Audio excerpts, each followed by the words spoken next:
of Islam Global Challenges at Indonesian International Islamic University.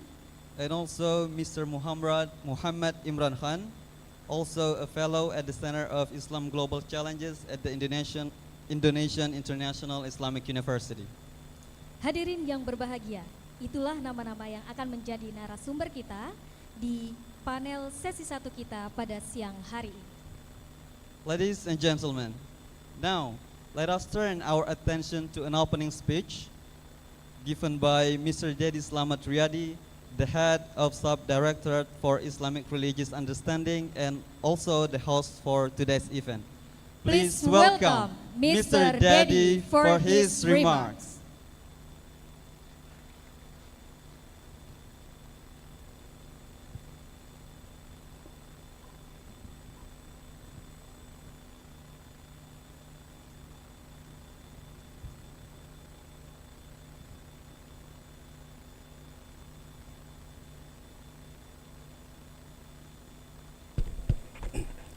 Assalamualaikum warahmatullahi wabarakatuh. Salam sejahtera untuk semuanya, salam kebajikan, Om Swastiastu, Namo Buddhaya, Rahayu. Dear honorable speakers of the panel session, good afternoon all audience. Technological advancements have increasingly bridged the gaps between nations, unprecedented global interconnectedness. Real-time communication has become the norm, enabling individuals to connect with anyone, anywhere, and at any time. However, this rapid technological progress, coupled with its supporting industries, has exacted a heavy toll on our planet's resource and eroded fundamental human values. In the face of such development, humanity confronts a myriad of pressing challenges.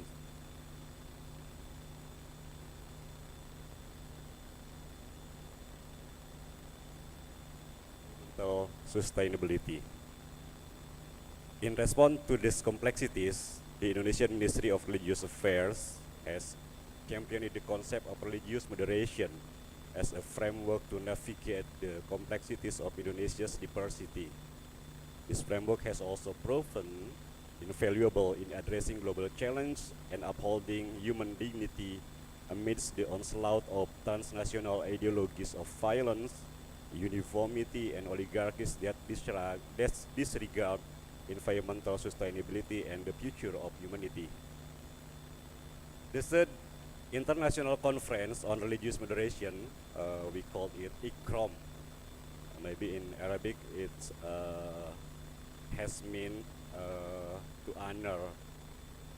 Aims to generate innovative ideas and thought-provoking discussion on how religious moderation, as developed in Indonesia, can address global humanitarian challenge. This conference features 70 selected papers from 334 submitted papers from across Indonesia and several other countries, as well as keynote addresses from distinguished scholars and practitioners. We will also delve into the acclaimed book Traveling Home by Sheikh Abdul Hakim Murad, which offers profound insight into the experience of Muslims in Europe. The challenges faced by the European Muslim in recent years are likely to resonate with Muslim communities in other regions, including Indonesia. Therefore, this book provides a valuable lens through which to examine our own experience. Additionally,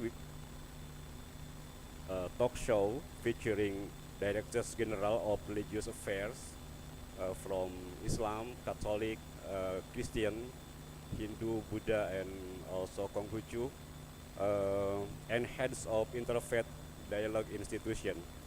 And to conclude, the third ICROM will present cultural performance by Panji Sakti and Wietske Merison. So, all audience, let's enjoy the conference. Bismillah, ni'mal wakil, ni'mal maulim nasir, wallahu muwaffiq ila aqwamit thoriq. Wassalamualaikum warahmatullahi wabarakatuh.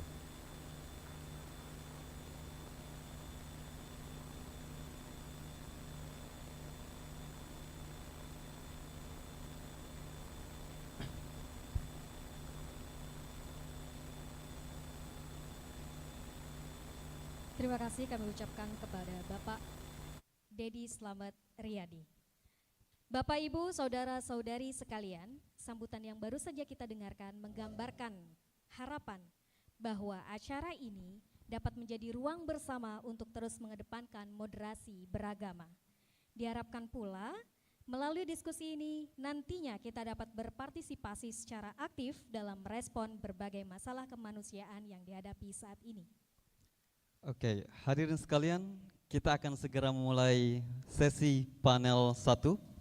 We are about to kick off panel session 1 about religious moderation, ethics, justice, and global security. And without further ado, let's welcome our moderator for this session, Mr. Dito Alif Pratama. Mr. Dito Alif Pratama adalah seorang pegiat isu-isu perdamaian.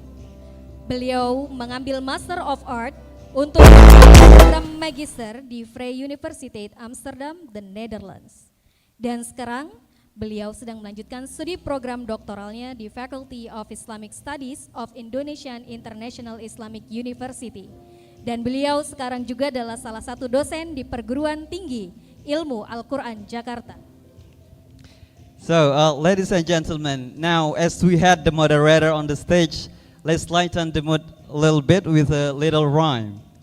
In the afternoon, the sun shines bright. Peaceful thoughts take flight. In this session, let's share a view for a better world is there with you. Now let's hand it over to Mr. Dito. Please give a big round of applause.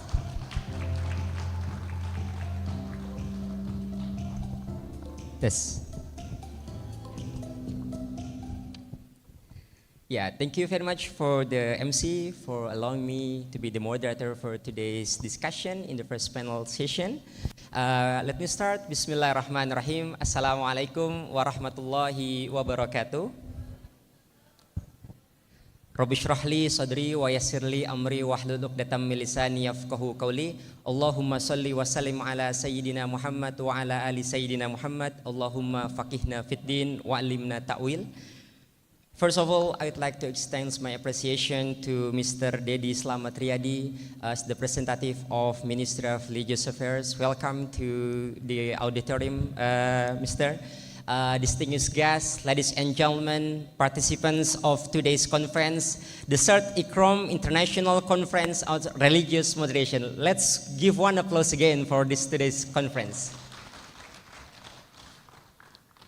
Okay, my friends, before I start, let me introduce myself once again. I'm Dito Alif Pratama, a PhD candidate of the Indonesian International Islamic University from IIU Depok, Indonesia, focusing on in the Faculty of Islamic Studies, I would say. In today's discussion, we are about to start our first panel session in the third ICROM International Conference on Religious Moderation, entitled Religious Moderation and its Response to Humanitarian Crises. Actually, this program is facilitated by the Director General of Islamic Community Guidance of Ministry of Religious Affairs and Al-Bukhari Institute. And I would like to extend once again welcome to this conference. As we know, my friends, ladies and gentlemen, before we start the discussion, religious moderation has become one of the most important part and the framework serving as a policy foundation and the basis practical activities within the Ministry of Religious Affairs, with its four core values like the nationalism, anti-violence, tolerance, respect to culture, and the most important thing also, why ICROM present today's discussion, it's going to discuss together how religious moderation deals with the humanitarian crisis, especially when it comes to the global discussion and phenomenon like intolerance, conservatism, terrorism, and so on. So we have already 4 panelists in our first panel. First and foremost, I would like to invite the first panelist, Mr. Andar Nubowo, dia PhD. I would like to invite you to the stage, sir. Yeah, give applause to Mr. Andar Nubowo. Yeah,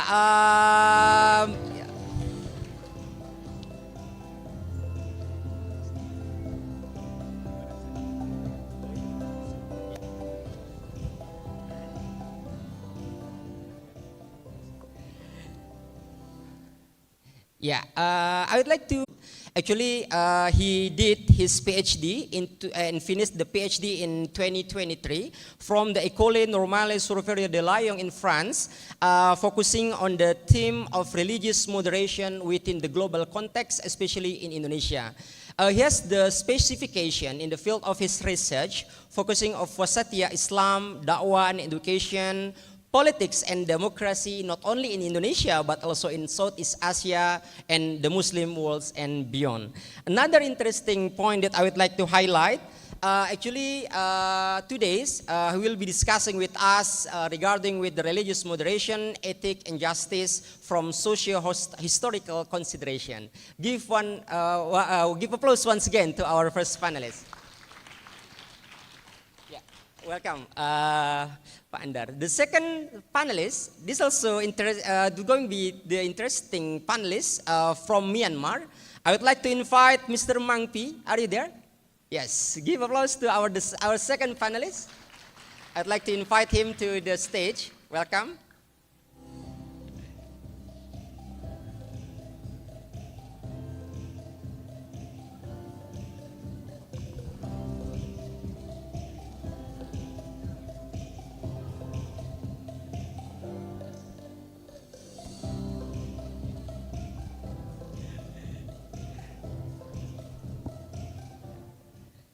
Yeah, a short introduction. Mr. Mang Pi is a Myanmar dedicated unarmed civilian protection UCP practitioner and trainer. Mang Pi collaborates closely with the multi-stakeholder teams, MST, which includes religious leaders to facilitate humanitarian assistance to foster an interfaith dialogue platform in Myanmar. Another interesting point to highlight, regarding with his work organization and his work experience, actually and currently, he is now the national project coordinator of the Non-Peace Force Myanmar. Give applause once again to our second panelist. Yeah. The third panelist, I would say it's going to be the most beautiful panelist. She is Wietske Merison. Give applause to her. Yeah. Yeah. Wietske Merison is the fellow at the Center of Islamic Global Challenge at Indonesian International Islamic University, IIIU. She is now the doctoral candidate in Islamic law under the supervision of Dr. Khaled Abu Fadl from the University of California, Los Angeles, UCLA, and expected to graduate 2026. Wow, interesting. As a matter of fact, she graduated also from the same faculty of mine, from the Faculty of Religious and Theology, from the Vrije University Amsterdam in the Netherlands. I'm very happy to see you here. Okay, the last but not least, I'm going to invite the fourth panelist. He is Muhammad Imran Khan, PhD.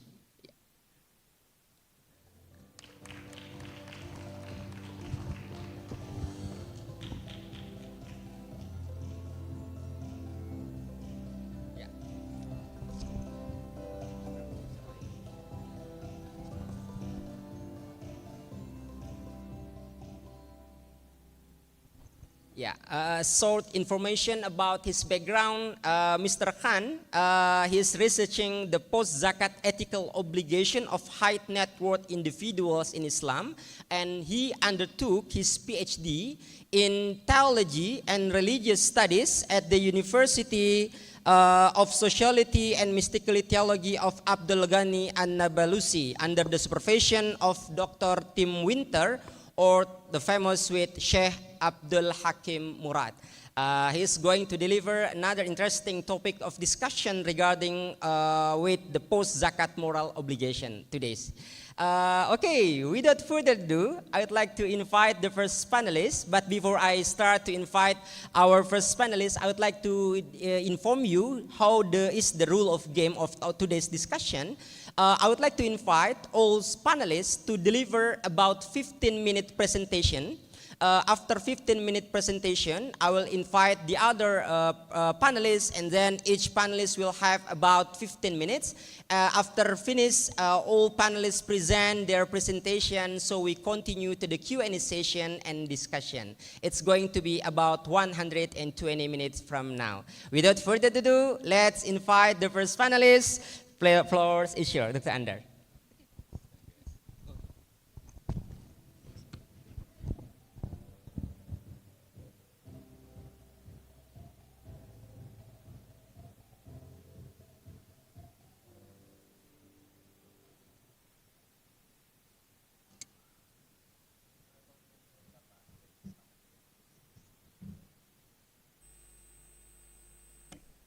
Hello? Yeah.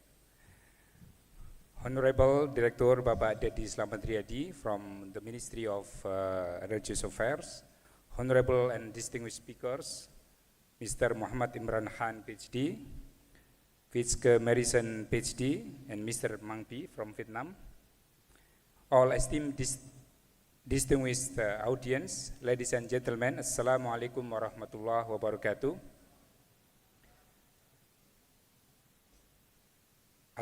Alhamdulillah, Allahumma salli ala Muhammad wa ala ali Muhammad. Thank you very much for having invited me to this international conference on religious moderation.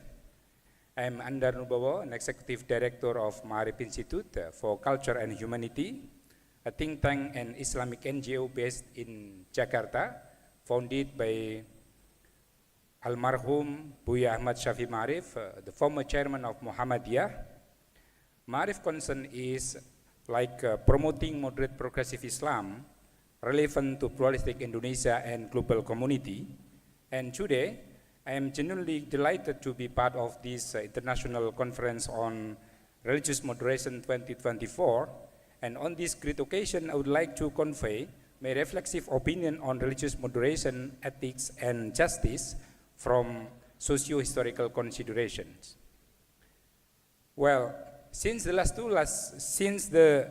two decades, actually, the Muslim world has been confronted by violent extremism and radicalism, conflicts and wars, Islamophobia, the regression of democracy, and climate change. And in response to this, particularly to the violent extremism and radicalism, Muslim scholars and leaders held, organized several Islamic international conferences on Wasatiyat Islam, such as in Amman in 2004, in Mecca 2005, and in Topkapi, Turkey in 2006. And they declared that Wasatiyat Islam is norms and ethics to cope, to quell these odds and crises. This high call for Wasatiyat Islam inspired mainstream Islamic organizations in Indonesia, such as Muhammadiyah, Nahdlatul Ulama, and the Indonesian Council Ulama, MUI, and also the Indonesian government to commit publicly Islamic moderation in their ways. Respectively, for example, Muhammadiyah with Islam Berkemajuan, Islam with Progress, NU Islam Nusantara, and MUI with Islam Wasatiyah, and also in 2019, the Jokowi government adopted the concept of Wasatiyat Islam. The concept of Wasatiyat Islam actually essentially rooted in the Quranic terms, ummatan wasaton. Al-Baqarah 148. Wa kadzalika ja'alnakum ummatan wasata litakunu syuhada'a 'alan nas wa litakuna rasulun 'alaikum syahida. And Prophet saying khairul umuri awsatuha, actually this term has made Muslim scholars and also thinkers comprehend the significant meaning of al-adlu wal khiyaru, justice and excellence, as two primary prerequisites of the establishment of justly balanced community or ummatan wasaton as a witness to all humankind. In this vein, scholars agree that such Islamic ethics can be translated into all fabric of life to pursue the summum bonum, the public good and justice. In that sense, wasatiyat Islam cannot be disassociated from enacting public morality and justice. Reflecting on this through socio-historical consideration raises pivotal questions about institutionalizing moderation ethics as a foundation for justice. If positively correlated, how can Islamic moderation become guiding reference for public morality and policymaking? Conversely, if not, under what condition may, for example, moderasi beragama, religious moderation, foster injustice, unethical norms and policies? This discussion highlights scholarly discourse on the inclusion of religion in global causes. Fox and Sandler, for example, argue that religion should be incorporated in quelling humanitarian crises. Again, scholars like Bob Hefner, James Hostre, Delvin Alles, and Amanda Tosit assert that religion, exceptionally Indonesian moderate Islam, has been pivotal in sustaining Indonesia's civil liberties and shaping Indonesia's diplomacy and foreign policy. Historically, Islam has served as a source of ethics and justice for Indonesian Muslims. Under Western colonial rule, Islam became a vital force of resistance in the name of holy war, jihad. From the revolutionary time of Sultan Agung, the Padri War, the Diponegoro War, and the Banten Rebellion, ulama and Muslim took to the battlefield to expel the Western colonizer from their homeland. Although initially driven by Islamic interest, this resistance laid the foundation for a sovereign nation, evidenced by the emergence of Syarikat Islam, Muhammadiyah, Persis, and Nahdlatul Ulama during the 20th century. Islam indeed became an ethical source that motivated Muslims to join actively to pre-independence memorial events, the Youth Pledge, the Consensus of Pancasila, Proclamation of Independence, and Resolution of Jihad in 1945. However, in the post-Indonesian independence, Islam could hardly generate public ethics and morality to advance the common and public good. Instead, the Islamic community was deeply ensnared in ideological, religious, and political conflicts rooted in primordial and trivial interest. Within this context, religion has become susceptible to division, control, and cooptation by power-seeking elites. Subsequently, unethical statements like powers, such as the old order of Sukarno and the new order of Suharto, readily exploited religion to preserve its political and economic status quo. Such a Leviathan-like power, an all-consuming monster, as described by Thomas Hobbes, no longer views religion and its institution with respect, but instead ruthlessly tears them apart. Amid the distortive surge of power lust, religion could also be hijacked by short-sighted and morally bankrupt politicians, as noted by Buya Ahmad Syafi'i Ma'arif, to serve electoral interest. The post-Suharto elections are stark examples of this misuse of concept of peaceful religion. Believing that religion tends towards symbolism and often stops at mere symbolization, these politicians skillfully exploit to to attract electoral sympathy, especially during and in the lead up to elections. They disregard the dangers that identity-based politics pose to democracy and national unity. For such politicians, religion is reduced to a mere collection of rules and values that can be manipulated and repurposed in a distortive manner to serve unholy, greedy, and self-serving power. After the fall of the New Order regime in 1998, Indonesia witnessed the rise of newly educated middle-class Muslims increasingly drawn to the conservative turn.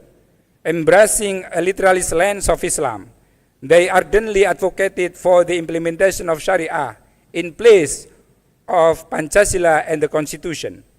Confronted by Islamist opposition, particularly after the 2-1 to Islamist mobilization in Jakarta, President Joko Widodo became politically interested in managing Islam.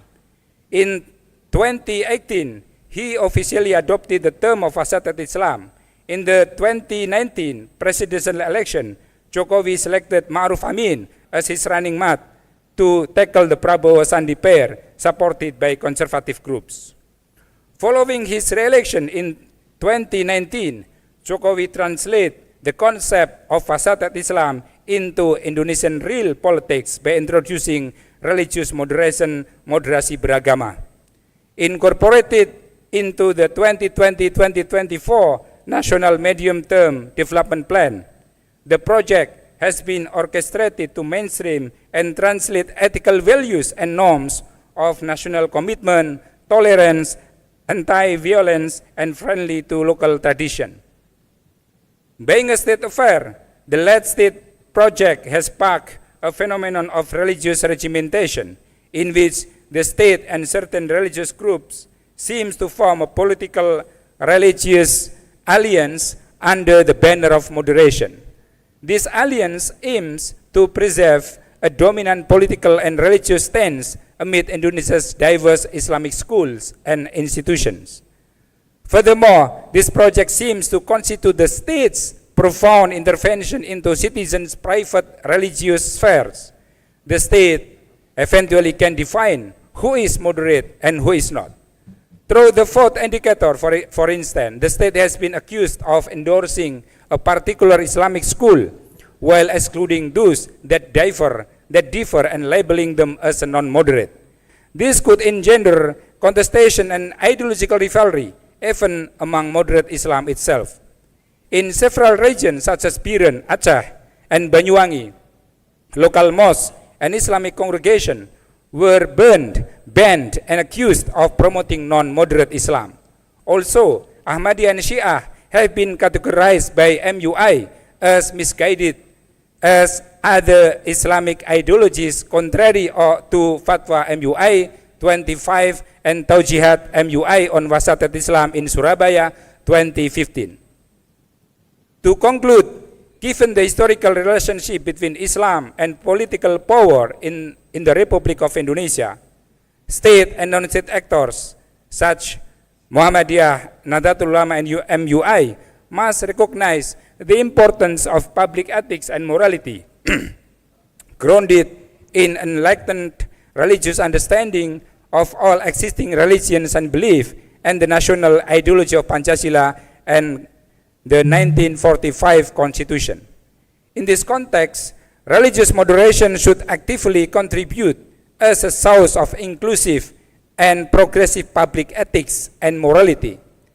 Religious moderate institutions must reclaim their role as the nation muazzin, critiquing deviation, including those within state governance, rather than compromising with or endorsing anti-democratic public policies contrary to the public's aspiration and environmental sustainability. In Indonesia's pluralistic context, to strengthen shared public ethics and morality, religious moderation must transform into, like civil religions, functioning as political instrument for ensuring social cohesion. This would align with the synthesis of universal religious principles, prophetic messages, and also civil liberties. The institutionalization of religious moderations, universal ethics, and moral values as civil religion eventually aligns with the radicalization of Pancasila. Such an endeavor eventually requires religious moderation and Pancasila as the source of public ethics and justice across all domains: politics, law, society, religion, culture, and economy. Thus, religious moderation is not an abstract concept, but an open and objective operational system capable of addressing contemporary humanitarian crises and issues. Thank you very much for your attention. Assalamualaikum warahmatullahi wabarakatuh. Wow, thank you very much. A very rich discussion and also speech from our first panelist, Mr. Andar Nubowo, PhD. He highlight how religious moderation from the grounded theory of the ethical resources from Muslims, and it's open the understanding to learn and to reach the value of religious moderation, and how the downfall of Suharto regime also open the different understanding, the different interpretation of religious implementation within the Muslims and non-Muslim here in Indonesia especially. And last but not least, he provides some recommendation and solution towards how he said that the religious moderation is the open and the objective concept to deal with the humanitarian issues and humanitarian tragedies that happens not only in Indonesia but also around the world. If we learn from the context of Indonesia, now I would like to invite our second panelist, Mr. Mang Pi, who will be delivering from Myanmar perspective, in which from his second presentation, in the second presentation, he would like to deliver about religious moderation, a double minority perspective on religious tolerance and solidarity movement in Myanmar. I would like to invite him to the stage, and floor is yours. Give applause to the second panelist.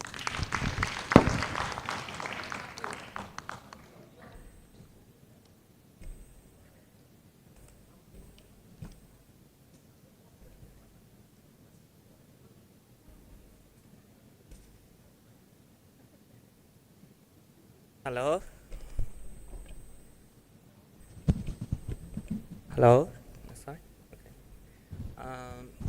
I would like to request firstly the video team to show my presentation, because there are a lot of photos. Let me start, and the media team will follow me, I think. Hello everyone. Assalamu alaikum. Namaste. And shalom to all of you. Thank you for being here. I'm Mang Pi from Myanmar, and I stand before you as a double minority, both a Christian and a member of Chin ethnic group, which is minority in my country. And I'm also a married and a proud father of 3 sons. Please allow me to share with you the history of Myanmar, religious moderation from unique perspective as a citizen. This means that I speak as a humanity perspective, which is not only as I am a Christian minority, but also a member of the Chin ethnic minority, very small people in my country. Thank you for the opportunity to share the story. Click. So I will say click, okay? You click. So what is Myanmar? It is Burma before. Let's look historical setting. Click. Before the king Anuruddha brought the Treaty Pitaka from the Mon people, the Bagan kingdom practiced animism and folk religions is 11th century. Some scholars even argue that these beliefs were part of Hinduism. In pursuit of political stability, King Anuruddha transformed his kingdom into the Buddhist state, leading the people of Burma to increasingly associate Buddhism with their national identity. To this day, many Buddhists in the country view Buddhism as a core entity of their ethnicity. In the mid-19th century, King Mindong declared himself he is the king of the Marma people during a time when the Burmese king had conquered the area of the Irrawaddy and Rakhine state. Now, in Rakhine state is a lot of the Rohingya people are staying there. However, during the initiative of independence from British colonial rule, the people of Burma organized themselves as and founded We Burmans Association in 1930s. The name changed from Burma to Myanmar in 1989 officially, aimed to be more inclusive of all ethnicity within the country. Click. Myanmar is Buddhist majority country, nearly 90%. Moon State was a gateway of religion as Buddhism and Christianity came from there. Yet Muslims are from the other side. So the highest number of the Muslims we can see in the Rakhine State compared to other areas in the country. Click. What is Myanmar? It is a very special, diverse country in terms of ethnic, languages, religions, and community life, which means people from Myanmar love to form groups. In Myanmar, when there are two people, you can see three groups. A guy from A group, another guy from B group, and they come together and form AB group. There's no problem at all. In Myanmar, different religious festivals can see in public square. Ashura celebration. Though most countries in Southeast Asia ban that celebration, you can easily see in Myanmar. Click. Let me go a little bit further. Buddha in Java, Indonesia, is was built in 8th century. Before the Burma became the Buddhist. There, Buddhists are there. The temple is there. Inside the temple, there are the 504 Buddha images. In Mrau, in Rakhine, in Myanmar, it is called 9,000 Buddha image, both inside and outside. Southeast Asia countries have experienced this kind of the religious moderation. For this kind of the story tell us that for Myanmar, religious moderation is not a new thing. Click. In British colonial era, we see subcontinent of Asia where Myanmar was under India. Pre and post independent day, we got the independence in 1948. Christian, Muslim, Buddhist, people from different backgrounds contributed. Here, the 9 national heroes we call the martyrs. One of them, Urazak, he is very dedicated Muslim. In the early 1960s, Myanmar was a rich country in Southeast Asia. One of the prettiest cities in Asia is Rangoon, the capital city of Myanmar. Click. We can see there are a lot of the religious buildings in Myanmar. Church over 2,000. Mosques over 1,000. Jewish synagogue 1. 6 temples above 50. Hindu temples over 1,000.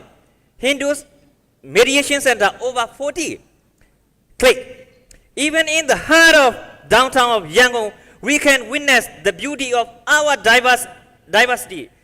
The Sule Pagoda stands proudly alongside a Christian church and a Muslim mosque. And we can also see the Supreme Court and City Hall nearby. During the water festival, one of the largest stage is set up in front of the City Hall. And during the Christmas,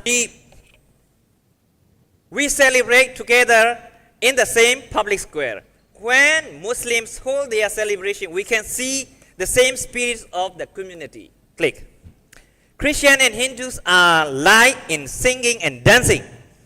We sometimes make more noise during Ramadan, which is a time of fasting and reflection of Muslims. Correct me if I'm wrong, because I'm the Christian. Ramadan is particularly significant as it commemorates the first revelation of the Quran to the Prophet Muhammad. In contrast, Lent for Christian is a time of preparation for the death and the resurrection of Jesus. Our expression of faith differ.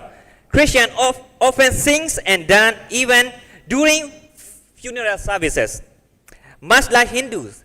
Why Buddhists may not share this kind of the practice. However, we all come together to honor one another during funerals. Hindus suddenly stop their singing and dancing when they hear the azan from the mosque. After prayer time of Muslims, Hindus resume their celebration once the prayer time is over. Hallelujah. We understand and respect one another's traditions. Click. However, we must also acknowledge the issue of racism, which is particularly pronounced in Myanmar though. We hear a lot of about this movement in the media, not just in Myanmar, but across the globe. From west to east, north to south, this is often rooted in political pressure rather than sentiments of the people. As we navigate these challenges, let us remember that our shared community transcends our differences. Click. Mabada, in literal translation, is Patriotic Association of Myanmar, PAM, inspired of the BJP from India. Race and religion protection law, the 4 laws were drafted in 2013. After bombing Myanmar embassy in Jakarta in 2013, after that, the campaign message was like that in the country is not to be country like Indonesia. PM was founded on 15 January 2014. In March 2015, 2 bills were approved, including population control measures. Nevertheless, PMS now terminated in 2017. According to the religious minister in Myanmar, because of the Mahana. Click. One is happens ethnic religious tension. 8 out of 10 people globally face restriction of religious freedom. Whenever the country is about to transition, election, power game, political pressure, all religion is Myanmar and persecuted. Anti-racial issues are increased. It is because of political agendas. In 1962, military took the power.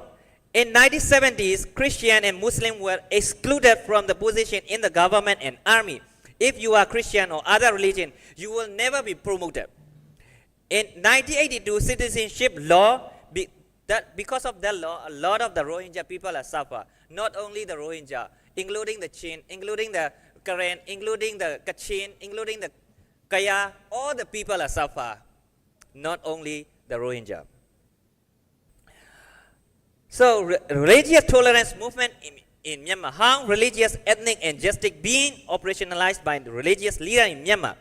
After the anti-Muslim violence in 2013 in Mekchila, central Myanmar. In Yangon, the last week of March 2013, religious leader and activists of Christians, Muslims, Hindus, Buddhists organized campaign. In April, a multi-volunteers group distributed thousands of blue t-shirts and stickers with slogan, literal translation is, I will not let religious or ethnic violence begin with me. Click.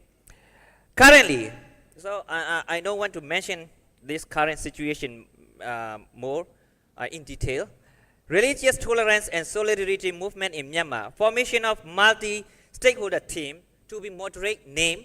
So multi-stakeholder team is composed by 7 different religious leaders.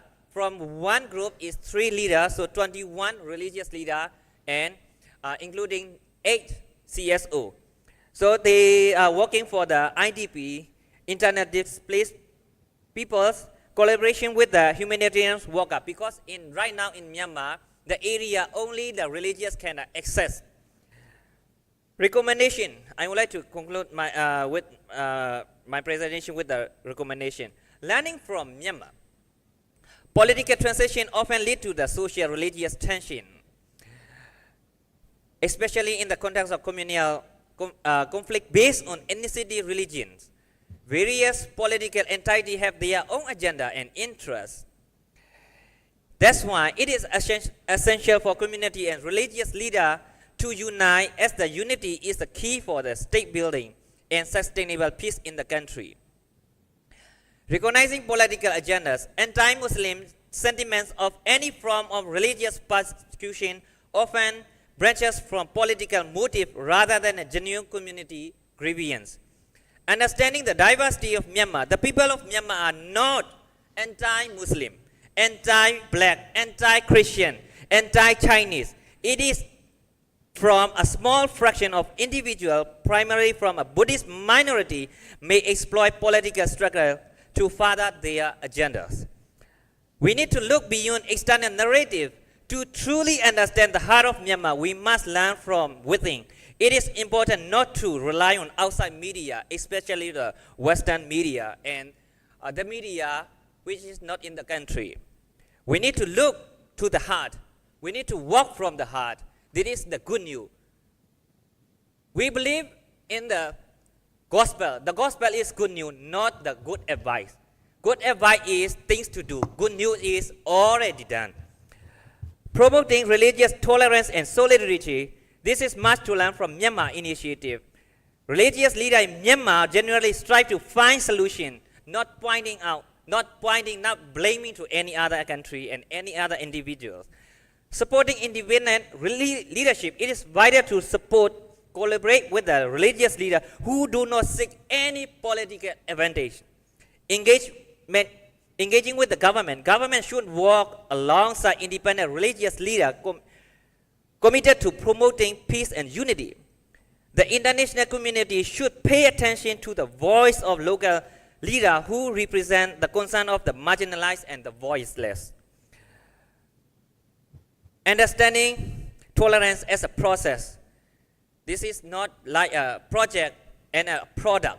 Religious tolerance and solidarity should be viewed as a continuous process. Philippians chapter 4 verse 5 says, "Lest our moderation be unknown to all men, the Lord is at hand." May God bless you all. Let us work together for a brighter future for humanity. Amen.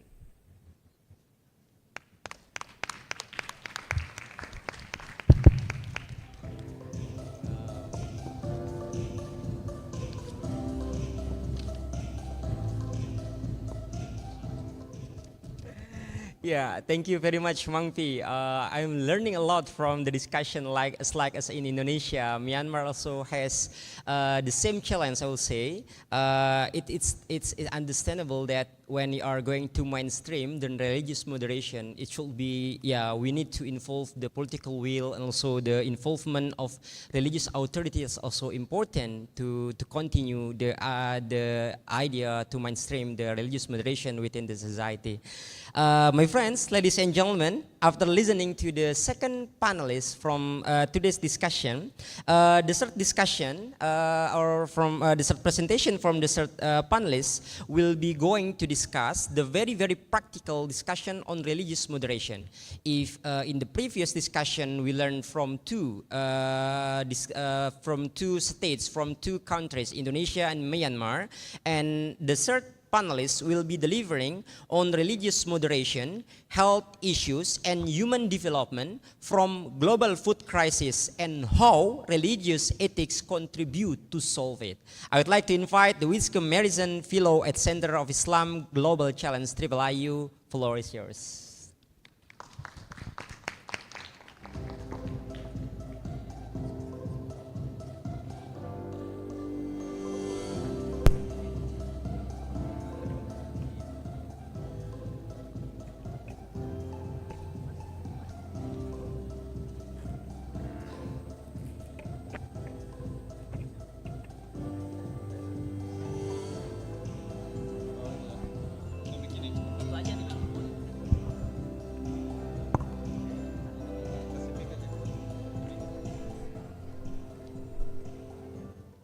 Bismillahirrahmanirrahim. Assalamu alaikum wa rahmatullahi wa barakatuh. Selamat sore, Bapak Ibu. It is a wonderful privilege to be here with you this afternoon. Can you hear me all right? Is this close enough, or should I hold it? I know I'm a bit taller than the standard, so maybe I should hold it a bit closer. Oh, that might be more convenient. Thank you so much. Can you hear me better now? I believe so. Great, that's good. Okay, so today I look forward to sharing some words with you about my recent research and some thoughts, mostly about Islamic environmental ethics.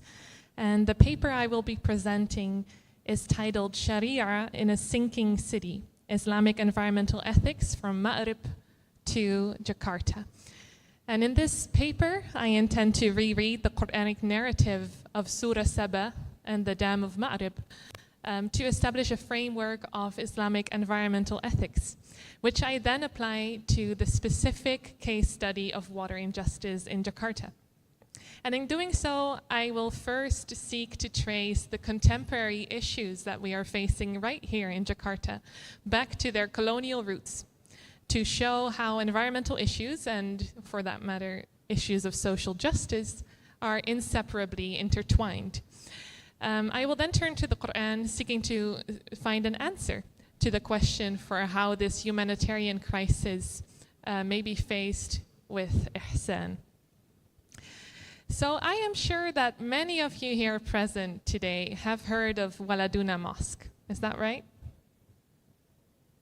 Maybe not. Let me tell you about Waladuna Mosque. So Waladuna Mosque is a very special mosque here in Jakarta. And it's very special because between its walls runs a remarkably stunning carpet. In fact, the carpet changes color depending on the time of the day, and it reflects the sky up above. It moves with the rhythm of time, and it sways with the wind. The carpet is nothing less than the source of all life, water.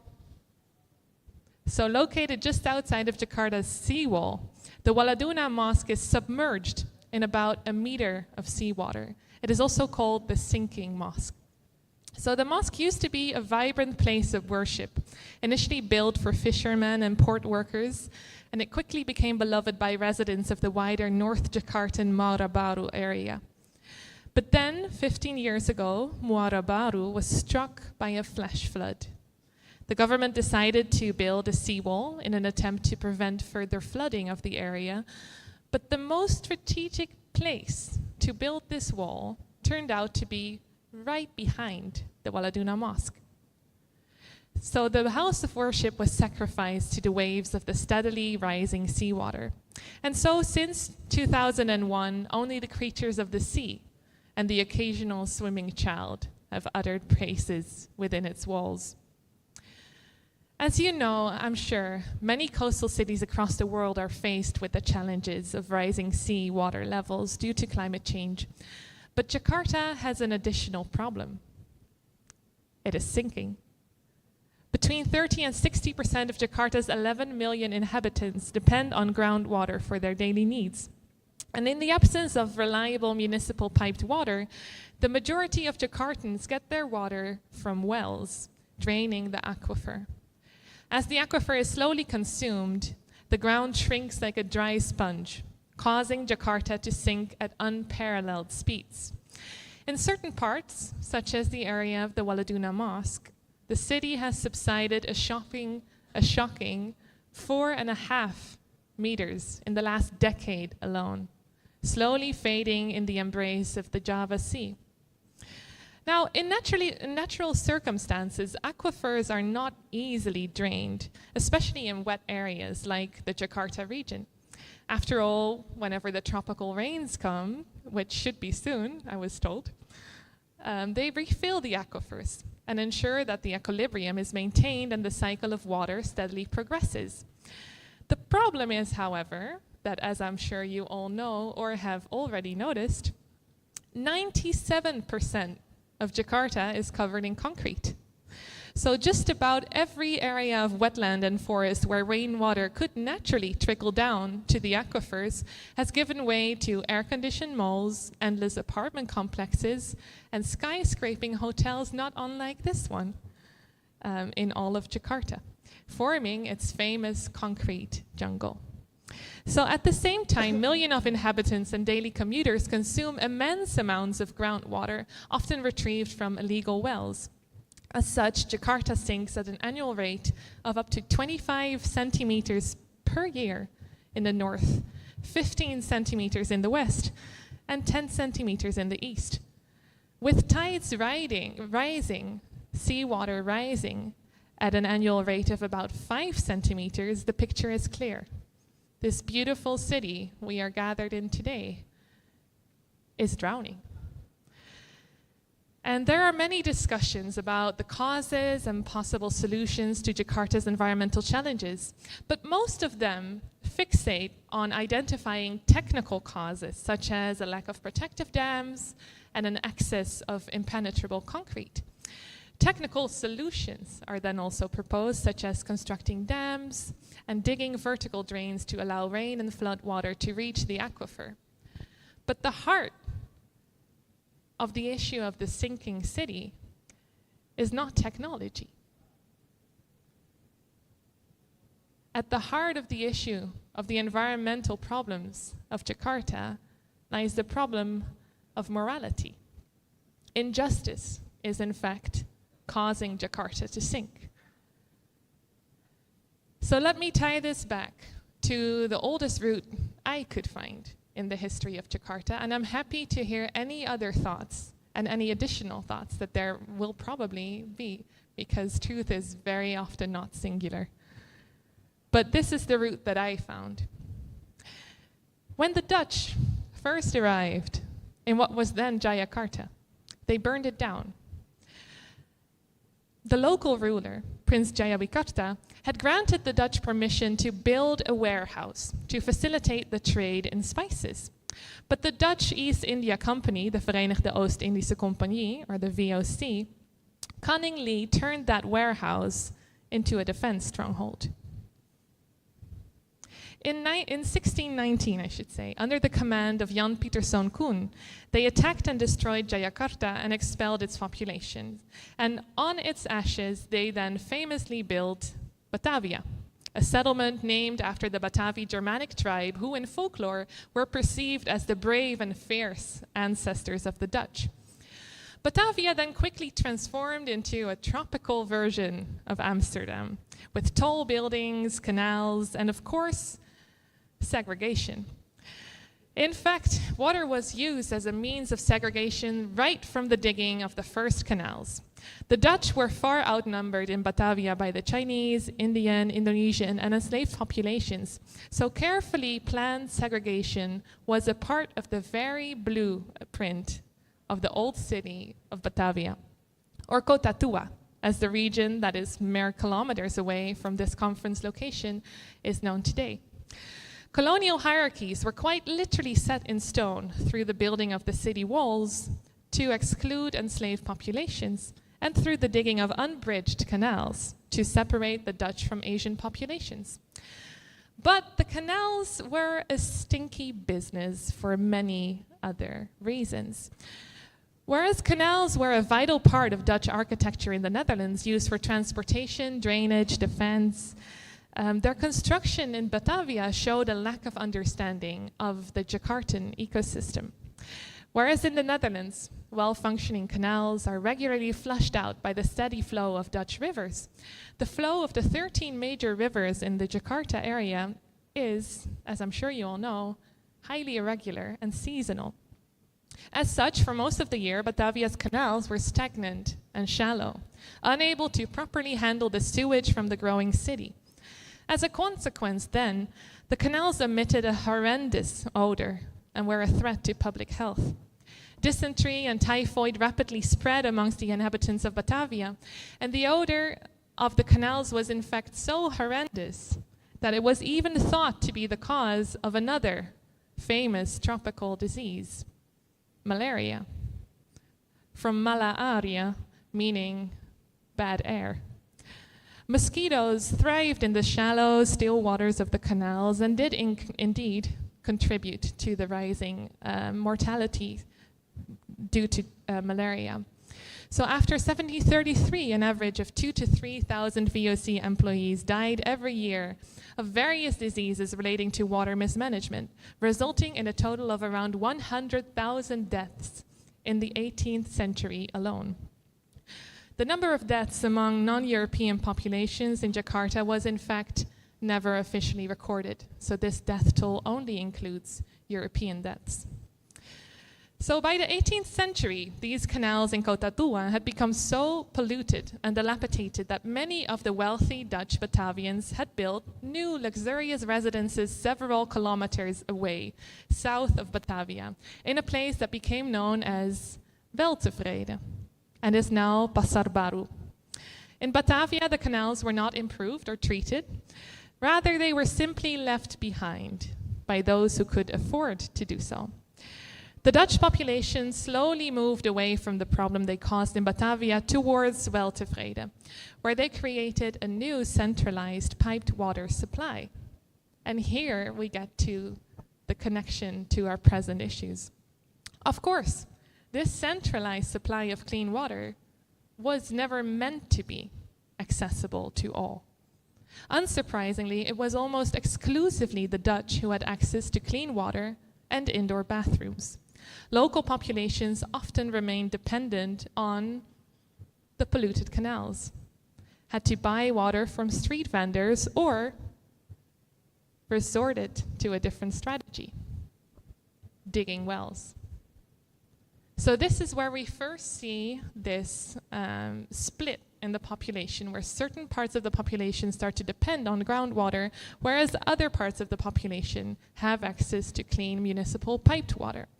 And just like that, a legacy of unequal class-based access to water was established in Batavia, a legacy that would indeed continue long after Batavia became known as Jakarta. So, as you all know, almost half of Jakarta's sub-districts have kampungs, or urban villages, with often poor living conditions that are sometimes referred to as the slums, out of which most are located in North Jakarta, the fastest sinking area closest to the rising sea. And in many of these kampungs, people have no choice but to get their water from local informal wells. Since the contemporary water regulations in Jakarta have sought to stop the problem of land subsidence by prohibiting the extraction of groundwater without a permit, many of the inhabitants of the kampungs now have to actually break the law to access water, to access clean water, risking fines. In some areas, the municipal government justifies the practice of fining because the areas have recently become connected to the piped water system. But not all piped water, as you all know, is made equal either. Even when piped water does reach the kampungs, the quality and quantity of the water flow is often unreliable and, as a general rule, unsuitable for cooking and consumption. So it may not surprise you, but when I told a colleague of mine at the university that my main field of interest is Islamic environmental ethics, he said, "Oh, that's nice. I also like nature. I like to go on hikes in my spare time, but my research interests is more so in the political field. I like decolonial studies." Okay, I said. So often we perceive of the environment as something that is out there, safely kept in the songs of birds, the deep green of forests, and even the royal blue of oceans. But environmental ethics relate just as much to the songs of the oppressed, the deep green of the hereafter, and the royal blue of the uniform of a nurse tending to a child with malaria, or tending to a child with leukemia, caused by the pesticides that are used to aim to prevent the spread of malaria. Perhaps issues relating to water make this point most clear, because both the majority of the planet we inhabit, as well as the majority of our own physical bodies, consist of water. There is no permanent, impenetrable barrier between our bodies of water and all other bodies of water. Rather, there is a constant relation, a constant exchange. Our bodies are a part of the cycle of water just as much as the bodies of trees and clouds and rivers are. And in that sense, we are the environment just as much as these other bodies are. And similarly, in that sense, environmental pollution can just as well be violence, racism, colonialism, genocide, just as much as environmental restoration and protection can be charity, mercy, forgiveness, and resistance. Beyond narrow perceptions of the modern fragmentation of the world, thank you. Beyond narrow perceptions of the modern fragmentation of the world, environmental justice is, in fact, simply justice. So when Joseph explained the dream of the king of Egypt and predicted 7 years of prosperity followed by 7 years of famine, this was surely a spiritual affair, right? Yet it was just as much surely an economic, political, and environmental affair. Still, the Quran does not present Joseph as a great environmentalist for preventing an ecological disaster, but rather simply refers to him as one of those who do good, one of the muhsinin. Similarly, the plagues in Egypt in the time of Moses were, to our modern understanding, environmental. Floods, locusts, frogs, lice, water turning to blood, diseased livestock, and prolonged darkness. But nowhere does the Quran describe these issues as environmental. In fact, the Quran does not even mention the concept of nature in its discourse. Rather, the Quran speaks of the interconnected web of life as creation, including both humans and other creatures. So let me end on this thought. Perhaps one of the greatest ethical failures of our current time is the creation of the environment. In the 20th century, the term environment was first used in the West to abstractly refer to the natural world as something other than us. Before the relatively new field of environmental studies, there was the field of ecology. Ecology is a term that stems from the ancient Greek words for house, oikos, and study of, logia. The house that is studied is the house of creation, containing all living organisms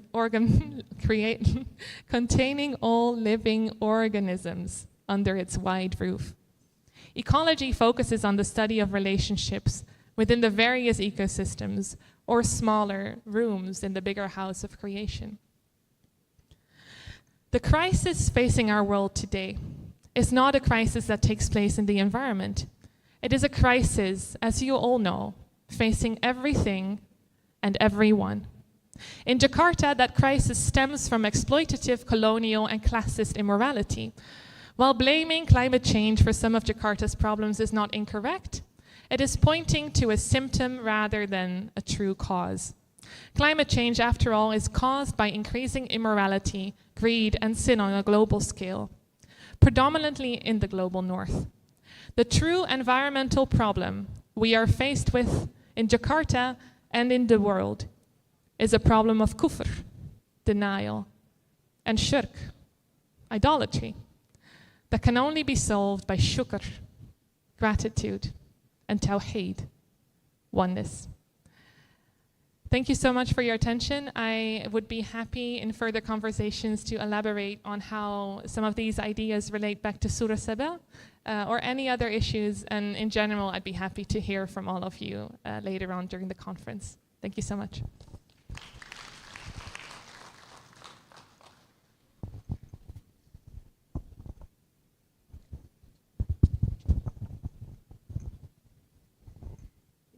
Okay, thank you very much, Merison. Thank you for reminding us the importance to implement the religious moderation concept into the importance to keep the safe the environmental issues, especially when she is elaborating about the importance how to save and how to preserve the sinking Jakarta, the water, sanitation, and everything's like flood and what we happen to experience in Jakarta, for instance. And last but not least, what I highlight, the most important part is also how to implement the conception of this morality into the condition that we face and what we experience today. My friends, last but not least, I'd like to invite the last panelists for today's discussion in the panel one. If we already learned in the practical ways dealing with how religious moderation can be implemented in practical life of our life situation today, the next we are going to invite Muhammad Imran Khan, PhD, will be also delivering about important topic regarding with the post-zakat moral obligation and how it contributes for addressing humanitarian crisis. Floor is yours.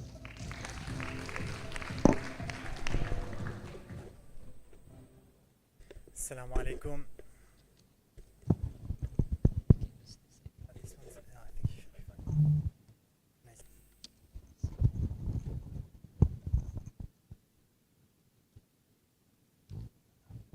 Assalamu alaikum.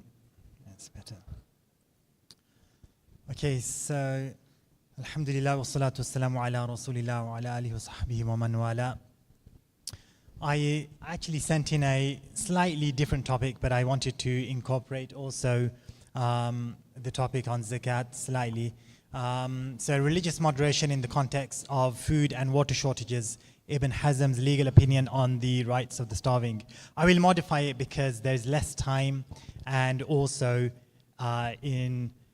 from the feedback I have from the audience, so that it's a bit more relatable.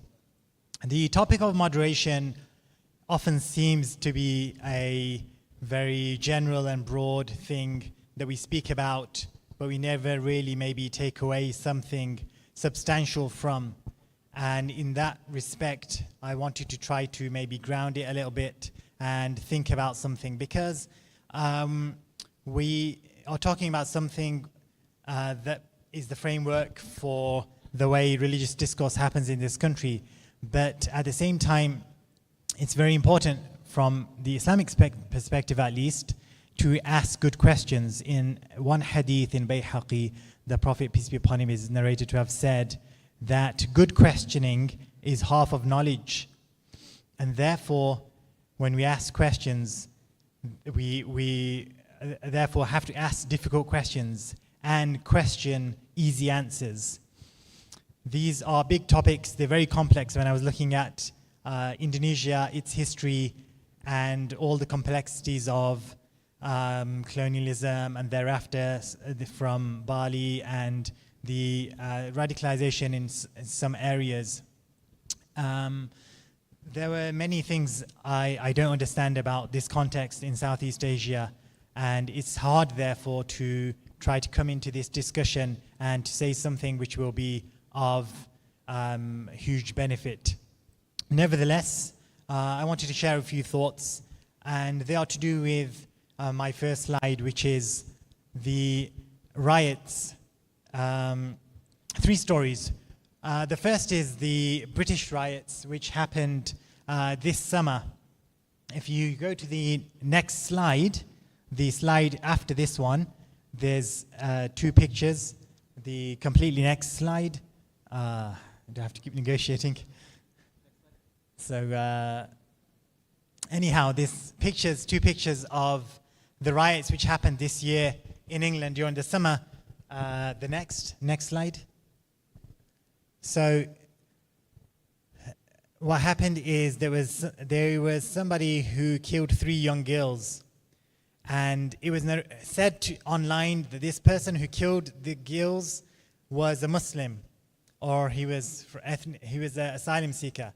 So what happened is there was a mosque which was burnt, asylum seeker center which was also burnt, people were attacked, and it was very unpleasant. And the reason was people were very fed up because there was many people coming, and there were things which were happening in the country that they weren't happy about. And so these are some of the news that you can see. Social media had a big impact on this, what was termed controversially as far-right protests. There was some legitimacy in at least the moderate protests that took place. If we go back to the previous slide, we see also, remember the Arab Spring, how it started also. There was a food seller in Tunisia who was selling food, and he was prevented from doing so partially by the authorities, and he burned himself. And then there was protests which happened in Tunisia in 2011, and then they continued all the way, inflaming the region. And of course, the consequences of those are still felt all around the world. And we had also last year some smaller student protests in Aceh with the Rohingya people there. And the common factor was with these 3 was the disaffection and real or perceived economic stresses. So the difficulties to do with jobs, money, resources. In Aceh, I read actually that what really galvanized the initial protests of the people there was because some, oil or gas was found offshore, so they want to have access to it. And what calmed them down many years later after the 3 revolts was that it was agreed that 70% of the resources of the area in Aceh will stay in Aceh. So resources very often, or the lack thereof, cause huge problems and ramifications which we should try to proof against. And one of the problems, of course, is that minorities can, unfortunately, as we saw in Britain, can be attacked. The attacker was not a Muslim, he was a Christian, but the damage had already been done by the spreading of the rumor online. So the disinformation has to be more tightly controlled, as I think the Turkish government has done, or the British government also have now a law against spreading misinformation. Okay, so Indonesia is interesting because it's part of the D8, a very an alliance between 8 developing countries: Indonesia, Malaysia, Bangladesh, Pakistan, Iran, Turkey, Egypt, and Nigeria. And they have between them 7 of the 25 mega cities in the world. These are cities which have 10 million or more people. And Jakarta is one of those. And these megacities lead to new social problems, such as urban poverty, as we heard in the previous talk, the kampungs. So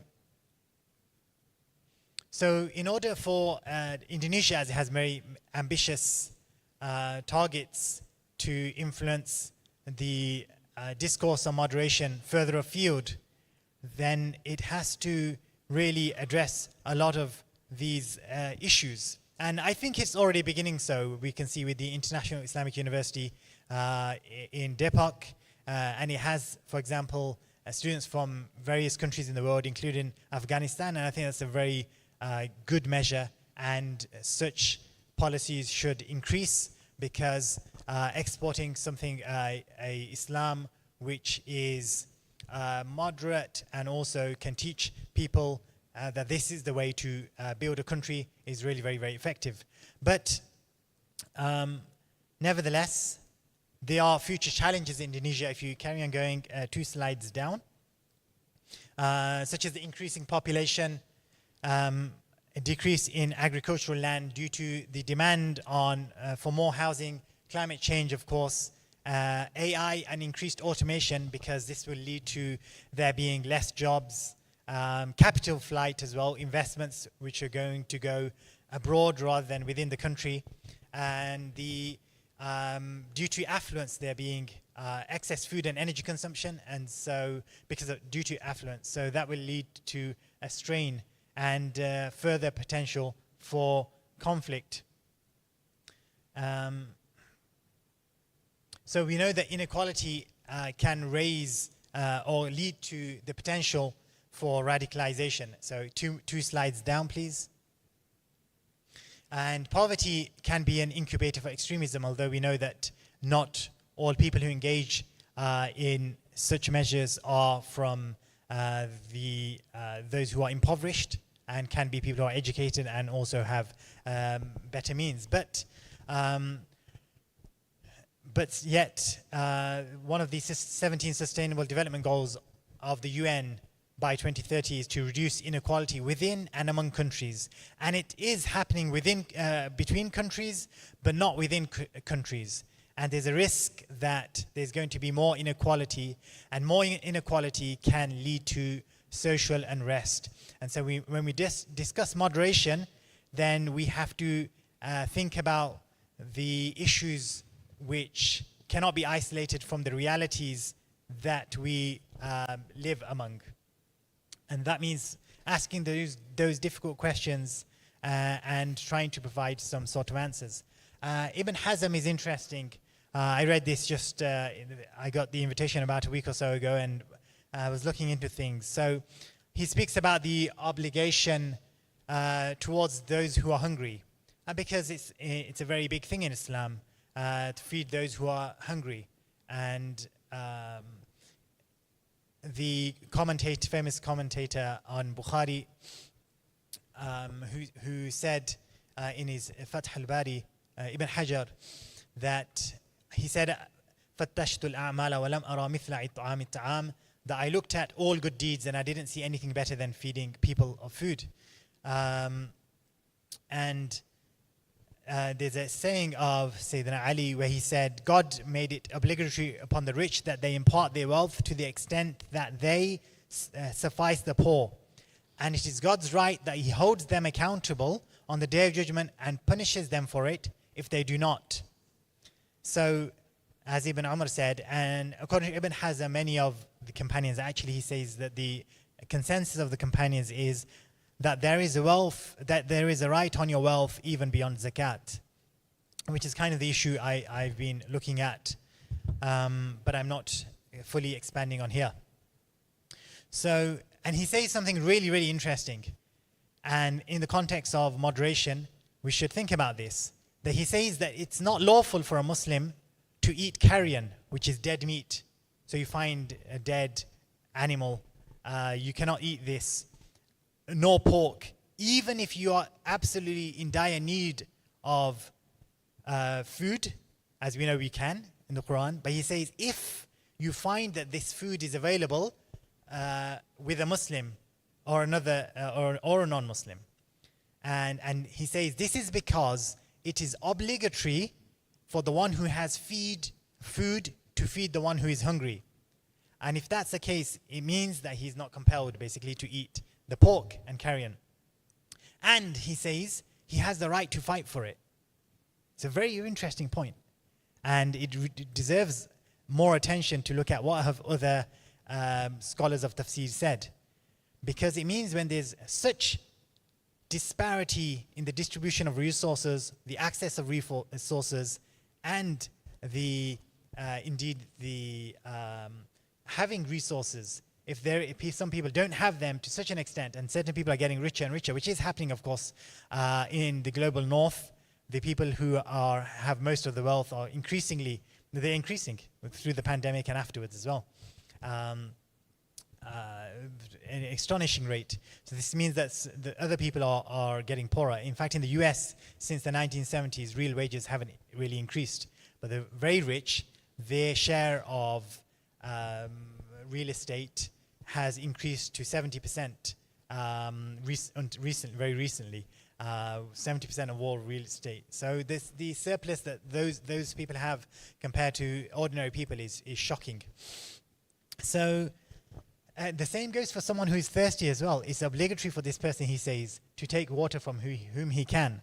So when we look at such unpleasant social realities, we have to think, in which way are we prioritizing social justice? And what does it really mean to be moderate?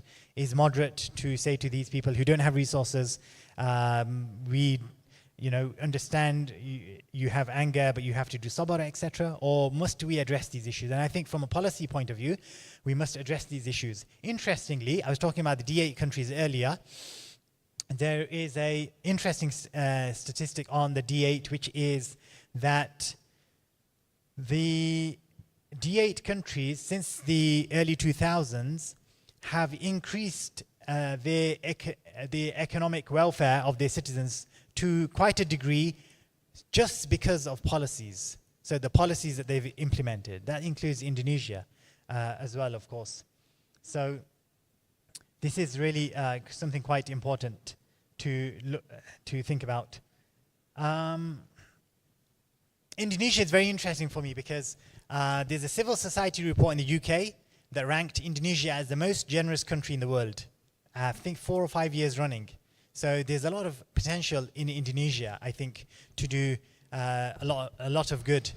But again, going back to policy, there is effective policy implementation can make a huge difference. There was some work which was done by the Department for International Development in England, where rice shortage was a problem in Indonesia, despite a lot of money being spent on this aid. But they used a solution which was not to buy more rice, but they implemented an ID card. And with this ID card, they put the name of the recipient and also the amount of rice that they can receive. And so this ID card, this intervention, not of buying more rice, having the exact same rice, but spending a few £1 million on these ID cards, it meant that the distribution of rice reached to 24% more recipients than previously. So this was a policy intervention. It cost them £20 million to implement this. Therefore, we need to help countries spend their money better. When we improve our results, we are likely to inspire giving among some segments of the ultra-wealthy who are presently often unattracted to giving projects they deem wasteful, ineffective, or corrupt. This takes research and producing evidence.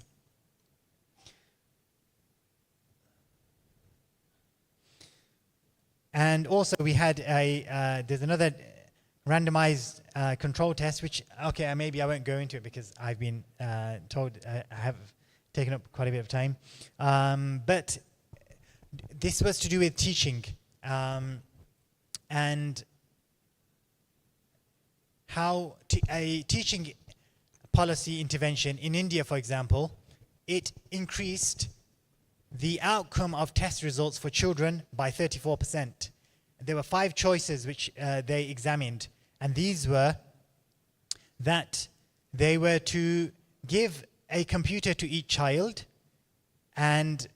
or they were to have an extra teacher in the class, or they were to train the teachers, or they were to spend extra, give money to the schools to spend it how they want, or buy textbooks. And they realized that from all of these options, the training the teachers better, so they delivered their lessons better, increased the results of the children by 34 times. So sometimes we have to study issues in depth in order that we can come up with the right solutions. And I have other examples about this as well. Some charities, for example, their impact per dollar is 100 times more than others. And so we have to really think about doing altruism effectively, and also strategic philanthropy. I don't have time to talk about much. So I think that we can promote virtue education, and there can be even collaboration with other faiths on this, how to speak about moderation or temperance, contentment, resource care, etc. And there's wisdom in the traditions about this, but there's many other practical things we can do as well, such as in education, vertical farming, better policies. 3/5 was the amount for the D8 improvement since the 2000s because of better policies, and also laws against disinformation. And so in conclusion, the pursuit of growth is touted as an unarguable good, but the planet does not have the resources to sustain such a lifestyle.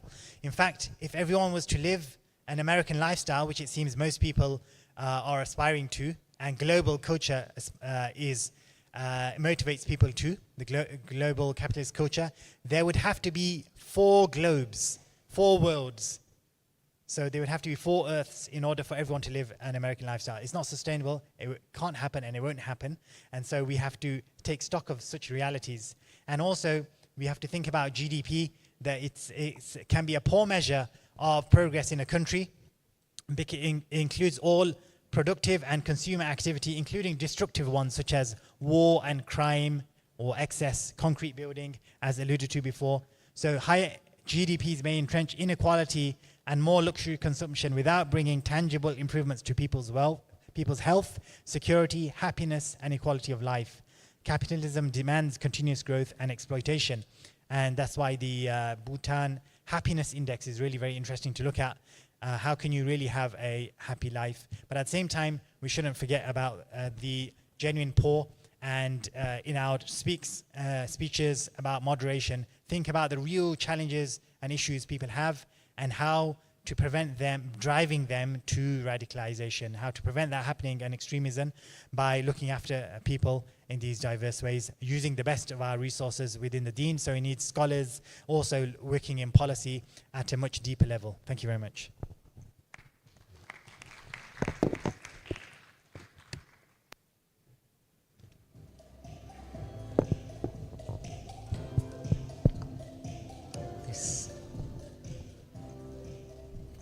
Yeah, thank you very much, Mr. Khan, for the elaboration to bring us the opinion or the perception of Ibn Hazm's regarding with religious moderation in the context of food and water shortage. Yeah, I think it's also enriching and also important to be discussed and to be elaborated further. My friends, ladies and gentlemen, I think we are going to move to the next session. Yeah, this is the Q&A session. There will be a chance for you if you have any question to the 4 panelists here. I would like to give for the first room for 3 people. Please, if you have question, please raise your hand and our facilitator will bring the microphone and you may start the question and ask to whom that you want to ask and raise the question. I think 1 from here. 2, 3. Yeah, we have 3 people already. Yeah, first, please tell your name, maybe your institution also. Yeah.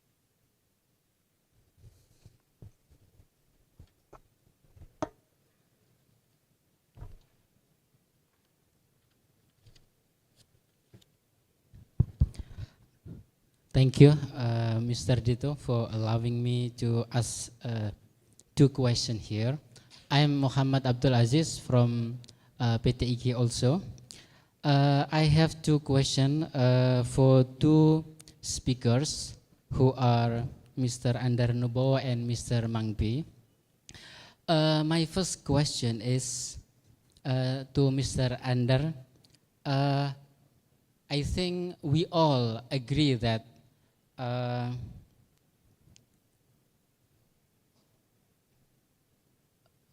religious moderation has universal virtues, universal values.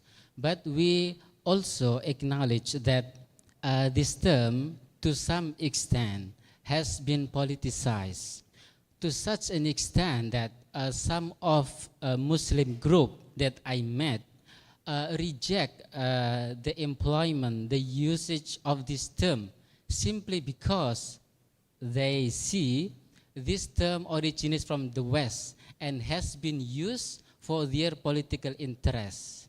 So my question is, what is the moderate stance toward this religious moderation and even only using it? And my second question, we are, particularly me, very honored to have Mr. Mang Pi as among Myanmar people here. For myself, when it comes to Myanmar, the one word coming to our mind is Rohingya. So we know that when we speak about religious moderation, we actually speak about universal virtues, universal values, as I said earlier. But starvations, the torture, the displacements are all against these universal values. And we can, to some extent, say as among humanitarian crises. So, and we see also Myanmar as the Buddhist majority country. So my question is, what is the Buddhism perspective in Myanmar in seeing these Rohingya people? I see that your presence here as a Myanmar, among Myanmar people, is very very good in giving us the moderate perspective, because this issue is very complicated and cannot be seen only from one perspective. Thank you. Thank you very much, Mr. Aziz. 2 questions for the 2 panelists. I move to the next question, coming from the back. Yeah, someone who already raised their hand, please. Yeah.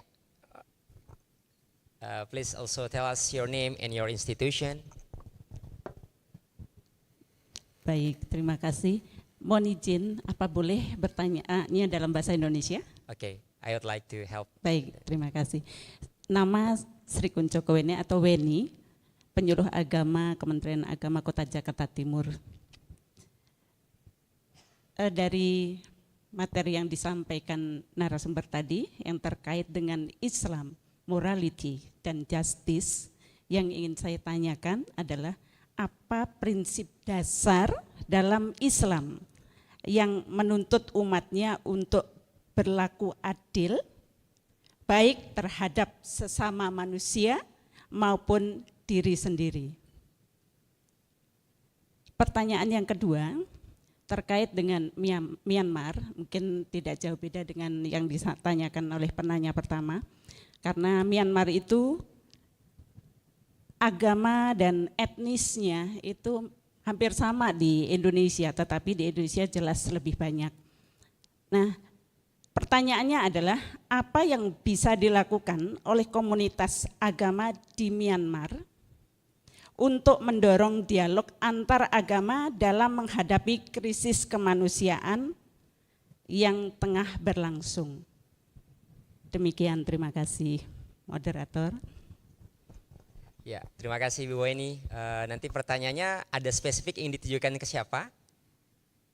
Oke, terima kasih. I think we move to the third question here in front of.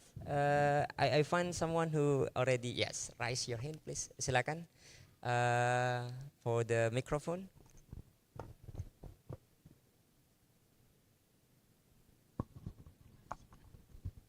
Thank you, Kak. Well, my name is Amanah Nurish. I'm anthropologist from Universitas Indonesia. This is an honor for me to be here with all of you, even though suddenly I got a very important duty that I cannot attend fully for this conference because I have to leave for East Borneo, IKN. So I will help the government to give my policy brief regarding to Ibu Kota Nusantara and indigenous community rights. Well, but I bring my close friends from Baha'is community. They will inshallah join us with the nice conference. Well, I have a questions for Mbak Merison. Yeah, you are very great scholars, young scholars, speaking about environmental ethics by taking examples on Jakarta. I agree with you totally. The case is not about technology, but about humans' morality, as well as awareness how to protect our environment. I wrote the paper on rethinking religious moderations and Islamic ecofeminism. In the case of Lapindo disaster, so I can share with you about this paper. We have very complicated problem on environmental disaster, especially in the era of climate change, global climate change. Let me share a brief story. Last year, I have attended very important international conference on climate change in Colorado, United States. We, all of us around the world, we really concerned, especially among anthropologists community. The reality is not that easy. Tomorrow I have to leave to meet IKN, Otorita, and also ministry and elite government people to give my recommendations. Hopefully they will listen to us and they will practice the decisions in their regulation. That's the most difficult one, speaking about regulations. Unfortunately, we are now facing the serious global economic imperialism in one side, but another side we also have morality crisis. And religion must take action, I think, because we have value, we have laws, we have Sharia, we have ethics, philosophy, etc. So I challenge you, because now you are in Jakarta and you are in Indonesia, you will see so many interesting cases to see this phenomena.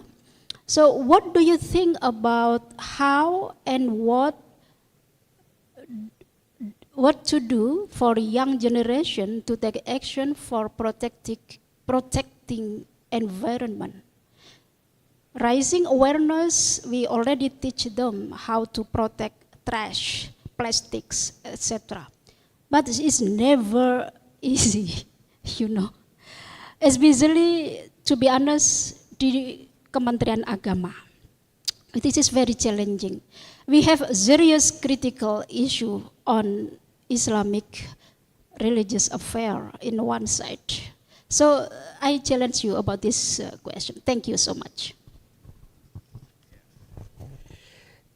Yeah, thank you. Give applause for three people asking very, very nice and very, very engaging question. To start, I'd like to invite our first speaker, Bapak Andar Nubowo. If I'm not mistaken, I would like to summarize. There will be two questions that will be addressed by Dr. Andar Nubowo. The first question coming from Mr. Aziz, it's dealing with the political purposes within the religious moderation understanding. And to some extent, people deny the concept of the religious moderation since some people use it in the political purposes, only in terms of political purposes. How to deal with this? That for the first. And the second, it's dealing with the basic guideline, basic principle of Islam in dealing with the adalah towards the people and humanity. What do you think, Dr. Andar Nubowo? Floor is yours first. Thank you, Tilto. Thank you very much for the questions. I would like to answer the question from Muhammad Abdul Aziz dealing with the political use or political cooptation of the terms religious moderation or moderasi beragama in Indonesia. So historically, we should consider how this term was being used or being utilized by the government, especially by the President Jokowi at the time in 2015 after the 212 Aksi Bela Islam or the Islamist mobilization in Indonesia.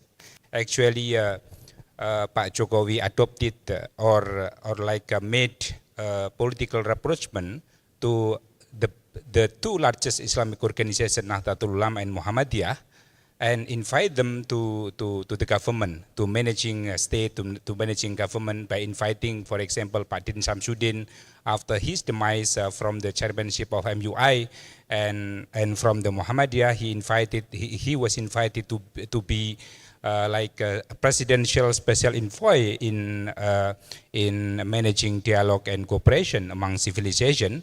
And I remember in May 2018, actually this new special envoy, Pak Din Samsudin, organized like international consultation of Fashadat Islam by inviting 100 Muslim scholars and intellectuals from across the world in Bogor. And at the time, I was there.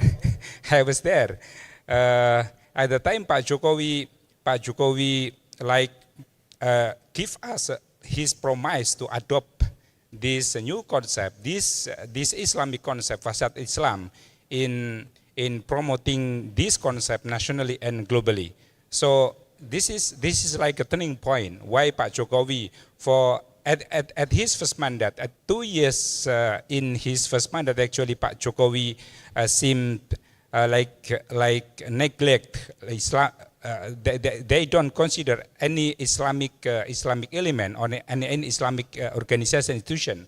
So it was so difficult to invite Pak Jokowi to attend the NU or Muhammadiyah Islamic Conference, for example. But after the 1-2 Islamist mobilization, Pak Jokowi getting closer to these two moderate organization, NU and Muhammadiyah. And since then, actually, the concept of Fashadat Islam is translated into the more nationalistic concept, religious moderation, moderasi beragama.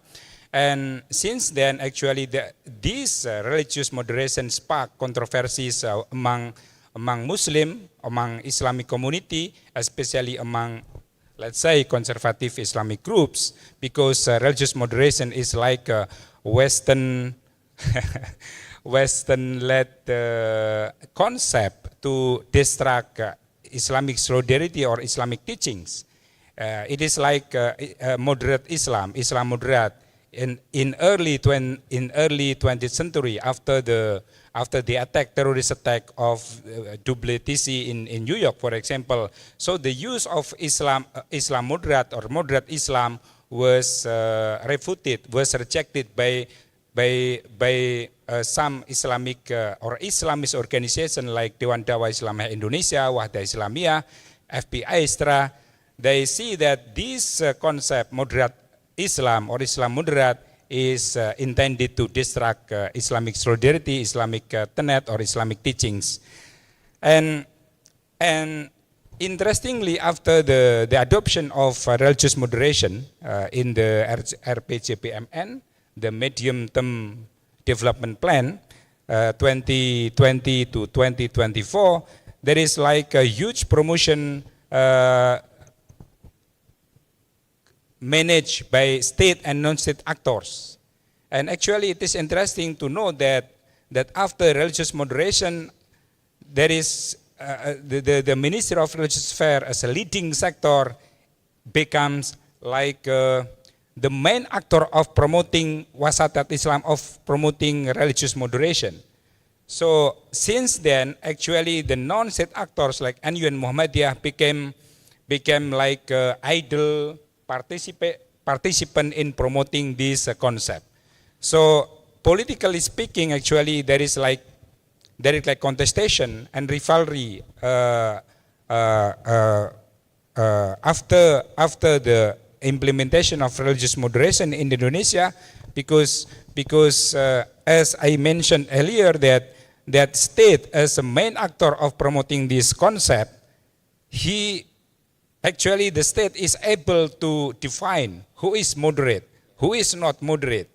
So this is like I don't know, this is like tafsir, the sole tafsir, the sole state's tafsir of moderation of wasatat Islam, which is become like more political than religious. So in this context, actually, there is like contestation within moderate Islamic organization, within Muhammadiyah and NU, for example, mosques and Islamic congregation in some regions, for example, in Biren, mosque Muhammadiyah was burned because of this is not moderate, because Muhammadiyah is leaning to non-Shafi'ite Islamic school, so this is not moderate, because there are four indicators of being religious moderate Muslim: nationalism, tolerance, anti-violence, and also friendly to local accommodation.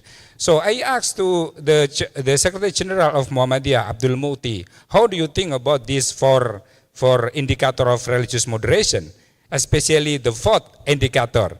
Oh, this is I don't know why this state, why this government choose this indicator, this like a friend being accommodative to local tradition as one of four indicators of being moderate in Indonesia. So because you know that religiously accommodative to local tradition or local wisdom is like identical to one Islamic groups in Indonesia, which is actually when we observe Muhammadiyah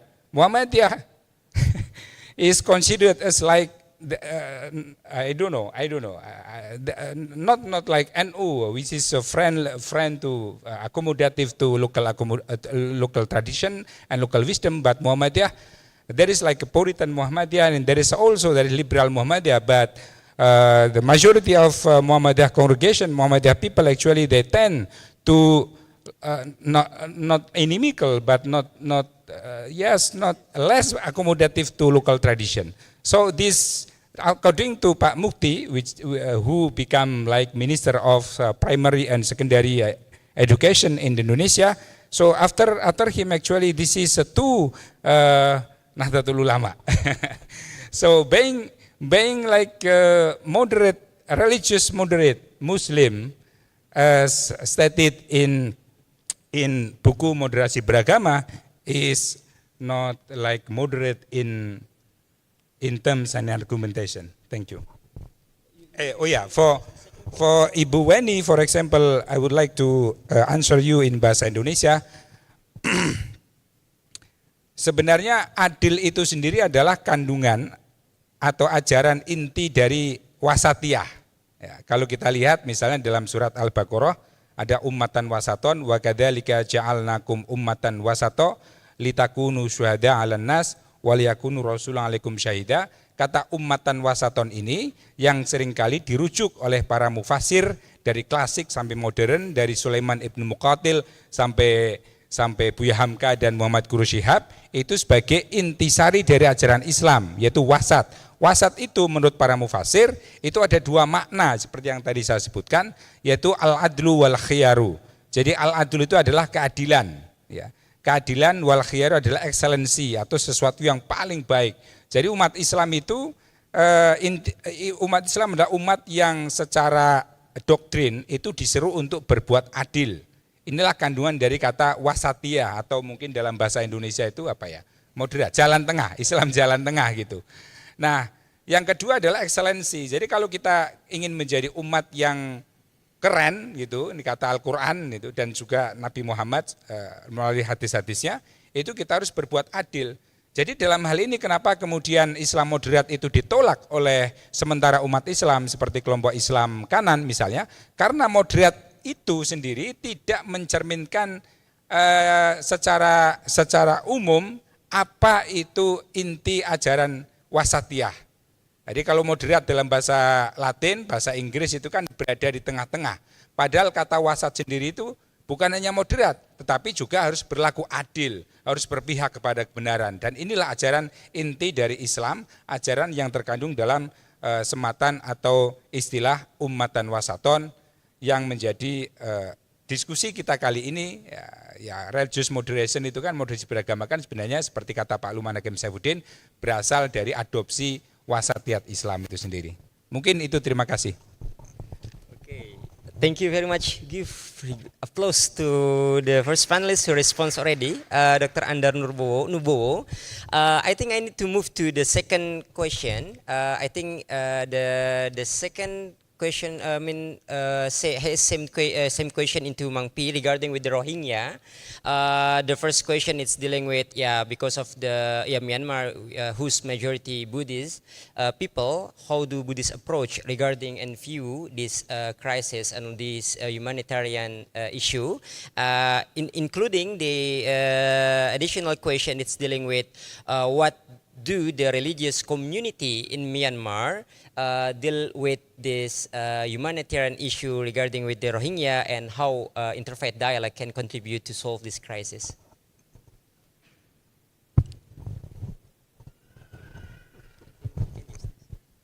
Hello. Okay. Thank you. Thank you for your question. It is actually it is very good question. So Rohingya people are not only living in the Rakhine state. There are a lot of the Rohingya people in Yangon, and they spread all across the Myanmar also. So in this kind of the situation that I mentioned in my PowerPoint also, only the very few Buddhist minority people, how to say, by political agenda, they are doing this kind of the thing. But most people, because Buddhism also they believe in kindness and love and sympathy and empathy. They share their food, and they share their property, and they share some people cannot share their goods and like that, but they share their ideas and recommendation and like that. One example is that when the crisis happen, one of the humanitarian groups is they meet with the minister in the Rakhine. So in this kind of the situation, when the world also attention to the Rohingya, so they talk to please open that, because at that time the Arab country, I don't want to mention the name, Arab country would like to send the rights back. So at that time, even though the violence is very intensified, But at that time, this kind of thing is done because of in collaboration with the Buddhist majority and the Christian and then other religious leader also. And then to the second question is what? Okay, now is the, because in the country is after the 2021 the country suddenly changed. Whenever that kind of the things happen, religious moderation is kind of the still functioning in Myanmar, because both sides respect the religious leader. Because the true religious leader, they never take side. Because all the religious leader, their passion is to give and to work and to serve for the community, the people who need in the needy situation. That is the both sides. I mean, is you understand, no? I don't want to explain detail.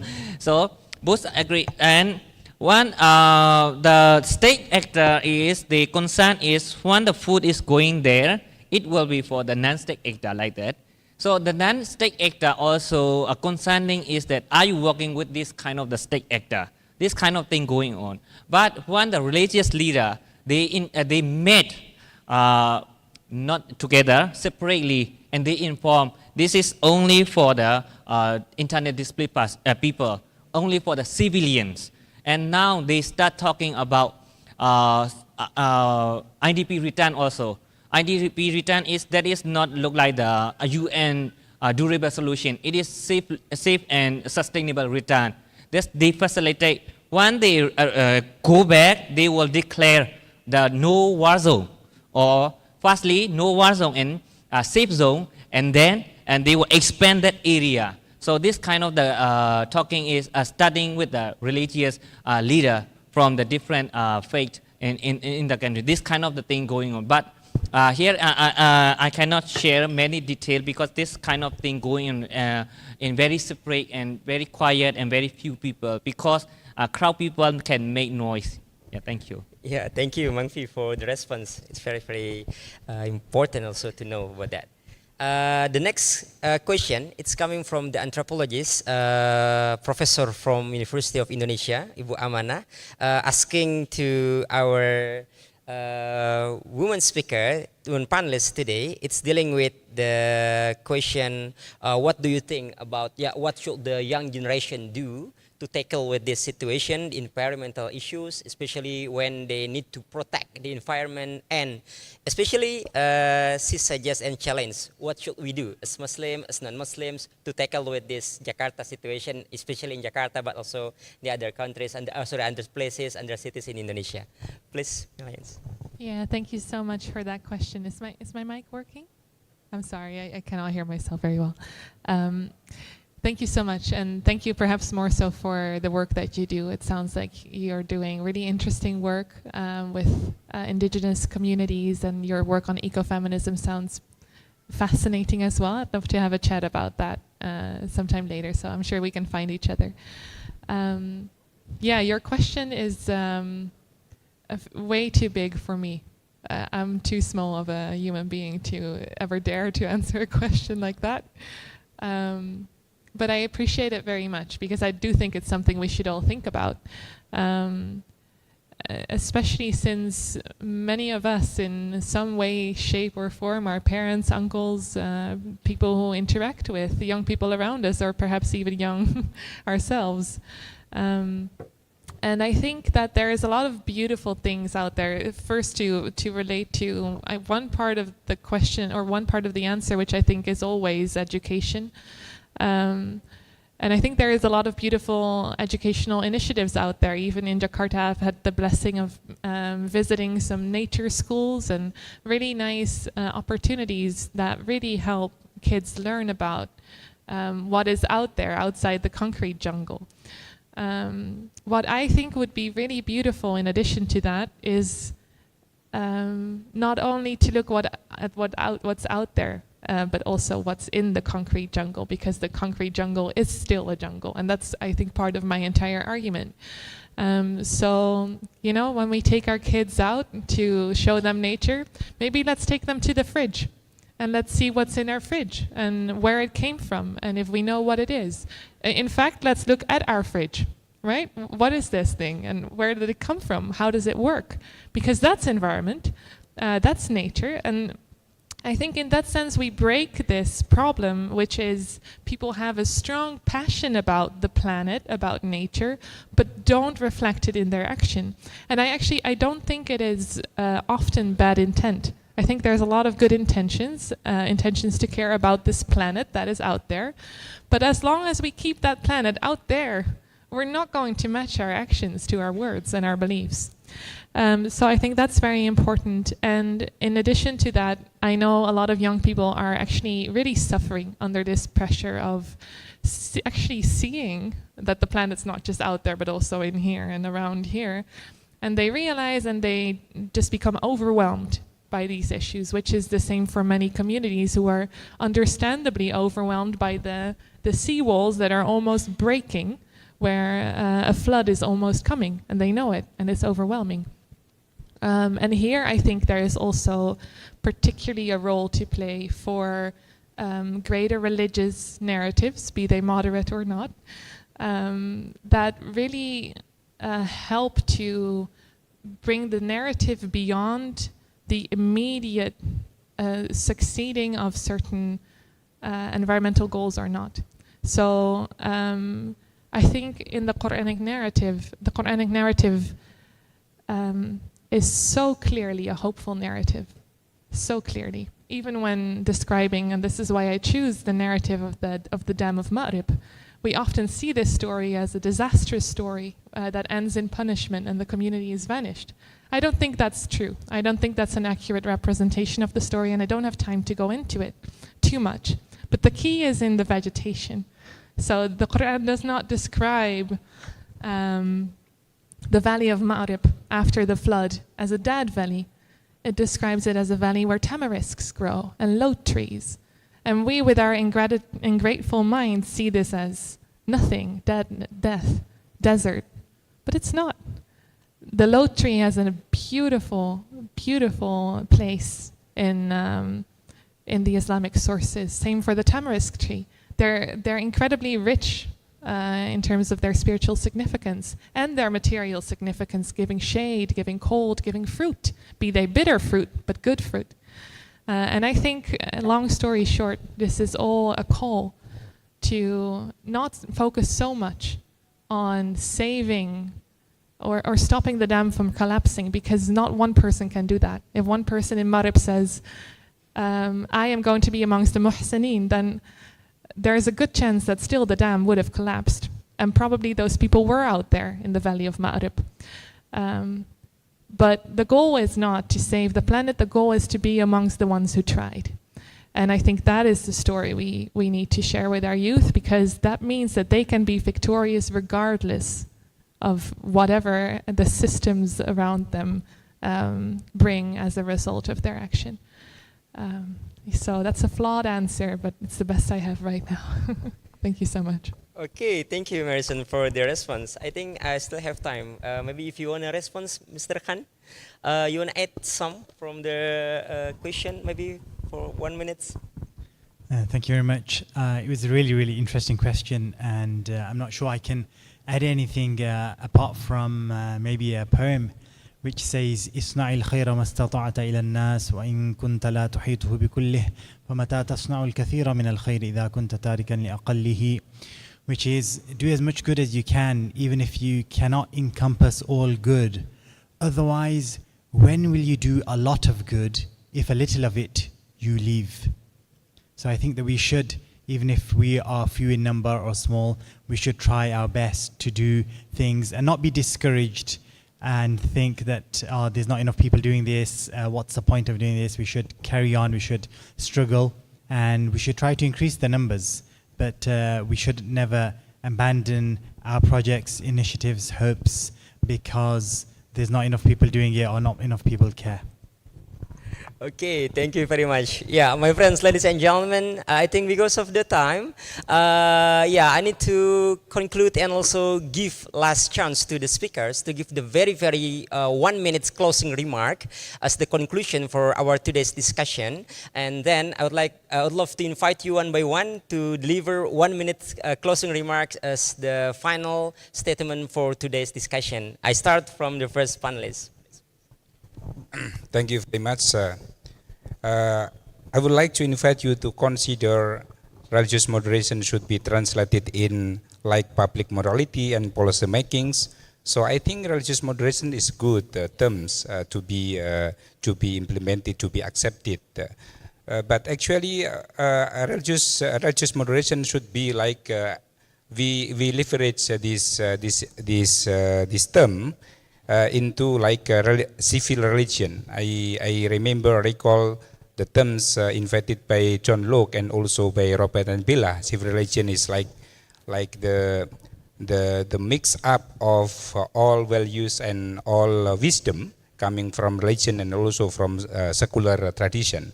So this is, in my opinion, in line with the value of Pancasila, with our national ideology of Pancasila, which is protecting like or defending like plurality, diversity in our country.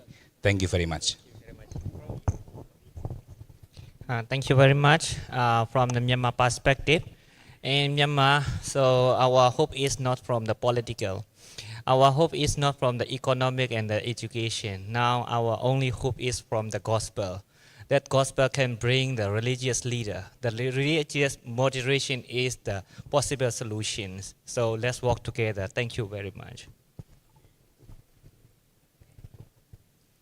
I think to add to that, just on the spot, in order to preserve an environment where religious moderation can thrive and prosper, we need to take actually a radical stance on certain base principles of human rights, dignity, environmental preservation. There is no religious moderation or talk of it in certain of these areas that are almost flooding. I would not be moderate if my child was almost drowning. I would not be moderate if my child is poisoned by the food I feed her or the water she drinks. So in order to prevent radicalization, we sometimes need to take a radical stance, and that is a radical stance for justice. I think we're in a grave danger of conflating moderation with having a watered down Islam, and I think that we must be very cautious of. Moderation shouldn't mean less Islam or that Islam is too powerful. In fact, I think we need to unleash the power within Islam to resolve many of our social and even environmental and other problems that we have in society. So I think that we should be cautious of being timid with Islam. That Islam is just on the back seat. It's not a cause. It's not a problem. It's don't worry. We shouldn't be. There's a lot of talk about colonialism and colonial. Very nicely said, global economic imperialism by the anthropologist sister there. Very nice. We should be careful that we are not pandering to a people outside or a discourse outside in the West. Indonesia should be confident, and the people here should assert themselves in knowledge and other ways, and not to be shy or not to be timid, and make sure that moderate Islam doesn't reflect that. There's so much within Islam that we have, we don't access, we can have access to, that will really make our country better, Indonesia better, the world better, and make people's lives shine much more nicely. There's really so much. So thank you. I think this okay. Oh, sorry. Yeah, ladies and gentlemen, my friends, the participant of the panel one discussion today, we are now moving to the final session. Yeah, thank you for your participation and thank you for your attention joining this first panel discussion today in the third ICROM International Conference on Religious Moderation today. We would like to thank you once again to Bapak Dr. Andar Nubowo, Mr. Mang Pi, Mrs. Merison, and last but not least to Muhammad Imran Khan for very engaging and fruitful discussion today for us. Me myself Dito Ali Pratama signing off now. I'm giving back to the master of ceremony. Assalamualaikum warahmatullahi wabarakatuh. Good afternoon everyone. Waalaikumsalam warahmatullahi wabarakatuh.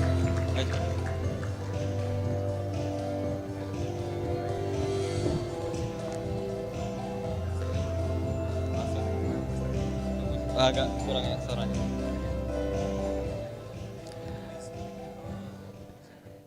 Oke, baik, itulah tadi panel dan panelis kita. And before leaving the stage, I would like to invite one photographer to take a picture of them, to have a group photo.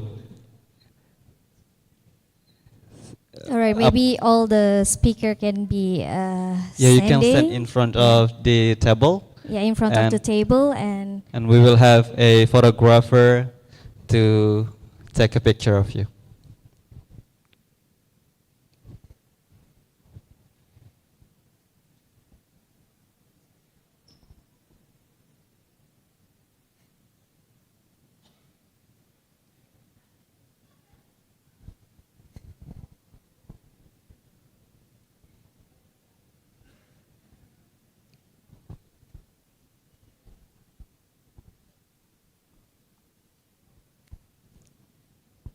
Satu, dua, tiga.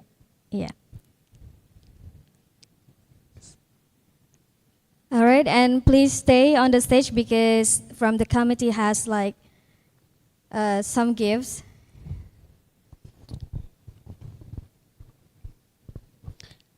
And also, photographer, can you stay and maybe take a picture with? Okay, all right. Okay, then thank you. Okay, there is a book actually in the back, on your back. So I would like to. Bapak Andar, ya, mohon untuk stay sebentar. Boleh disilakan dikeluarkan buku. There is a book inside the back. Can you please show them, and then we will take a picture of. We're gonna take picture of it. Yeah. 3, 2, 1. All right, thank you. Okay, thank you so much. Beri tepuk tangan lagi buat moderator dan panelis kita ya. Seluruh panelis. Alright, we kindly invite you to return to your seats as we continue with our program. And to our panel speaker, your presence is vital to the success of today's event. And once again, thank you very much. Oke, hadirin yang berbahagia, itulah tadi sesi panel 1 kita yang sangat insightful dan memberikan banyak point of view tentang religious moderation, betul, ethics, justice, and global security. So, kita akan break sejenak selama 30 menit untuk sholat asar. Kemudian akan kita lanjutkan lagi dengan acara selanjutnya yaitu book launching. Untuk itu kami persilakan kepada Bapak Ibu semuanya tamu undangan dan juga peserta ICROM 2024 untuk dapat memanfaatkan waktu yang tersedia, dan kami mohon untuk tidak lupa kembali lagi ke venue ini di pukul 16.45. Ya, silakan manfaatkan waktunya sebaik mungkin dan wassalamualaikum warahmatullahi wabarakatuh. We'll see you again in the book launching. Thank you.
Announce to all the respected participants and all the speakers to be into the ballroom or the venue of the International Conference on Religious Moderation, because our book launch is about to start.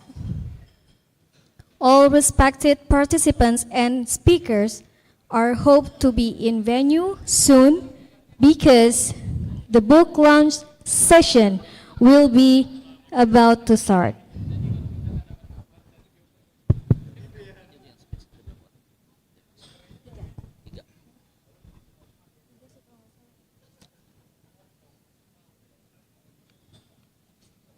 Iya, ini yang ada sesi zoom-nya itu kan? Yang ada sesi zoom-nya. Iya kan? Rur, ini yang ada sesi zoom-nya kan?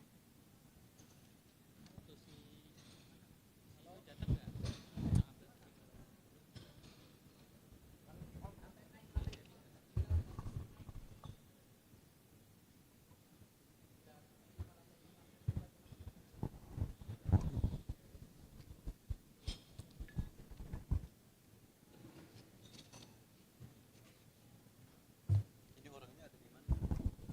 Yang altar ini. Satu di Tapi yang ada satu juga di sini. ya, yang dua Penulisnya di sini. penulisnya, translatornya di sini. Announce to all respected participants and speakers to be in the room or in the venue of International Conference on Religious Moderation, because the book launching session will be about to start.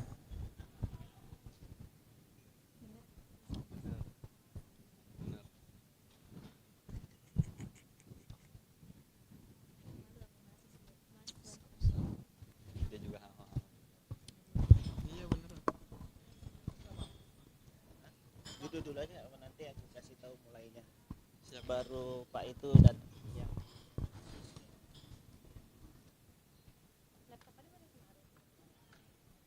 Tadi aku kasih tahu. Nanti lama masih sesuai jadwal paling lama. Oh iya. Sesuai mudah-mudahan. Siap. Iya benar-benar. Diinfokan kembali kepada seluruh partisipan dan juga speaker, International Conference on Religious Moderation sesi book launch akan segera dimulai.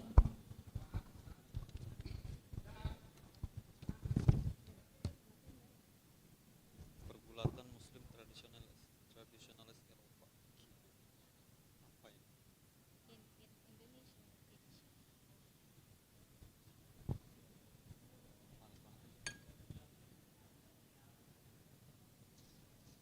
Ini minum kopi ya, bos?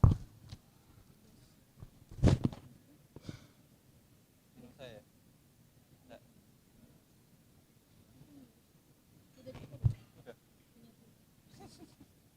Tapi belum, nggak tahu ya. Tapi udah terbuka. Oh, Nih ada yang belum kebuka. oh ini kali ini.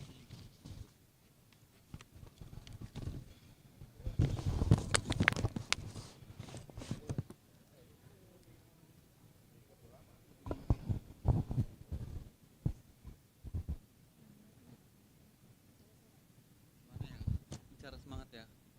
Aku tuh kok struggle banget. Tukang tidur. Hmm? Tukang tidur.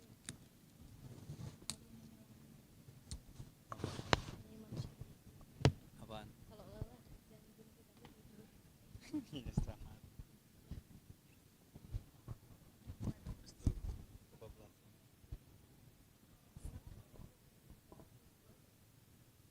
Bapak Ibu saudara sekalian.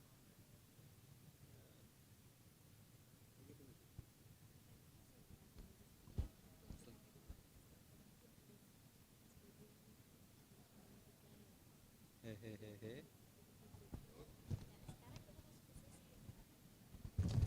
Adalah launching dan diskusi buku yang berjudul Traveling Home, Pergulatan Muslim Tradisionalis Eropa edisi Bahasa Indonesia.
jam narasumber udah datang semua. Narasumber udah datang semua. Nah, iya Pak.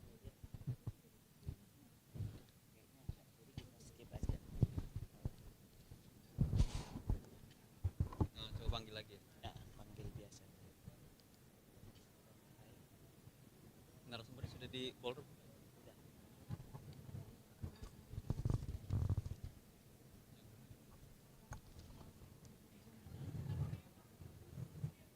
Iya,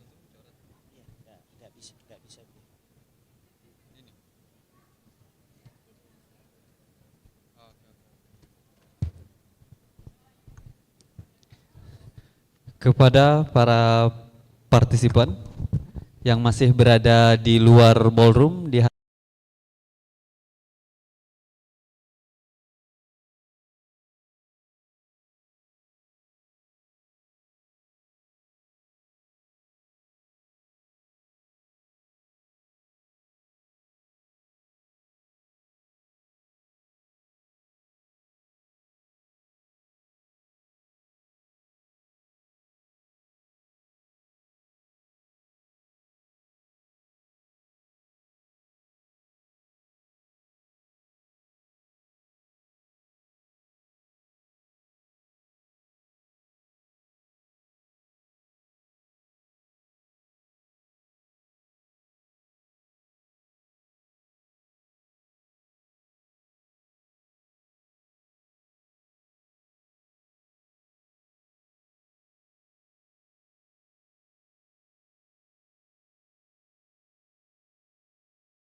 panitia akan ada.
Wabarakatuh.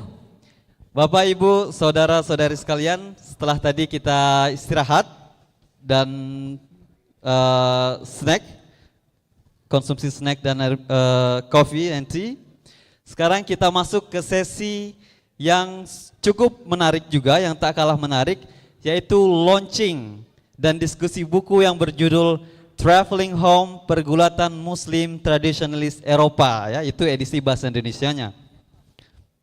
Now we're entering an equally exciting session, the launch and discussion of the book titled Traveling Home Pergulatan Muslim Tradisionalis Eropa in its Indonesian edition.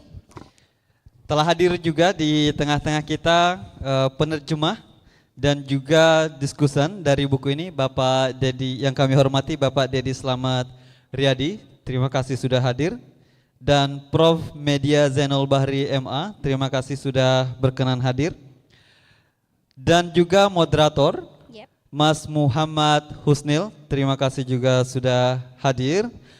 We are also pleased to have the translator and discussion for this book, Mr. Dedi Slamet Riyadi, and Prof. Dr. Media Zainul Bahri, Master of Arts. Thank you both for being here to discuss this important book launching. And we also have the moderator here, Mr. Muhammad Husnil. All right, ladies and gentlemen, Please welcome Mr. Dedi, Prof. Zainul Bahri, and Mr. Husnil with a big round of applause.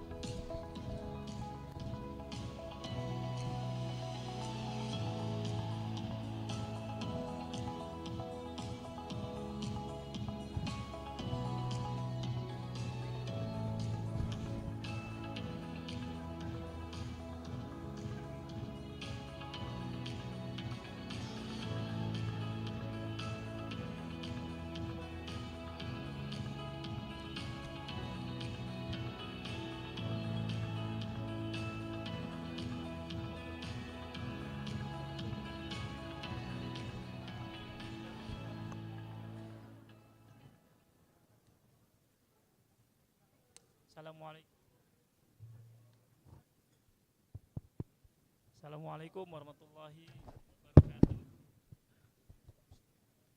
Assalamualaikum warahmatullahi wabarakatuh.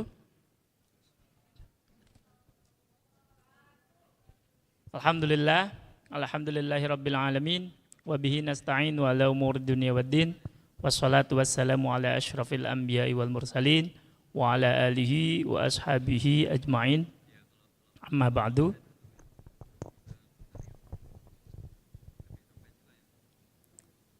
Good evening, everyone. Thank you for joining us in this session. This session we will discuss and launch a book written by Sheikh Abdul Hakim Murad, Traveling Home. We will discuss this book with Kang Dedi and Prof. Media.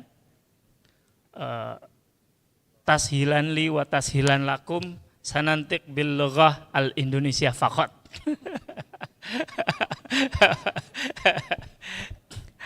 Jadi teman-teman, buku ini sangat menarik karena ada dua hal kenapa buku ini menarik.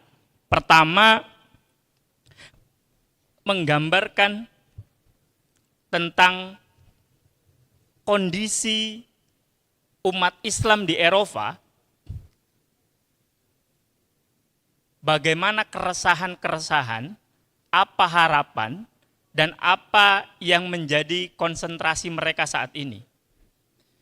Kedua, apa konteksnya dengan Indonesia, sehingga buku ini diterbitkan untuk umat dan untuk menjadi bacaan kita.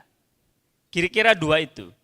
Tetapi sebenarnya, teman-teman, ini kalau Syekh Abdul Hakim Murad ini kalau tinggal di Indonesia, ini udah dianggap wali ini. Karena beliau itu mutabahir fi funun. Beliau itu mulai dari nahwu, mulai dari fikih, terus kemudian tasawuf apalagi, dan yang lain-lain. Nah, beliau itu yang menarik, mu'alaf usia 19 tahun. Tetapi beliau tidak beliau itu tidak nyaman dengan mu'alafnya, lalu kemudian beliau kalau di dalam konteks ini tuh pergi ke Lirboyonya Eropa, ke Cambridge, belajar bahasa Arab. Setelah itu beliau pergi ke Kairo, setelah ke Kairo ke Yaman dan ke Saud. Beliau mempelajari berbagai firaq, berbagai madhab-madhab, dan kemudian menjatuhkan pilihannya kepada yang kalau dibilang kita itu ahlus sunnah wal jamaah atau tradisionalis. Nah, ini menarik. Karena apa? Tawaran beliau menjadi tradisionalis dalam konteks Eropa yang sangat modern. Gitu. Nah, kenapa begitu? Ini beliau tuh tawarannya beberapa di sini itu segar. Misalnya ada beberapa istilah untuk mengganti Islamofobia, Prof. Terus kemudian bagaimana agar dakwah Islam di Eropa itu tidak berbalik menjadi sesuatu yang negatif, yaitu beliau sebut sebagai tanfiri itu. Nah, kita akan berbicara dan mendiskusikan ini lebih lanjut. Pertama, kita akan mendengarkan paparan yang juga dari Kang Dedi. Kang Dedi ini secara formal Kepala Subdit Bina Paham di Kemenag. Tetapi beliau ini dalam dunia penerbitan, beliau ini senior, Prof. Senior di dunia penerjemahan. Kalau teman-teman banyak lihat buku atau membaca buku gitu ya, itu sering membaca namanya. Nah, Kang Dedi menerjemahkan buku ini dengan sangat apik dan feel-nya dapat kita itu. Kita akan mendengarkan paparan Kang Dedi, lalu kemudian setelah itu kita juga akan mendengarkan apa perspektif Prof. Media, karena Prof. Media ini kan memang pakar tentang perbandingan agama dan sebagainya, dan juga buku-bukunya beliau ini kan Satu Tuhan, dan itu sekarang ini menjadi pegangan perjumpaan Islam ideologis, Islam kultural gitu ya, tentang harmoni. Nah, kita nanti akan mendengarkan paparan dari beliau. Untuk pertama, kita akan memberikan kesempatan kepada Kang Dedi selama 15 menit. Oh iya, ini karena soal teknis dan soal ini akhirnya Syekh Abdul Murad belum bisa bergabung dengan kita saat ini melalui Zoom dan sebagainya karena satu dan lain hal. Gitu, Kang. Jadi untuk sesi pertama kita akan berikan kepada Kang Dedi selama 15 menit untuk memaparkan gagasan-gagasan segar dari Syekh Abdul Hakim Murad. Silakan Kang Dedi.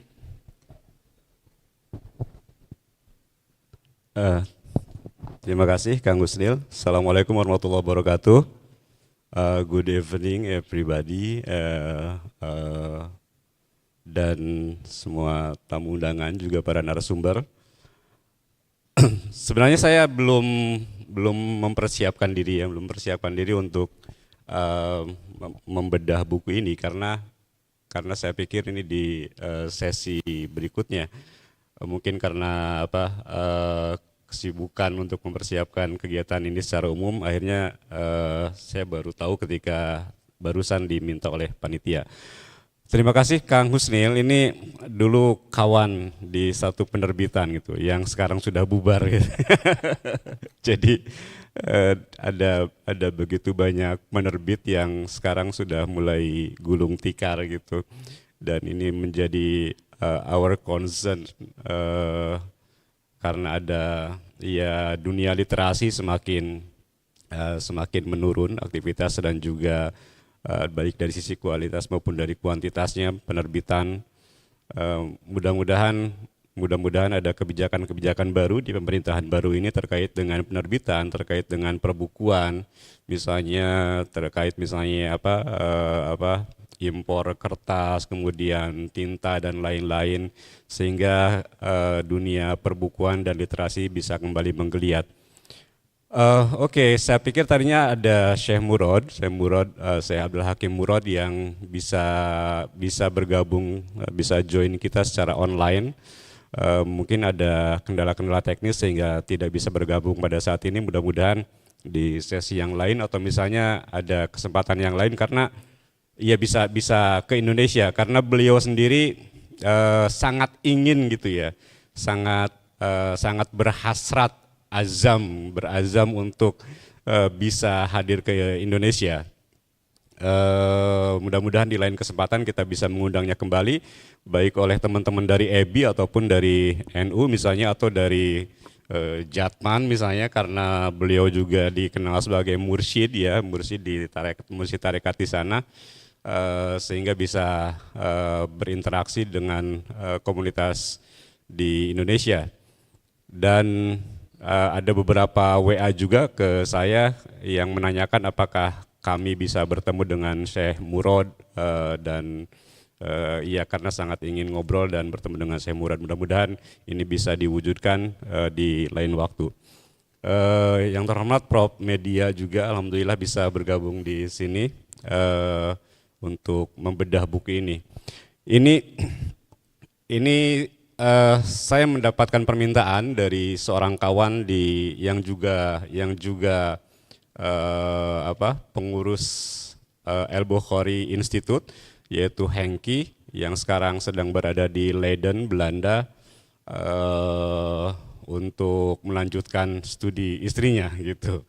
Mudah-mudahan nanti Hengkinya juga bisa melanjutkan studinya di sana. Nah, dapat permintaan untuk menerjemahkan buku Traveling Home karya Syekh Abdul Hakim Murad atau Timothy Winters ya, Prof. Nah, ketika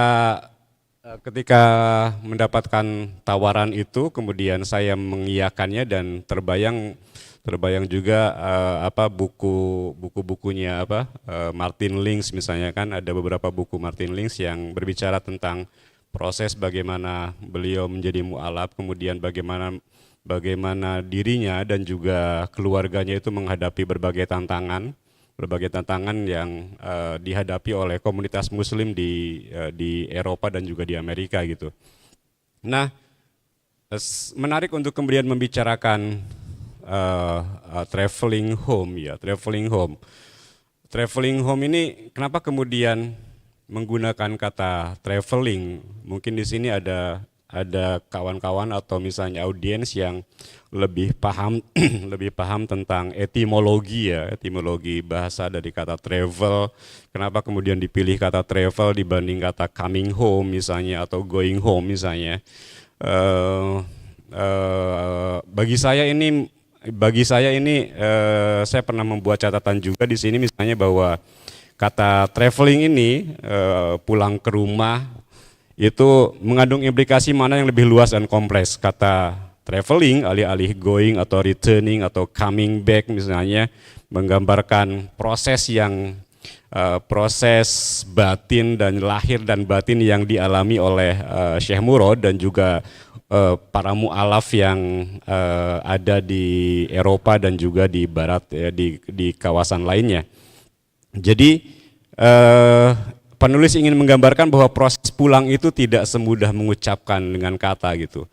Jadi kenapa kemudian Syekh Murad mengambil kata traveling home, padahal ia sendiri ada di Inggris gitu ya dan dilahirkan di Inggris, besarnya juga di sana. Kemudian kenapa kemudian menggunakan kata traveling home? Traveling menggunakan kata travel dia ingin menyatakan bahwa upaya untuk kembali ke Islam ini butuh perjuangan dan juga butuh upaya-upaya yang cukup berat dan serius. Bahwa pulang itu tidak semudah pulang saja. Pulang itu kita harus mengetahui asalnya itu dari mana gitu. Asalnya yang jelasnya itu dari mana. Bahwa setelah mengalami perjalanan yang begitu panjang dari Islam yang ada di Timur Tengah, itu mengalami proses transformasi, perubahan, kemudian perjalanan yang begitu panjang dari abad ke-6 Masehi gitu, kemudian terus berkembang melalui daratan Asia Barat, kemudian ke Afrika, lalu ke Maroko, kemudian ke Sisilia, ke Spanyol, kemudian akhirnya pada abad-abad berikutnya berkembang di kawasan Eropa, Amerika, dan di seluruh kawasan dunia yang lainnya. Itu mengalami proses transformasi. Mungkin ada perubahan-perubahan bentuk, ada perubahan-perubahan, ada tafsir-tafsir baru terhadap ajaran-ajaran Islam yang itu kemudian bagi sebagian kalangan menyamarkan gitu ya, atau membuat kesulitan. Saya harus pulang kemana nih? Ke Islam yang seperti apakah saya harus pulang gitu? Apakah Islam yang kemudian direpresentasikan oleh kalangan radikalis, intoleran, dan kemudian garis keras misalnya, ataukah Islam yang sufistik, Islam yang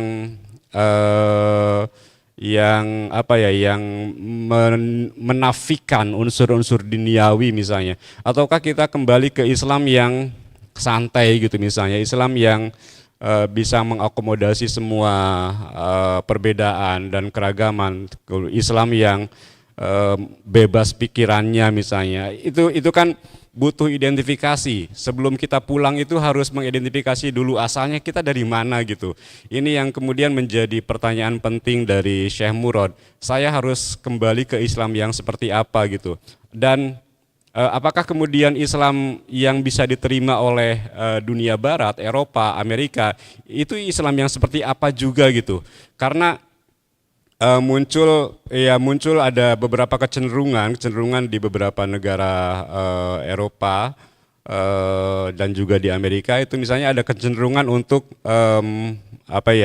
Islamofobia itu ya, Islamofobia, ada ketakutan pada Islam, yang dalam buku ini Syekh Murad lebih menggunakan kata lahabis. Lahabis itu berasal dari kata dari Abu Lahab gitu ya. Dalam surat di Al-Quran itu ada surat Al-Lahab gitu kan, tabat syada Abu Lahabi watab.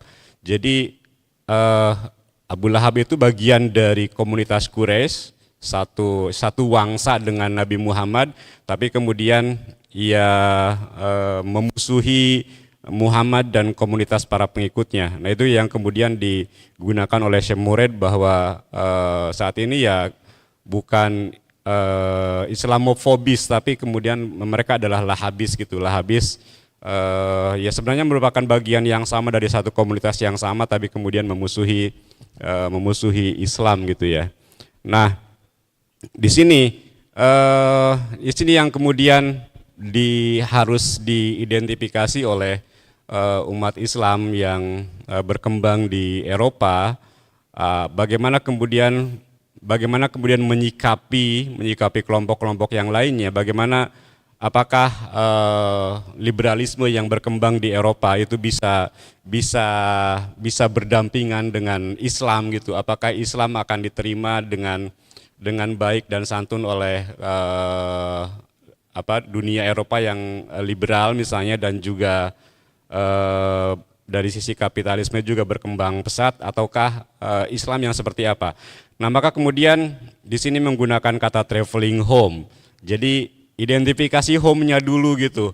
Dan pada giliran berikutnya ya bagi Syekh Murad, Islam yang kemudian bisa dipulangi gitu ya, menjadi rumah bagi komunitas muslim di Eropa adalah muslim tradisionalis.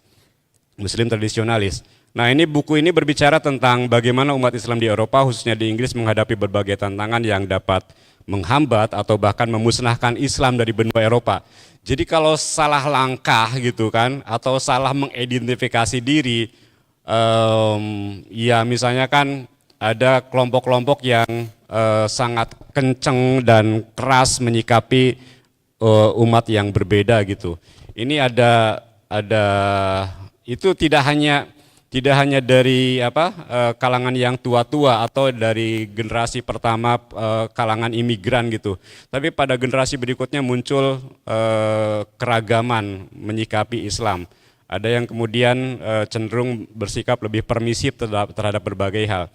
Nah, itu bagaimana caranya? Namun di sisi lain tantangan itu bisa dihadapi dengan baik. Islam akan berkembang pesat di sana. Misalnya di laporan Pew Research 2017 menunjukkan bahwa Muslim Inggris itu berjumlah 41 juta, itu akan meningkat menjadi 13,4 juta pada tahun 2050. Negara-negara Eropa yang lainnya juga menunjukkan perkembangan dan komunitas yang sama.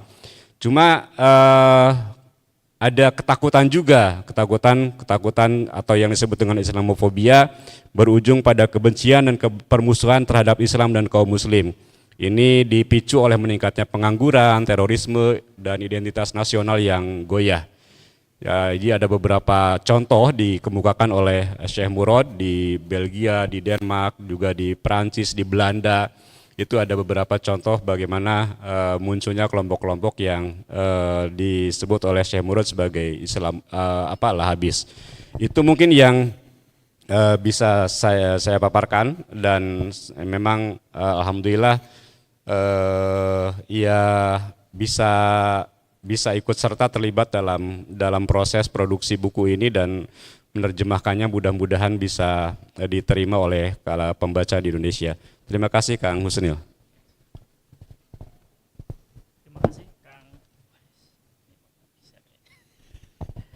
Terima kasih Kang Dedi sudah memberikan summary, ringkasan, ikhtisar kepada kita tentang apa yang menarik dalam buku ini.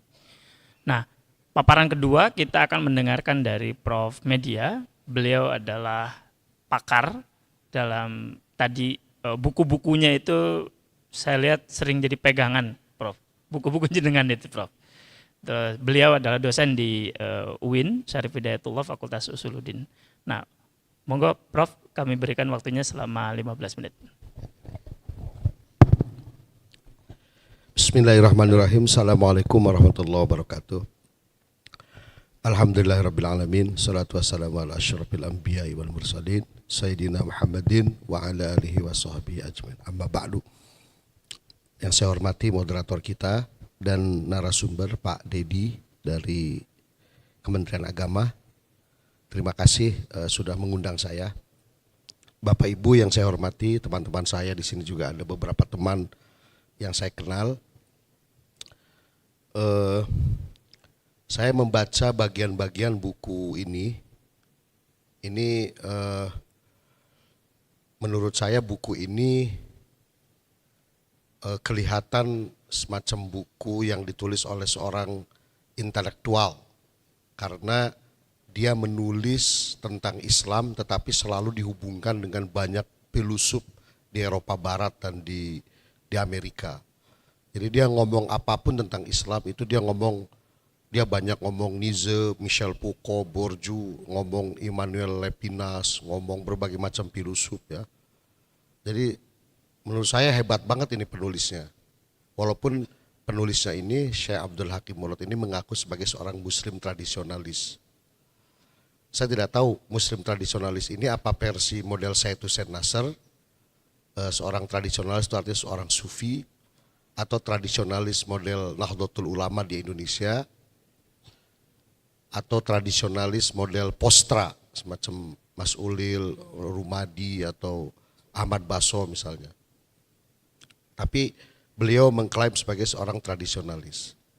Tapi tulisannya ini berbicara tentang satu model Islam yang mungkin bisa disebut Islam sufistik gitu ya, yang ingin bisa hidup berdampingan di Eropa, tetapi tetap menjalankan syariat Islam secara baik, secara maksimal. Nah, Bapak Ibu yang saya hormati, saya kira di sini juga ada teman-teman alumni Eropa atau alumni Amerika yang pernah tinggal di sana. Teman-teman mungkin lebih tahu dari saya minta maaf nih. Panitia ngundangnya saya ya, mestinya ada Mas Andar, ada Bu Amanah Nuris dan lain-lain. Menurut saya sampai hari ini persoalan imigran Muslim dan culture Eropa tuh, tapi ini menurut saya itu masih ada problem. Nah karena itulah maka beliau menulis satu buku, mungkin ingin mengurangi kesalahpahaman tentang Islam, Muslim, integrasi, multikulturalisme, asimilasi di Eropa. Mungkin itu mungkin.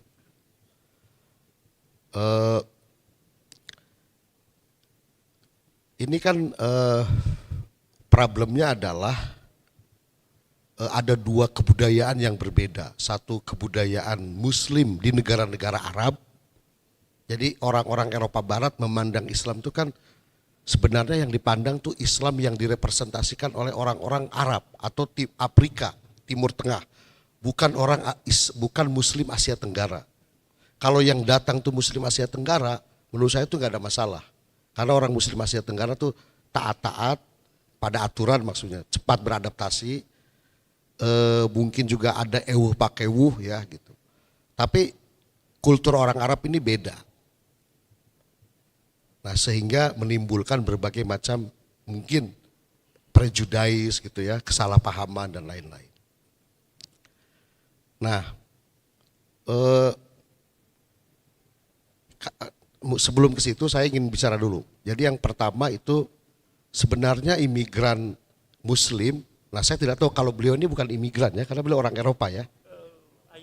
Oh ayahnya imigran. Jadi kalau orang Eropa ini memang hidup dalam kultur Eropa. Tapi ini mungkin kita bicara secara umum. Kalau imigran Muslim dari Arab, dari Timur Tengah itu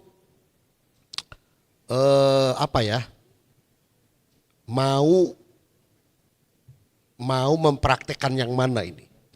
Tadi misalnya kalau Jerman setahu saya dia integrasi, jadi mau menginikan integrasi. Kalau asimilasi itu kan imigran ini harus berasimilasi dengan budaya Eropa. Itu mungkin mirip dengan melting pot, di mana seluruh kebudayaan yang berbeda-beda itu mencair, kemudian dia memunculkan satu kebudayaan baru yang disebut kebudayaan Amerika, American culture misalnya, atau European culture. Tapi ini jadi mencair tuh budaya-budaya yang berbeda-beda itu. Nah, atau yang kedua yaitu model salad. Ya, salad itu di dalam mangkok itu isinya adalah berbagai macam vegetables dan buah-buahan. Dia tetap buah-buahan itu tidak mencair, sayur-sayuran juga tetap warnanya ada yang hijau, ada yang biru, ada yang kuning, tapi mereka bisa hidup bersama-sama secara damai. Ini model salad, ya. Nah, mungkin model salad ini mirip-mirip dengan model yang disebut dengan multikulturalisme.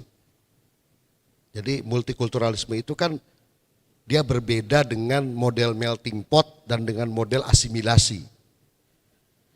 Multikulturalisme itu kita hidup di satu kebudayaan yang berbeda-beda di mana kita tetap punya 4 keuntungan. Pertama, kita tetap punya identitas sosial sebagai Muslim, sebagai orang Arab, dibiarkan oleh negara, oleh masyarakat Eropa. Yang kedua, kita tetap punya identitas religius, bahwa kita sebagai Muslim misalnya, dan kita juga punya lingkaran sosial di antara orang-orang Arab, orang Afrika misalnya, orang Turki. Kalau di Eropa Barat kan banyak orang Turki. Itu dibiarkan oleh negara. Yang ketiga, kita punya opportunity dan equality yang sama. Jadi kita itu punya kesempatan yang sama dengan orang Eropa, dan kita punya kesetaraan yang sama dengan orang Eropa. Itu sebenarnya mimpi indah dari multikulturalisme. Mimpi indahnya begitu. Jadi equal, setara, menghormati multikultur dan lain-lain. Kira-kira begitulah. Nah, Eropa Barat, setahu saya Jerman, saya pernah tinggal sebentar di situ. Jerman itu integrasi. Nah, integrasi itu artinya apa? Nah, ini problem, ini sering diperdebatkan.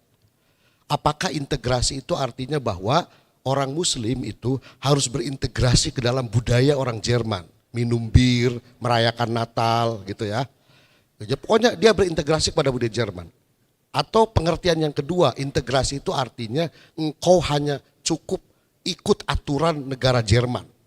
Ikut aturan aja, nggak boleh kau melanggar aturan, melanggar hukum. Nah, yang mana ini integrasi ini? Jadi kita ikut di dalam, terintegrasi dalam sistem masyarakat Jerman, ya, gitu ya. Jadi kalau ketemu cium pipi kiri, cium pipi kanan, misalnya ya, gitu. Kemudian merayakan Natal, minum, gitu. Atau cukup taat aturan. Itu yang pertama. Nah, yang kedua, sekarang kita lihat prakteknya. Ini yang dalam buku ini ideal ya. Kalau buku ini ideal, pokoknya beliau bilang Islam yang dianut adalah universalisme transendental, di mana Islam itu punya nilai-nilai universal, artinya bisa dipraktekkan di mana aja, dan Muslim itu di mana saja dia tinggal, langit dijunjung. Itu kalau menurut buku ini. Jadi harusnya Muslim itu tinggal di mana aja betah, tanpa harus konflik dengan masyarakat setempat. Nah, jadi saya melihat, dan ini beliau ini mengatakan buku ini bukan buku studi sosiologis, tapi buku teologis. Karena itu beliau ini mengajukan pandangan-pandangan teologis tentang bagaimana sebaiknya kita tinggal kalau kita sebagai minoritas atau kalau kita sebagai mayoritas. Nah, sekarang kita lihat prakteknya. Di Jerman misalnya. Di Jerman tuh yang saya lihat sehari-hari, itu yang bikin trouble itu di masyarakat adalah imigran Muslim. Sorry ya, saya minta maaf kalau saya agak jujur. Iya, misalnya imigran Muslim itu misalnya yang umumnya di dalam buku ini juga disebutkan, imigran dari Arab itu pendidikannya rendah. Bahkan banyak yang tidak bisa baca tulis. Tapi mereka harus hijrah ke Eropa karena ada konflik atau perang. Misalnya yang suka mencoret-coret tembok, yang suka mencoret-coret kursi di kereta, itu biasanya imigran Muslim yang pendidikannya rendah. Misalnya ya, yang kalau ngomong itu suka teriak-teriak di kereta, di tempat-tempat umum, di bus, di kereta.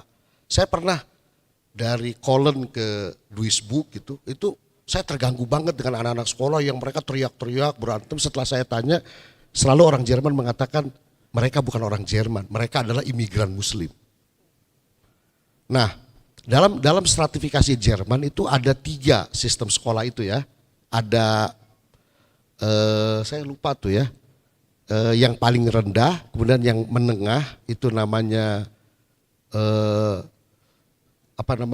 Fachschule itu. Yang ketiga itu gimnasium. Gimnasium itu berarti dia nanti pasti akan masuk ke universitas. Nah, imigran-imigran Muslim yang di Jerman itu umumnya di sekolah di bawah ini, di level yang bawah. Kenapa? Karena mereka tidak punya uang, ya. Kemudian tidak mampu berbahasa Jerman dengan sangat baik, juga mungkin kurang paham konstitusi Jerman. Nah, saya suka tanya, jadi mereka ini yang di bawah ini, mereka sudah tahu bahwa nanti mereka kerjanya akan jadi pencuci piring, ngecat rumah.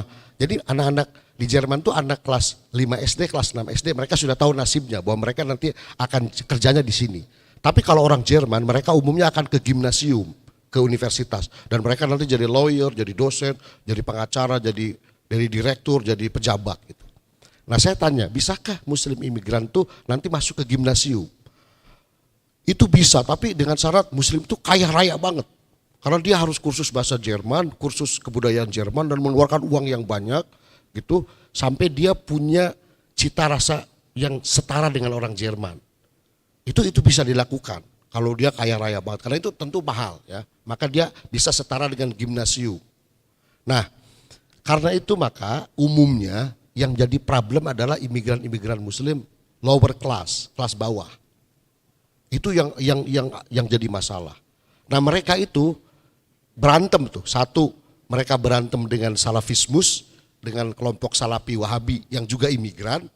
Jadi ada kelompok lower Muslim, ada salafismus. Yang ketiga neonazi. Neonazi ini adalah kelompok-kelompok yang terutama di Jerman Timur ya, yang ekonominya tidak sekaya Jerman Barat. Nah, jadi saya sering mendengar dari para jurnalis atau lihat siaran di televisi itu orang Jerman menyebutnya sampah masyarakat. Jadi sampah masyarakat itu adalah kelompok salafismus dan kelompok neonazi. Nah itu, jadi menurut saya apakah yang disebut integrasi atau asimilasi ataupun itu tidak seindah pada prakteknya. Nah, lalu saya tanya kepada beberapa profesor di Jerman, apakah ada imigran-imigran Muslim yang punya kedudukan yang tinggi sebagai pengacara, sebagai pejabat tinggi negara, sebagai rektor? Ada, tapi masalahnya mereka tidak naik kereta, tidak naik bus, mereka punya mobil pribadi. Nah, sementara yang naik kereta, yang naik bus, yang naik angkutan umum setiap hari kelihatan oleh masyarakat Eropa adalah imigran-imigran Muslim yang memang secara literasi rendah. Nah, mereka itu akan disekolahkan, tapi juga nanti mereka sudah tahu bahwa mereka akan kerja pada pekerjaan-pekerjaan yang sangat kasar. Diperparah lagi tahun 2018, saya kembali ke Jerman, tinggal 3 bulan, pada waktu itu sebagai alumni Alexander von Humboldt. Pas saya kembali ke Jerman 2018 itu, pas Angela Merkel menerima 1 juta imigran Muslim dari Syria. Setiap hari saya nonton di televisi itu perdebatannya keras. Sebagian orang Jerman tidak mau ada imigran Muslim lagi datang ke Jerman, dan itu juga pasti kosnya besar. Seingat saya waktu itu Angela Merkel mengeluarkan 20 juta euro untuk 1 juta imigran Muslim, karena mereka harus tinggal di rumah itu dibayar, lalu mereka dikursuskan bahasa Jerman dan harus makan. Tapi sebagian lagi itu pro, bahwa mereka harus diterima di Jerman. Nah, akhirnya Angela Merkel mengumumkan bahwa dia menerima dengan tangan terbuka para imigran Muslim itu, ya, dan dia pidato di televisi bahwa orang Jerman itu harus menerima mereka. Ingat bahwa kita juga dulu ketika Perang Dunia hancur, kita juga dibantu oleh imigran dari Turki. Tapi saya yakin bahwa pidato Angela Merkel itu tidak lain dan tidak bukan adalah bahwa imigran Muslim yang jumlahnya jutaan itu akan menggerakkan roda ekonomi Eropa Barat. Nah, saya kira pertimbangannya sangat ekonomis. Ya, karena siapa nanti yang akan menggerakkan ekonomi kerakyatan ya, kalau ekonomi UMKM kalau di sini. Kalau bukan mereka, orang Jerman mana mau ngecat, orang Jerman mana mau gali gorong-gorong, bangun rumah, semua adalah orang Turki, semua orang Turki, orang Lebanon, orang Saudi. Ngecat, kemudian motong pohon. Motong pohon itu di Jerman kita bayar 2.000 euro tuh, sekitar 28 juta. Jadi kalau ada yang mau kerja di Jerman jadi pemotong pohon bisa kaya, 28 juta. Tapi Anda bayar pajak. Nah, itu siapa yang mau orang Jerman mau motong pohon rumahnya yang tinggi? Tidak, mereka bayar orang Turki. Gitu. Nah, jadi maksud saya bahwa buku ini suatu ikhtiar yang sangat baik, di mana kita sebagai Muslim itu ingin hidup berdampingan secara damai, dan negara Eropa juga memberi kebebasan kita beragama, tapi juga ternyata pada prakteknya masih terus akan ada banyak masalah. Itu saya kira yang bisa saya sampaikan. Terima kasih. Assalamualaikum warahmatullahi wabarakatuh. Waalaikumsalam warahmatullahi wabarakatuh. Paparan yang sangat menarik sekali dari Prof, dan berdasarkan pengalaman sendiri juga, sehingga kita bisa merasakan feel-nya tadi itu Prof. Nah teman-teman, kita akan membuka sesi tanya jawab.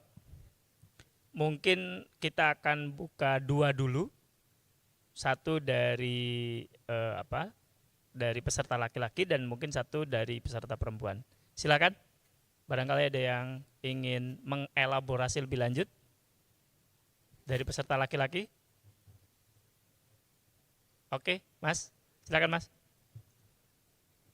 Sebutkan nama dan dari mana.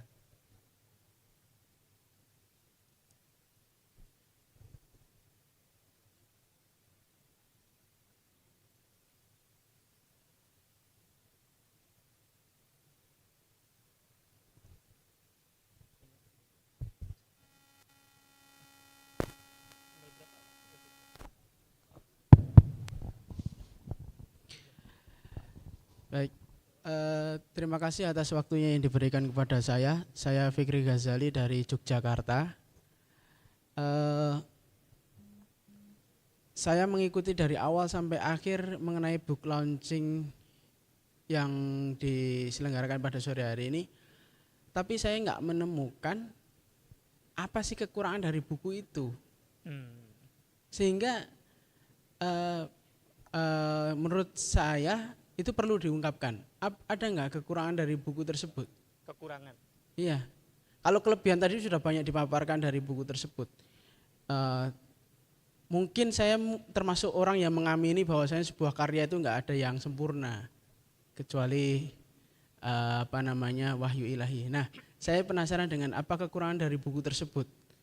Nah, terus yang kedua, mengenai tradisionalis yang dipaparkan, yang dianut oleh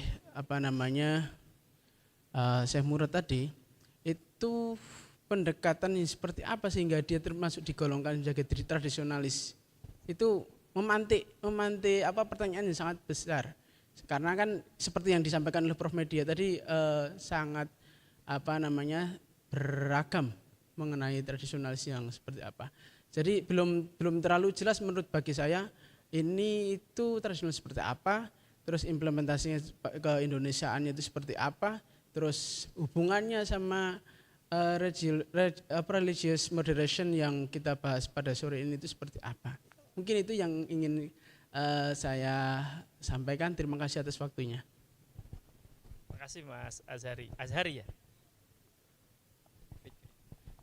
Fikri Ghazali. Oh Mas Fikri. Mas Fikri.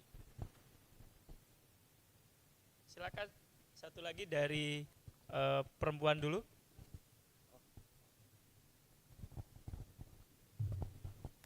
Oh ini nih, silakan Mbak. Oke. Oke, jadi 3, nggak apa-apa.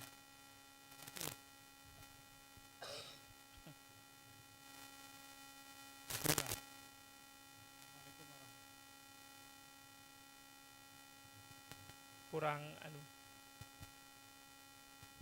mic-nya Mas.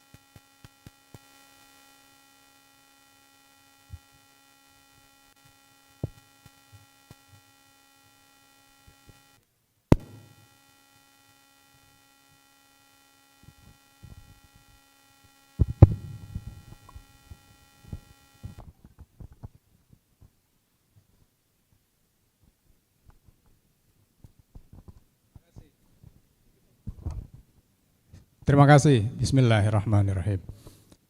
Saya Zainul dari Center for Economic and Democracy Studies.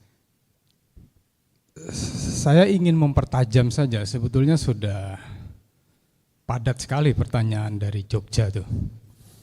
Jadi ini perdebatan yang menarik sebetulnya, kata tradisionalis sama dengan kata santri. Itu sekarang ada sebutan new santri. Jadi dua nomenklatur ini di Indonesia sudah berkembang pesat ini kalau pakai kajiannya sosiologi. Pertanyaan saya, sebenarnya apa sih relevansinya dengan moderasi di Indonesia? Apakah kita ingin mengidentifikasi tradisionalisme yang dilekatkan pada tema buku ini kepada Indonesia? Atau tadi sebetulnya kita ingin mencari apa sih distingsinya, perbedaannya? Nah, mestinya kita punya kesepakatan sementara lah.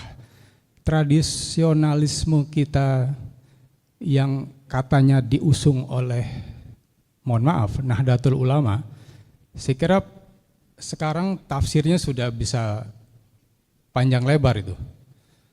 Kalau orang Muhammadiyah yang modernis itu bisa bertasawuf, saya kira dia bisa lebih tradisionalis. Makanya ada istilah post-tradisionalis. Nah, yang ketiga, mungkin enggak moderasi itu di dalam terminologi tradisionalis dan modernisme itu punya sintesa, Pak, Prof. Punya sintesa, karena dua nomenklatur ini masih tarik-menarik menurut saya. Kata tradisionalisme dengan modernisme itu masih ada tarik-menarik. Mungkinkah ada sintesa, Prof, dalam konteks mengkonstruksi satu idealisme baru untuk menafsir hubungan kedua entitas itu dalam konteks moderasi kita yang sekarang kita diskusikan. Terima kasih. Assalamualaikum warahmatullahi wabarakatuh. Mas siapa tadi namanya? Mas siapa? Zainul. Mas Zainul. Makasih Mas Zainul. Ibu.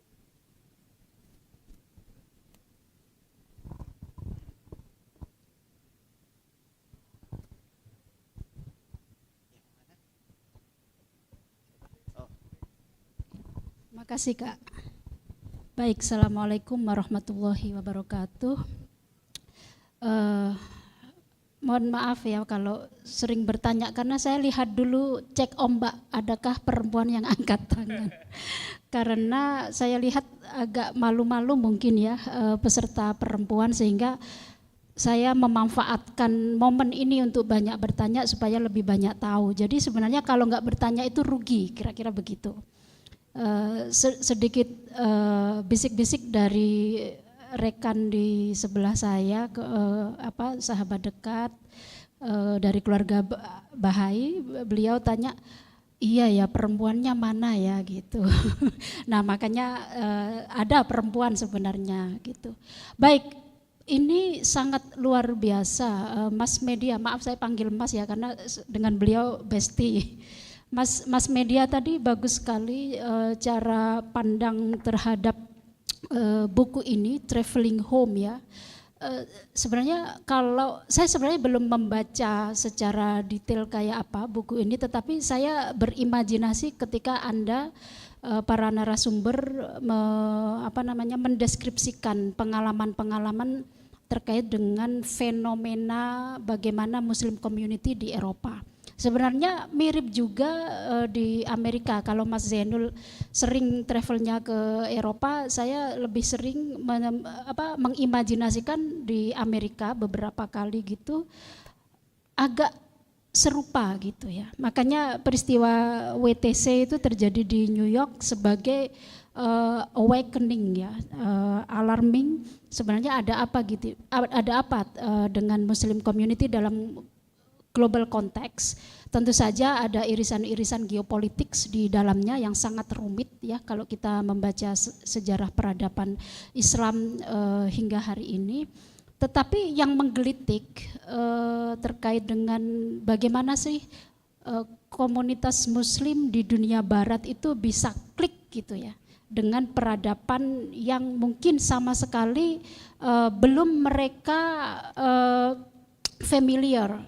Apakah itu imigran dari misalnya Pakistan, Bangladesh, Afghanistan belakangan gitu ya, kemudian pasca ISIS dan lain sebagainya, itu memang menyebabkan kebijakan-kebijakan strategis dalam konteks Uni Eropa, termasuk di Amerika sendiri, bagaimana ini dunia merespon Muslim society dalam global konteks.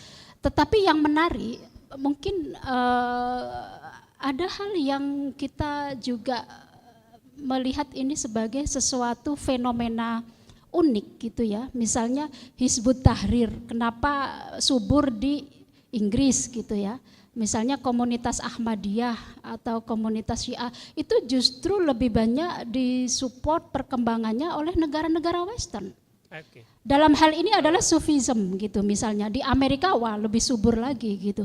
Termasuk juga kelompok-kelompok Salafi Wahabi gitu. Jangan-jangan saya curiga, jangan-jangan yang terbuka terhadap Islam yang sangat kompleks dan rumit ini justru malah dunia barat dibanding kita sendiri.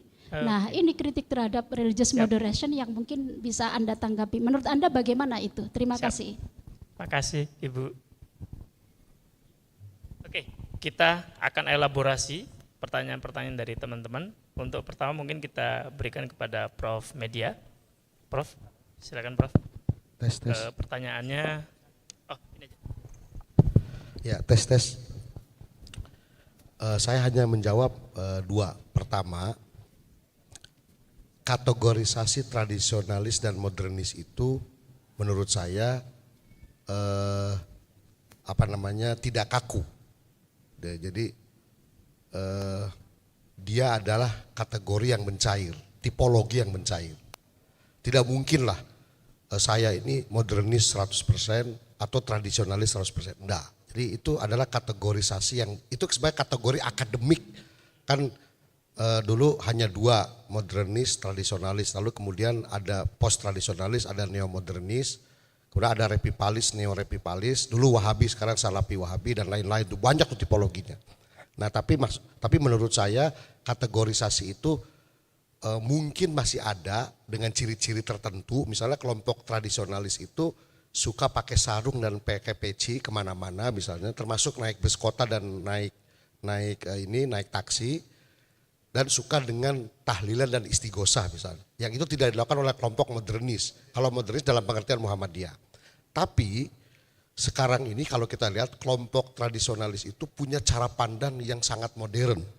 Misalnya direpresentasikan oleh Gus Dur, Mas Ulil, Mas Rumadi dan lain-lain. Contoh nih yang gampang lah ya. Yang pertama, ketika Kiai Ahmad Siddiq dengan Gus Dur tahun 85 itu merumuskan supaya Pancasila itu menjadi menjadi salah satu asas Islam, organisasi Islam menerima Pancasila, itu menurut saya perdebatan-perdebatannya sangat modern. Jadi menurut saya Kiai Ahmad Siddiq itu udah modern cara pandangnya pada waktu itu dengan Gus Dur. Tahun 85 tuh, karena NU adalah ormas pertama yang menerima Pancasila sebagai ideologi, sebagai salah satu asas. Yang kedua, tahun 2017 misalnya atau 2018, PBNU secara resmi dalam satu perhelatan ya, saya nggak tahu namanya tuh Bahsul Masail atau apa, Munas, itu mengumumkan kepada dunia bahwa di Indonesia tidak boleh lagi orang menyebut kafir, gitu. Jadi itu adalah saudara sebangsa misalnya ya, jadi kebangsaan itu cara pandang yang sangat modern, gitu. Nah sebaliknya kelompok yang disebut kelompok modernis itu ada masa-masa ketika cara pandangnya sangat konservatif. Mungkin bisa dibaca tuh ya dalam bukunya Mas Hilali Basha atau buku yang terbaru tentang bagaimana kelompok-kelompok konservatif itu dulu pernah tumbuh subur di Muhammadiyah yang katanya kelompok modernis. Jadi itu ya Mas ya. Jadi saya melihatnya bukan sintesis tapi cair. Jadi sekarang kelompok tradisionalis itu udah banyak jadi profesor, kelompok tradisionalis jadi wakil presiden, kelompok tradisionalis jadi menteri. Nah itu pasti otomatis kelompok tradisionalis yang jadi pejabat-pejabat tinggi negara dan profesor itu cara pandang pasti modernis. Tidak lagi tradisionalis dalam pengertian 80-70 tahun yang lalu. Yang kedua, yang terakhir Pak Moderator. Kesan saya yang disebut tradisionalisme Islam oleh Syekh ini, Abdul Hakim Murad ini maksudnya adalah dia bisa melaksanakan seluruh syariat Islam di negara sekuler, maksudnya di Eropa gitu. Bahkan karena dia sufi mungkin dia juga ingin ada tarekat-tarekat tasawuf di Eropa. Nah, tapi menurut saya ada problem. Pertama, problemnya adalah seluruh kegiatan atau praktek Islam kaum muslim di Eropa itu harus difasilitasi oleh negara. Pertama, muslim di Jerman misalnya, saya kasih Jerman aja yang mudah. Jerman minta agar di mana-mana ada makanan halal. Maka pemerintah mengizinkan di mana-mana ada halal food. Anda pergi kemanapun, ke Berlin, ke Frankfurt, ke Cologne, ke Hamburg, ke Bonn, itu pasti akan dengan mudah ada makanan halal. Itu diizinkan oleh pemerintah. Artinya bahwa pemerintah setuju ya, mensupport. Yang kedua, muslim di Jerman minta dibangunkan musola-musola.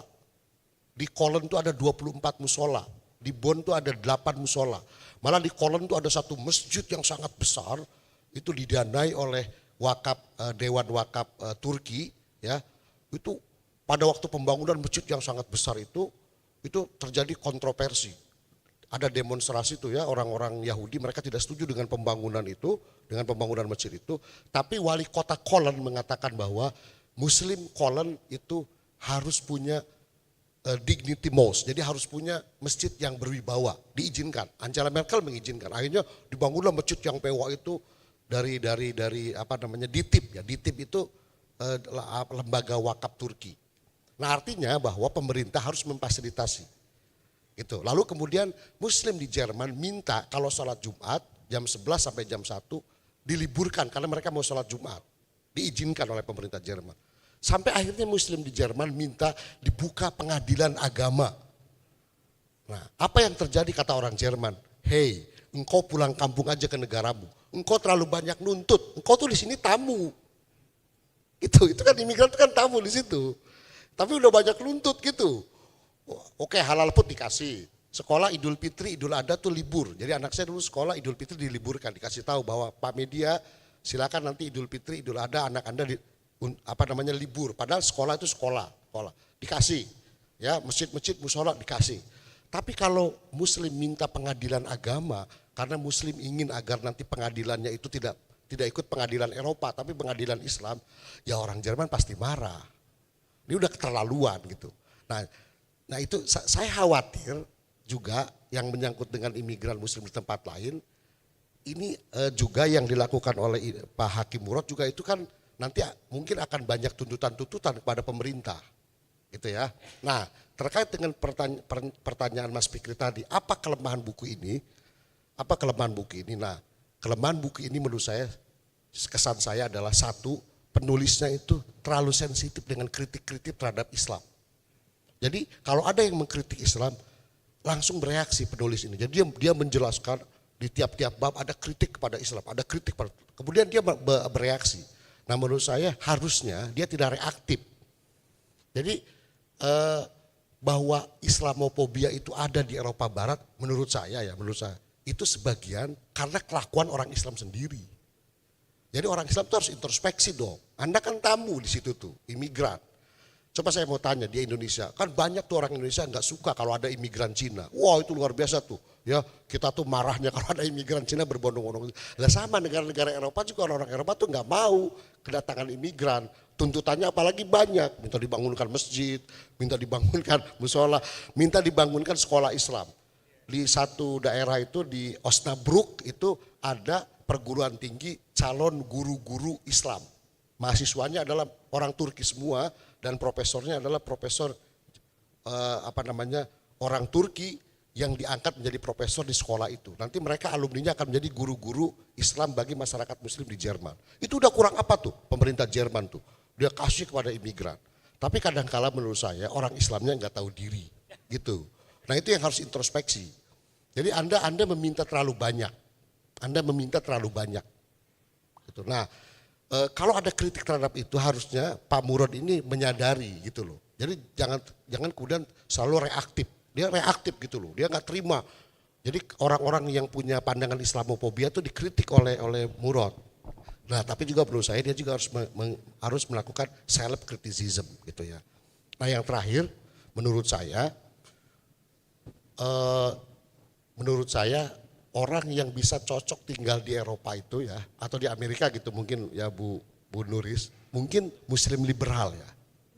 Saya kira kalau Muslim tradisionalis, Muslim revivalis, Muslim konservatif, itu akan selalu berhadapan dengan tradisi sekulerisme, liberalisme pada masyarakat Eropa yang dia tinggal. Tapi kalau kita menjadi Muslim liberal, maksud saya begini, Muslim liberal dalam pengertian Abdullah Ahmad An-Naim dan dalam pengertian Charles Kuzman. Jadi bukan berarti Muslim liberal itu kemudian saya bukan Muslim lagi, kemudian atau saya memusuhi Islam, bukan. Tapi Muslim liberal itu Anda baca Muslim Islam liberalnya Abdullah Ahmad An-Naim, di mana syariah diinterpretasikan dalam dunia modern, atau Anda baca Islam liberalnya Charles Kuzman. Itu ada 10 ciri-ciri Islam liberal. Nah saya kira itu yang cocok untuk konteks Eropa yang sekuler atau Amerika yang sekuler. Demikian ya, terima kasih. Mohon maaf kalau ada hal-hal yang kurang berkenan. Saya kira itu statement terakhir dari saya. Assalamualaikum warahmatullahi wabarakatuh. Ini closing statementnya nendang sekali, Prof. Saya kira Kang Dedi, kita berikan kesempatan untuk jawab beberapa pertanyaan tadi. Sebentar saja ya. Pertama ya, saya setuju dengan tadi yang disampaikan oleh Prof Media terkait dengan kekurangan dari buku ini. Memang hampir segala tantangan kemudian segala kritik itu kemudian dijawab oleh Prof Syekh Abdul Hakim Rodini. Yang kedua, mungkin karena sifatnya yang ini merupakan kumpulan tulisan ya. Jadi dari beberapa ceramahnya di beberapa tempat, di beberapa komunitas, tidak hanya kuliah, tapi juga ceramah-ceramah di beberapa komunitas dan tempat, maka kemudian dihimpun menjadi satu buku, mungkin dari sisi sistematika, kemudian dari sisi keberurutan dan membahas satu tema yang besar itu mungkin kurang menyeluruh dan sistematis gitu. Jadi mungkin nanti bisa Syekh Murad bisa kemudian membuat satu buku lagi ya terkait dengan misalnya apa sih yang kemudian dimaksud dengan tradisionalis dan bagaimana bisa Muslim di Eropa itu bisa berdamai dengan dunia Eropa yang lebih liberal dan sekuler gitu kan. Nah yang kemudian terkait dengan kenapa kemudian tradisionalis di sini maksudnya orang Muslim yang Inggris, dia harus menjadi orang Inggris gitu. Dia enggak boleh kemudian mengadopsi Islam yang berasal dari Timur Tengah gitu. Islam yang datang ke Inggris ya harus berinteraksi, harus menerima dan harus bisa berdamai dengan tradisi lokal, dengan urf dan adah yang berkembang di Inggris. Jadi azannya ya azan harus ala Inggris gitu. Atau bacaan kiroah Al-Qur'annya ya harus ala Inggris atau Denmark atau Swedia gitu. Enggak kemudian mesti memaksakan diri menyesuaikan dengan Islam yang muncul di Timur Tengah. Makanya kemudian Syekh Murad sangat terkesan dengan Indonesia. Ini hubungannya dengan kenapa kemudian ini relevansinya dengan moderasi. Syekh Murad sangat terkesan dengan Islam Indonesia yang kemudian bisa mengakomodasi dan menerima budaya lokal, tradisi gitu dan seterusnya. Jadi konsep kembali ke rumah yang ditawarkan oleh Murad itu ya berdasar dari pijakan semua bumi, semua dataran ini adalah bumi Allah gitu, tempat bersujud gitu. Tempat bersujud ini seluruh dataran ini masjid sehingga seluruh daratan di muka bumi juga menjadi tempat pulang bagi muslim siapapun dan muslim dimanapun. Jadi itu mungkin yang lainnya tadi sudah dijawab juga oleh Prof Media. Terima kasih, saya mohon maaf atas segala kekurangan. Assalamualaikum warahmatullahi wabarakatuh. Waalaikumsalam warahmatullahi wabarakatuh. Alhamdulillah. Terima kasih Prof Media, terima kasih Kang Dedi. Terima kasih kepada teman-teman yang sore ini masih tetap setia tunggu di sini. Dan saya kira kesimpulannya teman-teman, nanti teman-teman lebih baik membaca sendiri, kesimpulan sendiri, maka itu akan menggambarkan dan lebih memuaskan. Karena bagaimanapun kami bukan alat pemuas juga. Demikian, mohon maaf kalau banyak kata dari saya sebagai moderator yang memandu acara ini, karena kebenaran hanya milik Andra and the Backbone dan Allah Subhanahu wa taala. Hadanallahu wa iyyakum wal afu minkum wallahul muwaffiq ila aqwamit thariq. Wassalamualaikum warahmatullahi wabarakatuh. Waalaikumsalam warahmatullahi wabarakatuh. Terima kasih kami ucapkan kepada Mas Husnil, Pak Dedi dan juga Prof Media, dan kami harap untuk tetap berada di panggung untuk mengambil foto grup, dan silakan untuk dapat berdiri di depan meja yang ada di depan, dan tim media silakan untuk bisa mengambil foto.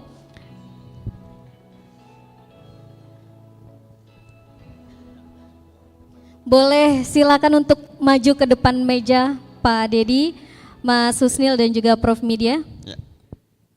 Baik.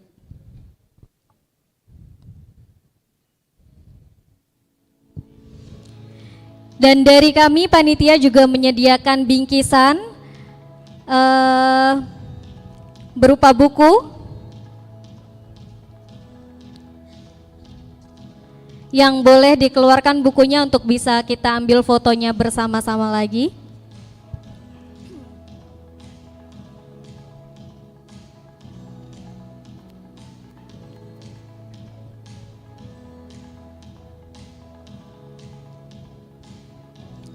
Tiga, dua, satu, berikan senyum terbaik Bapak.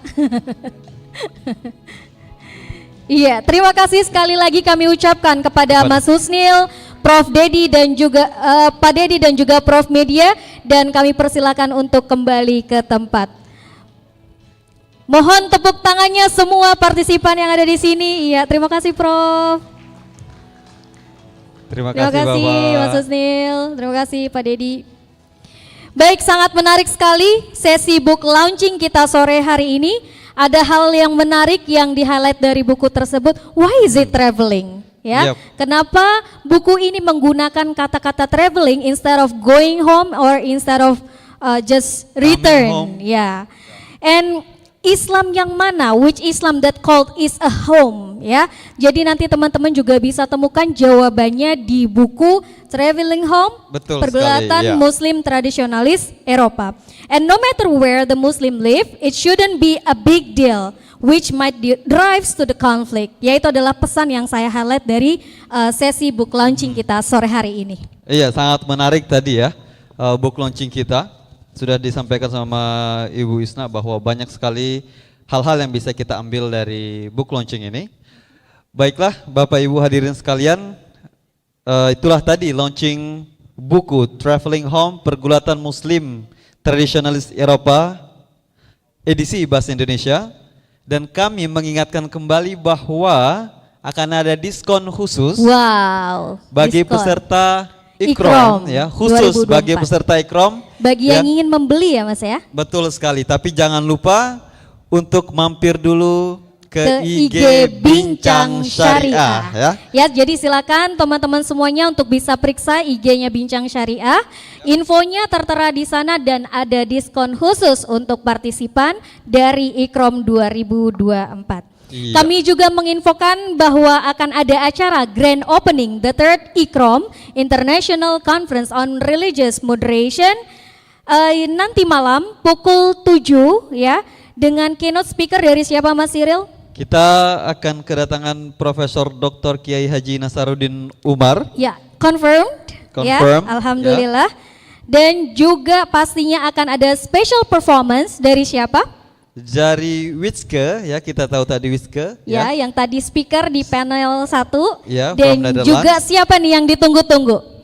Kang Panji Sakti ya, nanti malam. Alright ladies and gentlemen, thank you all for joining us today and for your commitment to promoting religious moderation. Your presence here reflects the shared goal of fostering understanding and dialogue in our increasingly complex world. And Assalamualaikum warahmatullahi wabarakatuh.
Cek, satu dua, cek, cek.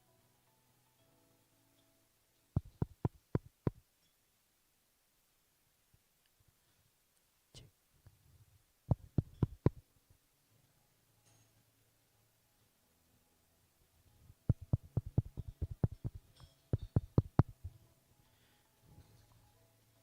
Cek, cek, cek, satu dua, cek, satu dua.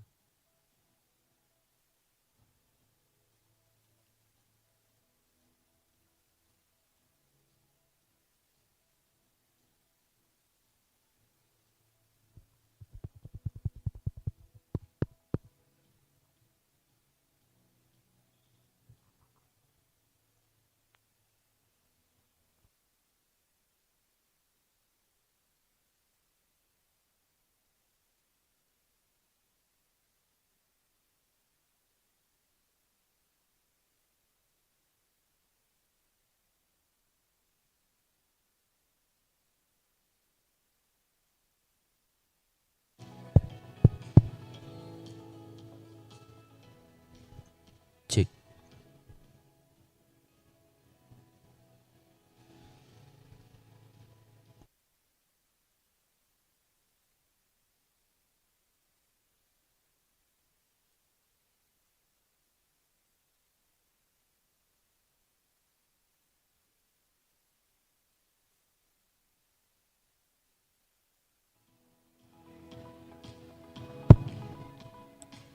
Cek.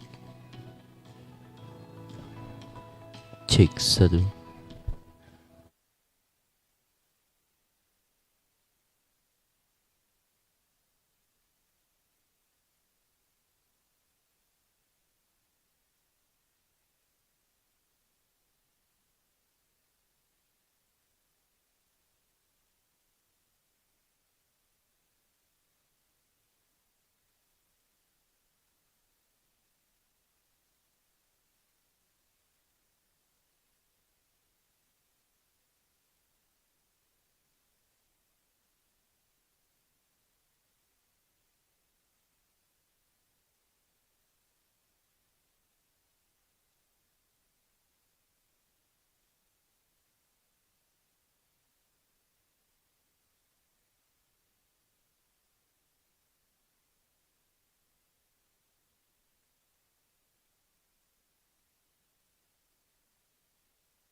cek, cek, cek, 1 2 cek, cek, cek, cek.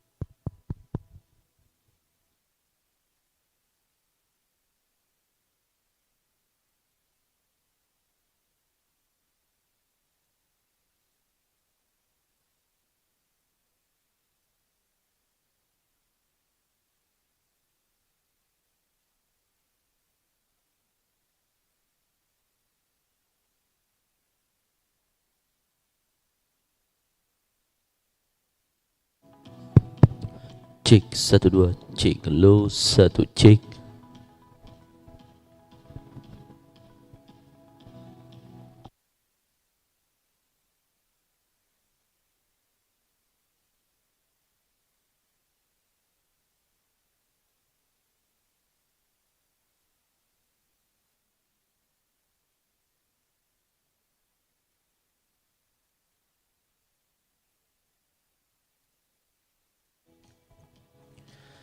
Cek 1 2 cek, low 1 cek, ha, cek 1 tes, cek 1 2 tes.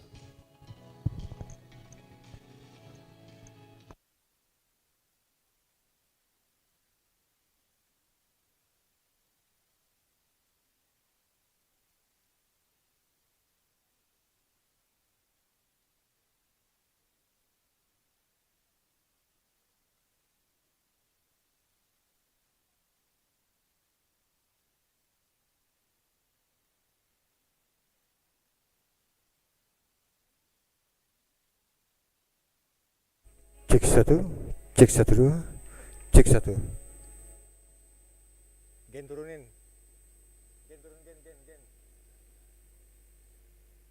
Paling atas. Cek 1 2, cek 1. Volume naikin. Cek 1, cek 1 2. Cek mic 1. Cek 1. Cek mic 1. Ha. Cek 1. Cek 1 2, cek mic 1. Cek 1. Cek mic 1.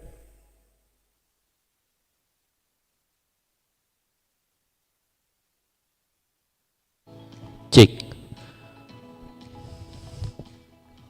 Ini yang nomor 4 emang agak-agak rada-rada ini. Nih. Tunggu ganti baterai alkalin. Coba. Oke, coba.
Cek 1 2, cek mic 1. Cek 1. Cek low. Cek low, ha. Cek mic 1. Cek 1. Cek 1 2. Cek mic 1. Cek 1. Cek mic 1. Cek low, ha. Cek 1.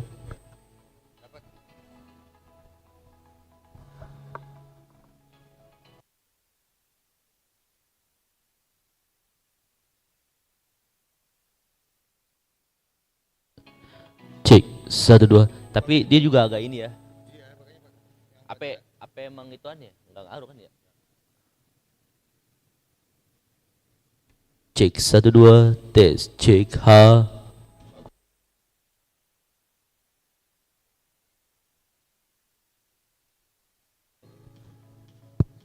Cek 1 2 cek, ha.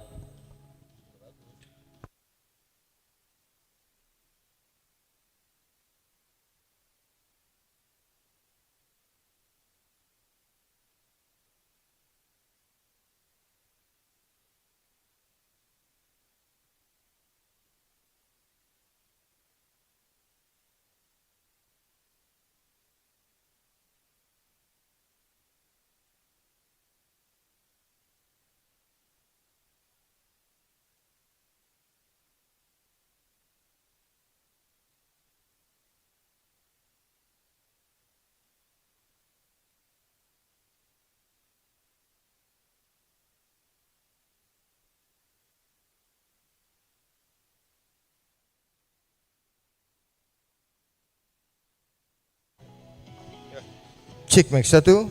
Cek. Cek 1 2. Cek 1. Cek mic 1. Cek.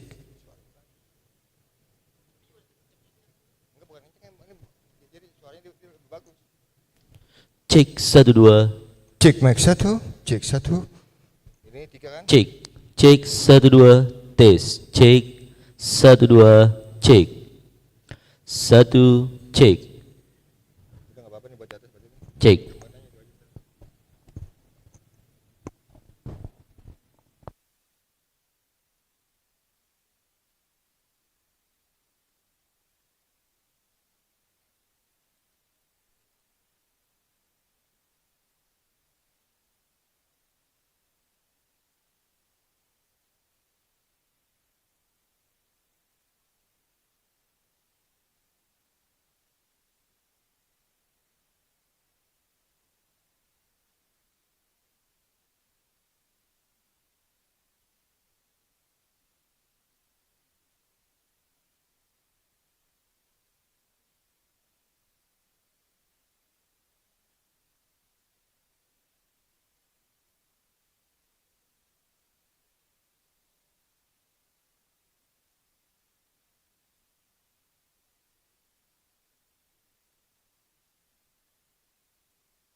Tes 1 2 cek.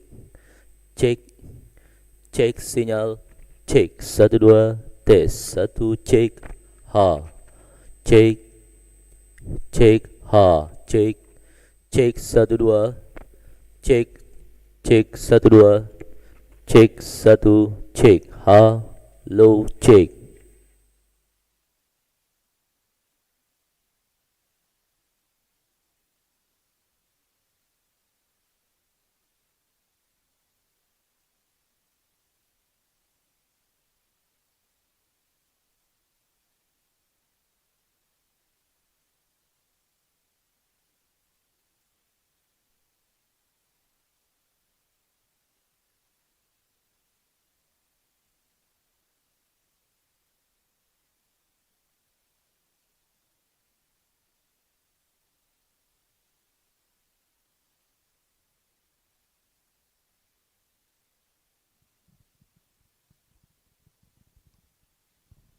Cek 1 2. Cek 1 2. Cek 1 2. Cek.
Cek 1 2. Cek 1.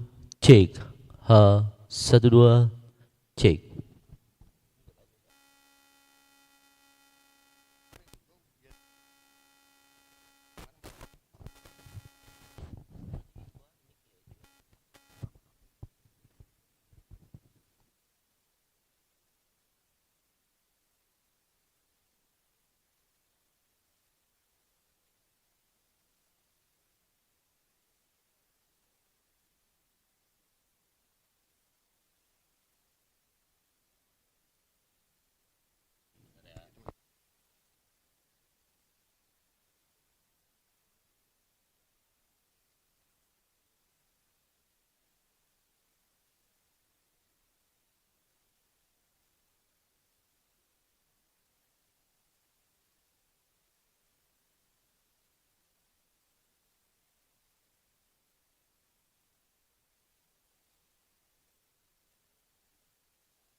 Cek, satu dua.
Buka aja nih semuanya.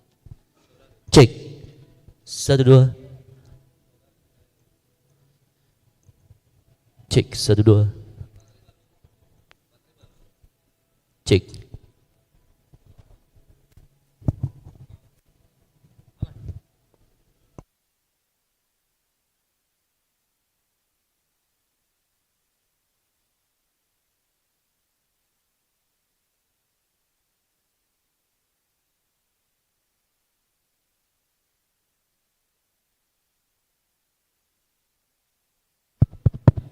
Cek 1 2. Cek 1. Ha, cek 1 2.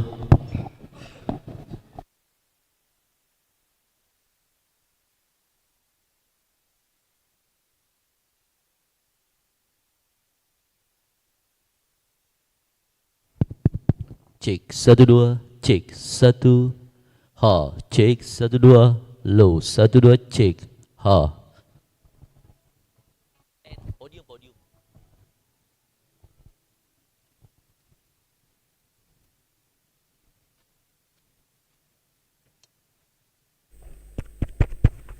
Cek 1 2. Cek 1.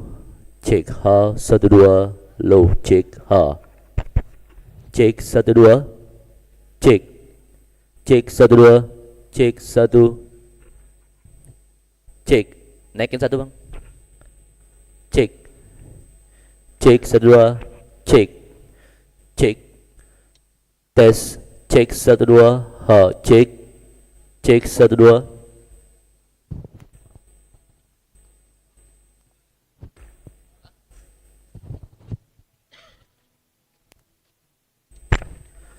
Cek. Cek. Cek 1 2. Ha. Cek. Tes 1. Cek 1 2. Tes. Ha. Selamat datang.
Selamat datang kembali kami ucapkan kepada seluruh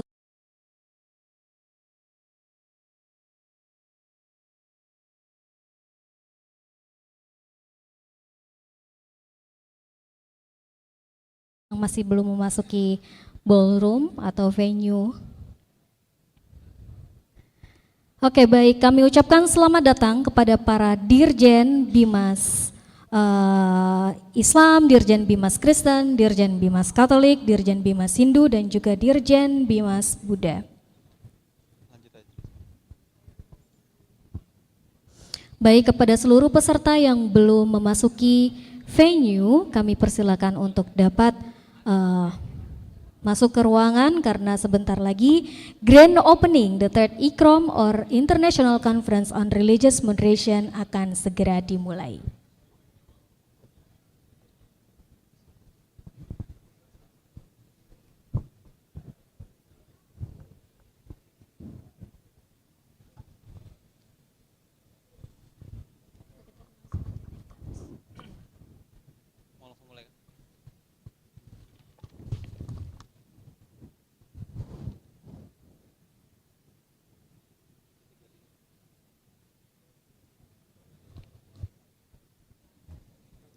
Sekali lagi kami ucapkan selamat datang kepada para dirjen dari Bimbingan Masyarakat Kementerian Agama Republik Indonesia, dan juga kami ucapkan selamat datang kepada seluruh peserta dari The Third ICROM International Conference on Religious Moderation di venue untuk acara Grand Opening The Third ICROM.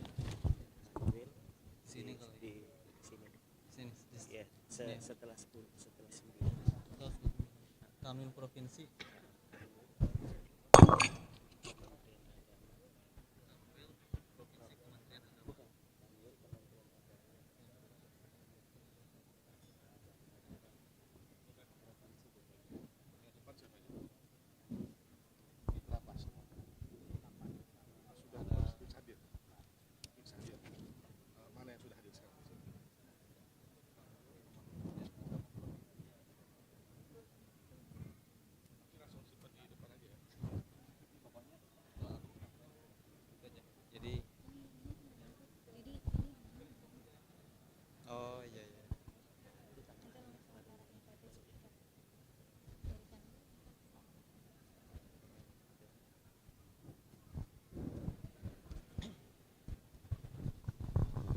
Baik, sekali lagi kami ucapkan selamat datang para partisipan, para tamu undangan, dan para Dirjen Bimas Masyarakat Kementerian pada wilayah Kementerian Agama Republik Indonesia.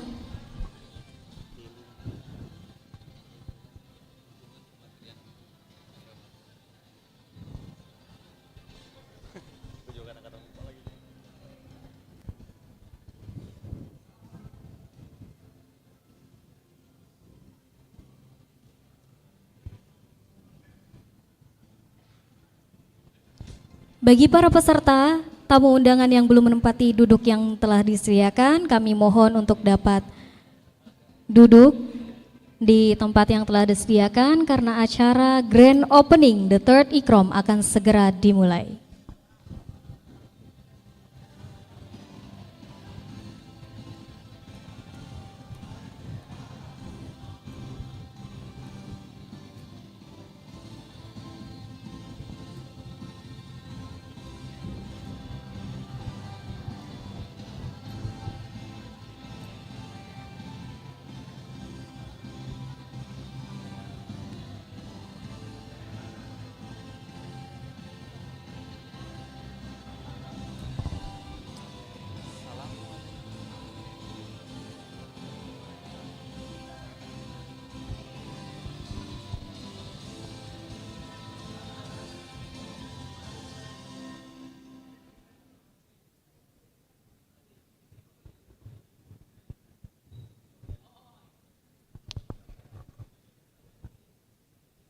Kembali kami ucapkan selamat datang kepada Dirjen Bimbingan Masyarakat Islam, Dirjen Bimas Kristen, Dirjen Bimas Katolik, Dirjen Bimas Hindu, Dirjen Bimas Buddha, seluruh tamu undangan dan juga partisipan The Third ICROM 2024. Bagi peserta atau tamu undangan yang belum menempati duduk, silakan kami persilakan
Selamat malam untuk kita semua. Yang terhormat Menteri Agama Republik Indonesia Profesor Dr. Nasaruddin Umar atau yang mewakili. Yang terhormat Dirjen Bimbingan Masyarakat Islam Profesor Dr. Kamarudin Amin MA. Yang terhormat Dirjen Bimas Kristen Dr. Jane Mary. Yang terhormat Dirjen Bimas Katolik Dr. Andes Suparman SE MSI. Yang terhormat Dirjen Bimas Hindu Profesor Dr. Andes I Nengah Dwija. Yang terhormat Dirjen Bimas Buddha Dr. Andes Supriyadi MPD. Yang terhormat Direktur Pusat Kerukunan Umat Beragama PKUB Haji M. Adib Abdul Somad MAG MID PhD. Yang kami hormati Head of the Center for Guidance and Education in Confucianism Dr. H. Susari MA. Yang kami hormati para Direktur, Kasubdit dan staf di lingkungan Kementerian Agama. Yang kami hormati Kakanwil Kementerian Agama Provinsi DKI Jakarta. Yang kami hormati para invited speakers, discussion dan juga moderator yang telah bersedia hadir. Performers, presenters, dan para partisipan yang telah hadir pada pembukaan acara ICROM 2024. Belakangan ini, kita dihadapkan berbagai krisis kemanusiaan karena faktor perubahan iklim ekstrim, perang, dan konflik antar kelompok. Bagaimana kita sebagai kaum beragama menanggapi hal ini? Untuk itu, ICROM 2024 akan membicarakan tema Religious Moderation and its Response to Humanitarian Crisis. Ada 4 subtema yang akan dibahas dalam the third ICROM 2024. Yang pertama, Religious Moderation, Ethics and Justice. Yang kedua, Religious Moderation and Global Securities. Yang ketiga, Global Moderation, Health and Human Development. Yang keempat, Religious Moderation and Environmental Challenges. Baik hadirin sekalian, ICROM 2024 terselenggara berkat kerjasama dengan berbagai lembaga dan jurnal. Di antaranya Subdit BPKI Ditjen Bimas Islam Kemenak Republik Indonesia, Al-Bukhari Institute, IAIN Langsa, PART, Islami.co, ISFORP, Bincang Syariah, Bincang Muslimah, Jurnal-jurnal, Jurnal Bimas Islam Dirjen Bimas Islam, Jurnal Islamic Law IAIN Pontianak, Jurnal Studi Ilmu-Ilmu Al-Quran dan Hadis UIN Sunan Kalijaga Yogyakarta, Al-Balah Jurnal Dakwah dan Komunikasi UIN Raden Mas Said Surakarta, Al-Zahra Jurnal for Islamic and Arabic Studies FDI UIN Syarif Hidayatullah Jakarta, Indonesian Journal of Religion and Society Lasiko Akademia Indonesia, Al-Adyan Journal of Religious Studies Ushuluddin dan Studi Agama UIN Imam Bonjol Padang. Baik hadirin yang terhormat, perkenalkan kami sebagai Master of Ceremony untuk acara malam hari ini. Kembali saya Isna Rahma Solihatin dan di samping saya adalah Hairil Ramadhani. Kami akan memandu kelancaran acara kita malam ini tentunya dengan penuh semangat. Oke, sebelum kita mulai, kami selalu ada pantun. Bapak Ibu dan para peserta mohon merespon dengan cakep. Hari ini minum air kelapa. Rasanya enak, bikin tenggorokan lega. Kita di sini telah berjumpa untuk acara yang istimewa. Tepuk tangan untuk ICROM 2024. Baik.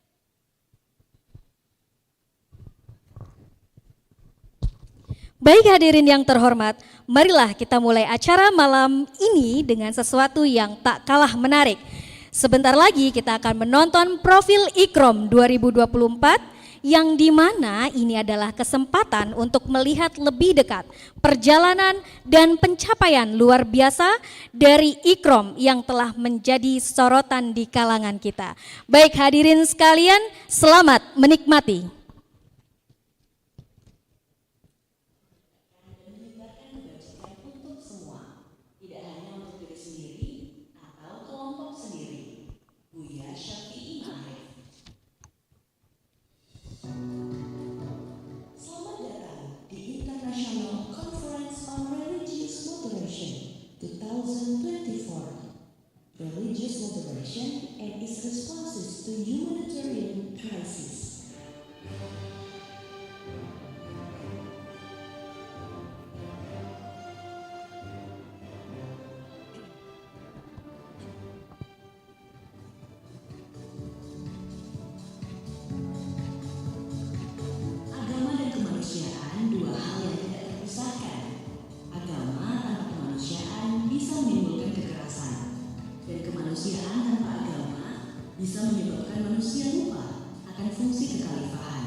sosial, dan kerusakan lingkungan yang mengakibatkan pemanasan global.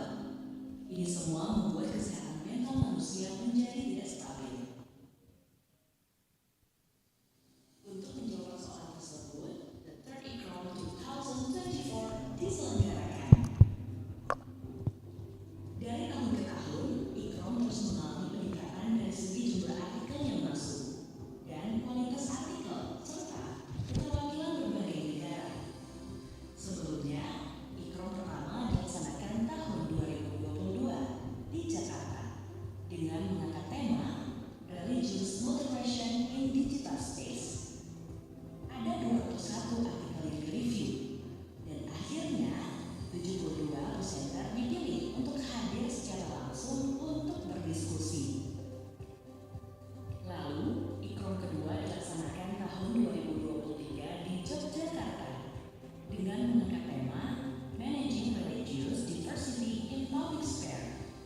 Ada 297 artikel yang direview dan akhirnya 70 presenter dipilih untuk hadir secara langsung untuk berdiskusi.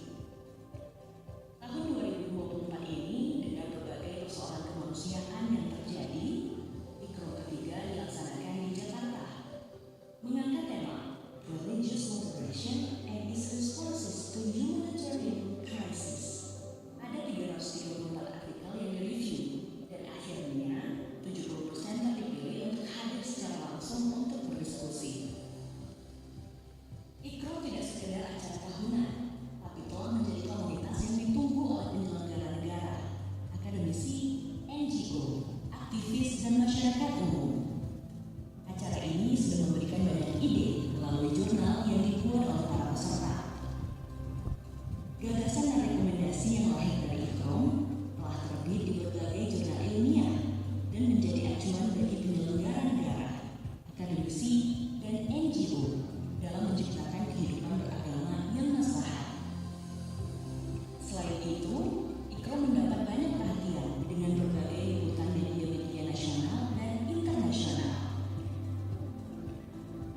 Selamat mengikuti ICROM ketiga tahun 2024 dengan tema Religious Moderation and its Responses to Humanitarian Crises.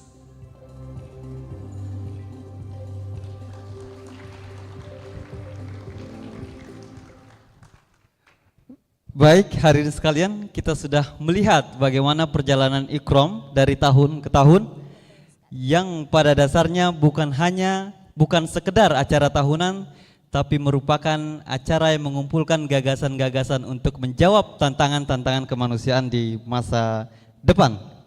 Ya, luar biasa sekali dan pastinya ICROM penuh dengan inovasi, kolaborasi, dan juga dampak nyata yang telah dihasilkan. Baik, sepertinya banyak di antara kita nih Mas Iril yang sudah banyak berpengalaman ikut ICROM dari tahun ke tahun. Benar. Iya, untuk yang belum jangan khawatir karena acara ini adalah kesempatan yang sangat berharga untuk belajar, terlibat dan juga membangun jejaring antara sesama. Dan ini adalah komunitas yang saling mendukung dan sangat berharga untuk kita semuanya. Baik, Bapak Ibu, saudara-saudari sekalian, sebelum kita memasuki acara-acara inti, kita punya pantun lagi. Pantun lagi? Pantun lagi nih ya. Gak bosan ya semuanya ya? Oke, dari Sabang sampai Merauke. Cakep. Kita bersatu dalam satu jiwa. Mari kita nyanyikan dengan bangga Indonesia Raya, lagu kebangsaan Indonesia. Baik kepada Bapak Ibu sekalian, marilah kita nyanyikan bersama lagu kebangsaan Indonesia Raya yang akan dipandu oleh saudari Nadia Lilhoiri. Untuk seluruh hadirin dimohon untuk dapat berdiri sejenak.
Hadirin dipersilahkan duduk kembali.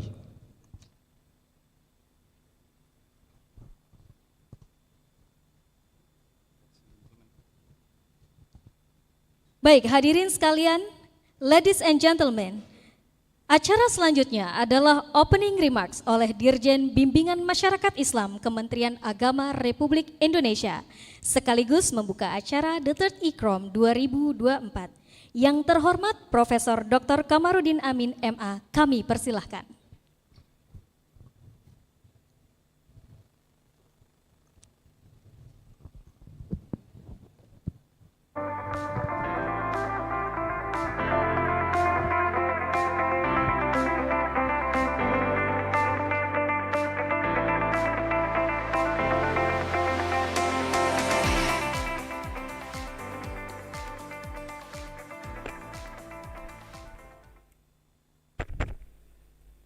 Bismillahirrahmanirrahim. Assalamualaikum warahmatullahi wabarakatuh. Alhamdulillahi rabbil alamin, wassalatu wassalamu ala ashrafil anbiya'i wal mursalin, Sayyidina Muhammadin wa ala alihi wa sahbihi ajma'in. Hasbunallah wa ni'mal wakil, wa la hawla wa la quwata illa billahil aliyyil azim. Yang saya hormati sahabat saya Pak Dirjen, Dirjen Kristen, ada Dirjen Bimas Katolik, Dirjen Bimas Hindu, Dirjen Bimas Buddha, dan Kepala Kapus Konghucu, Kapus PKUB, Pak Kakanwil, DKI Jakarta, dan seluruh peserta hadirin sekalian yang saya hormati. Honorable participant, distinguished guests, ladies and gentlemen, it is a great honor for me to stand before this esteemed assembly as we gather for the third International Conference on Religious Moderation, an annual conference that helped to dig ideas and best practices and inseparably critical views on religious moderation. On behalf of the Ministry of Religious Affairs of Indonesia, I extend my warmest greetings to all of the distinguished invited speakers, the researchers and invited participants, and all attendees. This year stemmed apart from the questions of how religious moderation respond to humanitarian crisis. As we know, Indonesia, via the Ministry of Religious Affairs, for more than 4 years have incorporated religious moderation, serving it as a policy foundation and a basis for practical activities conducted by the ministry. The ministry formulated 4 core values of religious moderation: nationalism, anti-violence, tolerance, and respect for tradition. These values were further developed by the Directorate General of Islamic Community Guidance within the ministry, which outlined 9 values of religious moderation. These values have been integrated into various policy enhancements across structural agencies under the Ministry of Religious Affairs. This includes strengthening the capacity to detect religiously motivated social conflict early and conducting regular evaluations through the Religious Harmony Index. Moreover, in 2023, as religious moderations have been incorporated through various policy in the Ministry of Religious Affairs, it then has expanded to other ministries and community elements through Presidential Regulation number 48 of 2023 concerning the strengthening religious moderation across Indonesian government ministries and agencies. The various positive achievements mentioned above are highly relevant to the core value of religious moderation, providing humanitarian justice for all without discrimination. However, beyond eliminating discrimination in obtaining the basic right to religious freedom through the lens of moderation, could religious moderation with its set of values also contribute to addressing other humanitarian issues and challenges? These include global humanitarian disparities reflected in environmental problems, health issues, human development, and interstate conflict that systematically impact the international community such as an unended Israel's attack on Palestine, the Russia-Ukraine war. Focusing on 4 sub-themes: religious moderation, ethics and justice, religious moderation and global securities, religious moderation, health and human development, and religious moderation and environmental challenges, the conference at the heart aimed to first strengthening the fundamental values of religious moderation in order to effectively address contemporary religious regional issues. Secondly, identifying practices aimed at resolving shared humanitarian challenges that align with the values of religious moderation, such as environmental issues, climate change, stunting, and other human development concerns. These objectives can be achieved, among other ways, by exploring research findings and presentations from experts, policymakers, and of course, accepted presenters who will present their papers from November the 5th to 7th, 2024. Recently, the Minister of Religious Affairs also organized the World Zakat and Wakaf Forum, a platform for gathering ideas and best initiatives related to Zakat and Wakaf, with the goal of contributing to the resolution of broader humanitarian issues.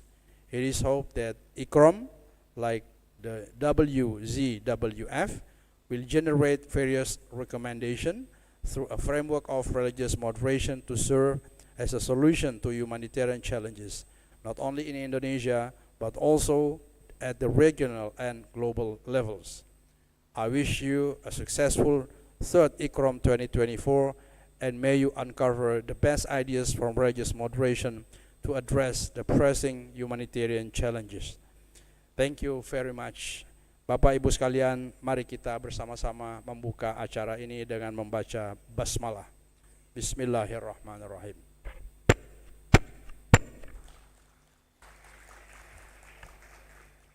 Wabillahi taufiq wassa'ada wallahul muwaffiq ila aqwamit thoriq. Wassalamualaikum warahmatullahi wabarakatuh. Waalaikumsalam warahmatullahi wabarakatuh. Kami persilakan Bapak untuk tetap di atas panggung untuk pemukulan gong, dan juga mohon untuk dapat mendampingi Dirjen Bimas Kristen, Dirjen Bimas Katolik, Dirjen Bimas Hindu, Dirjen Bimas Buddha, Direktur Pusat Kerukunan Umat Beragama, Head of the Center for Guidance and Education in Confucianism, Kakanwil Kemenak Provinsi DKI Jakarta, para Direktur Kasubdit dan staf di lingkungan Kementerian Agama.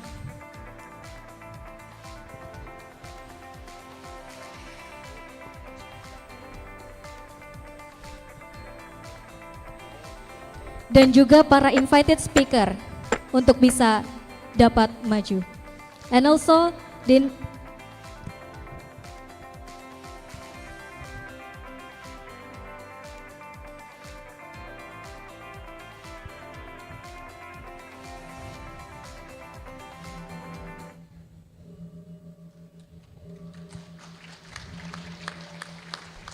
ya, dimohonkan kepada seluruh Bapak Ibu yang berada di atas panggung untuk tetap di atas panggung, dan kita akan foto bersama di depan meja.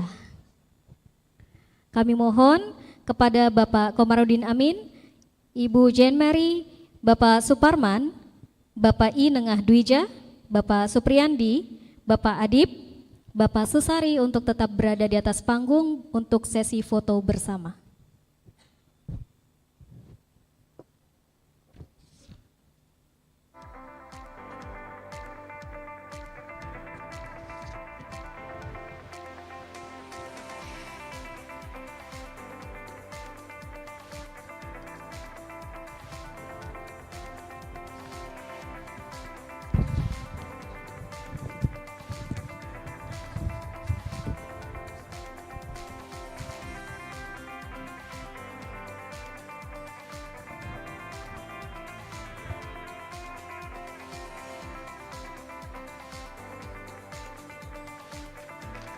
Baik, kami ucapkan terima kasih dan kami persilahkan untuk dapat kembali ke tempat.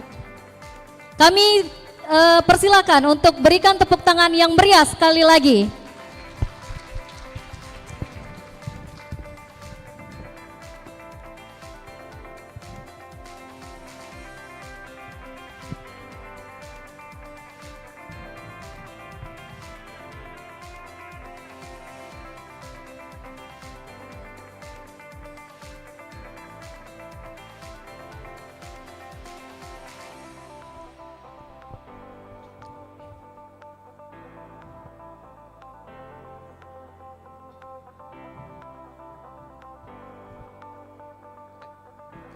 Oke, hadirin yang berbahagia, kami ucapkan terima kasih banyak kepada Bapak Dirjen Bimas Masyarakat, Dirjen Bimas Kristen, Dirjen Bimas Katolik, Dirjen Bimas Hindu, Dirjen Bimas Buddha, Direktur Pusat Kerukunan Umat Beragama, Head of the Center for Guidance and Education, Kakanwil Provinsi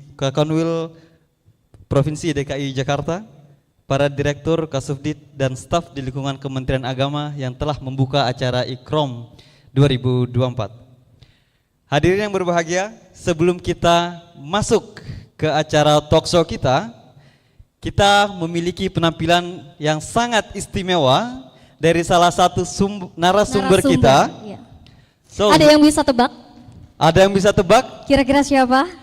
She's not from Indonesia. Iya. Yep. So ladies and gentlemen, before we proceed to the next agenda, please welcome Wietske Merison for the wonderful performance. And please give a big round of applause.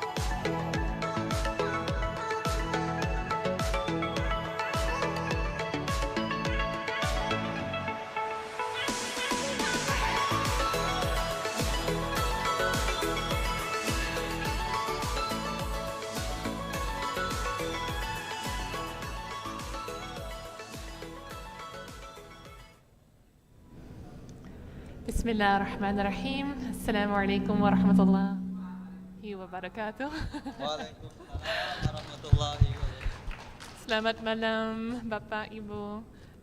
It's an honor to be here with you tonight. I will keep it short because I know we want to get on with the next speakers, but I'm very grateful to get to share some songs with you tonight. This first song I want to share with you is very dear to my heart.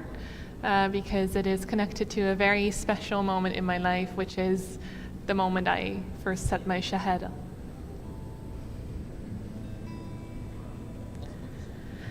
Ashhadu an la ilaha illallah, la ilaha illallah, la ilaha illallah, la ilaha illallah, la ilaha illallah. La ilaha illallah, la ilaha illallah, wa ashhadu anna Muhammadan Rasulullah. I testify by heart and eye, by the tears I cry, I'll no longer deny the blessings in my life that are too numerous to count. My heart I thought was lost, but in your mercy it was found. So from this moment onward, Ya Hadi be my guide, till even my darkest darkness is just a shadow of your light. Ashhadu an la ilaha illallah, la ilaha illallah, la ilaha illallah, la ilaha illallah, la ilaha illallah, la ilaha illallah, la ilaha illallah, wa ashhadu anna Muhammadan Rasulullah. I witness Allahu, Allahu, I witness Allahu, Allahu, I witness Allahu, Allahu, I witness Allahu, Allahu, I witness. I see you are the sight beyond my eyes. I witness truth has become apparent beyond lies. I witness The many different names have become one. I witness returning back to where we had begun. I witness, I see you are the sight beyond my eyes. I witness, truth has become apparent beyond lies. I witness, the many different names have become one. I witness, returning back to where we had begun. Ashhadu an la ilaha illallah, la ilaha illallah, la ilaha illallah, la ilaha illallah, la ilaha illallah, la ilaha illallah, wa ashhadu anna Muhammadan Rasulullah.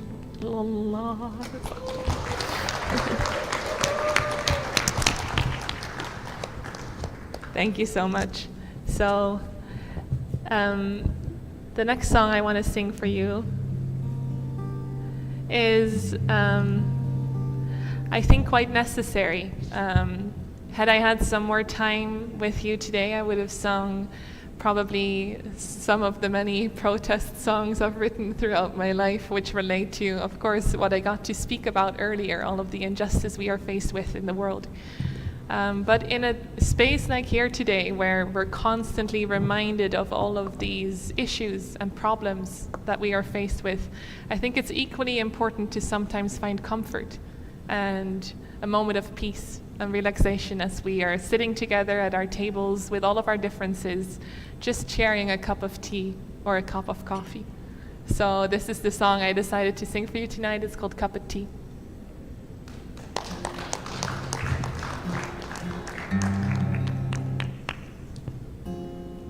Sometimes the world just turns too fast, round and round in circles, not a moment of rest.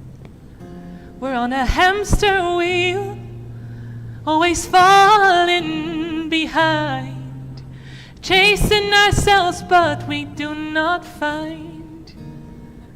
Oh, we're always running, running, running, though we're losing our breath. We just keep running, running, running, from our birth to our death. We're always running, running, running, and we never stand still. But my darling, what if we will? Oh, come and sit with me, let's have a cup of tea. In this moment, see, there's nothing else that needs to be. Feel how slowly we're letting go of the unholy until you're wholly here with me. Oh love, let's have a cup of tea. 'Cause we're always running, running, running, though we're losing our breath. We just keep running, running, running, from our birth to our death. We're always running, running, running, and we never stand still. But my darling, what if we will? Oh, come and sit with me, let's have a cup of tea. In this moment, see, there's nothing else that needs to be. Feel how slowly we're letting go of the unholy until you're wholly here with me. Oh love, let's have a cup of tea. Oh love, let's have a cup of tea.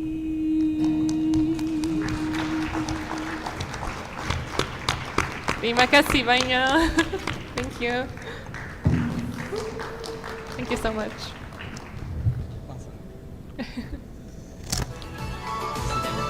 Bye. Oke, terima kasih banyak kepada Miss Wietske Merison for the beautiful performance. I think it was very So beautiful. wonderful. Tepuk tangan sekali lagi untuk Wietske Merison. Yeah. Gimana Mas Cyril? I think it was beautiful. I wish if I were Simon Cowell in American Got Talent, I will definitely hit the golden buzzer. Oh, dan jangan lupa dia juga punya akun Spotify, ya? Yes, betul sekali. So teman-teman bisa dengarkan lagu Wietske di Spotify. Ya. So ya kita bisa mendengarkan lagu tersebut, tidak hanya sekedar lagu dan ada pesan-pesan di dalamnya ya. Saya sangat merinding loh tadi mendengar Exactly, lagunya. ya, cup of tea. Ada satu lirik yang saya ingat dari lagu Yes. yang pertama, I witness different names become one. Ya, Luar biasa. Ya, Oke, ya. tepuk tangan sekali lagi untuk Wietske Merison. Baik. Oke, baik Bapak Ibu, saudara-saudari sekalian. Setelah ini kita akan memasuki acara inti kita. Betul. Acara ICROM 2024 Special Talk Show. Kali ini kita akan mendengarkan pandangan dari para dirjen di lingkungan Kementerian Agama. Untuk itu mari kita undang moderator kita, Bang Yogi Febriandi, dosen dari IAIN Langsa dan anggota ISFOP. Kepada Bang Yogi kami persilakan.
Sudah.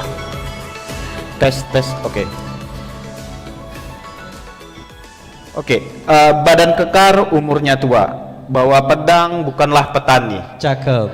Apa kabar hadirin semua acara malam ini?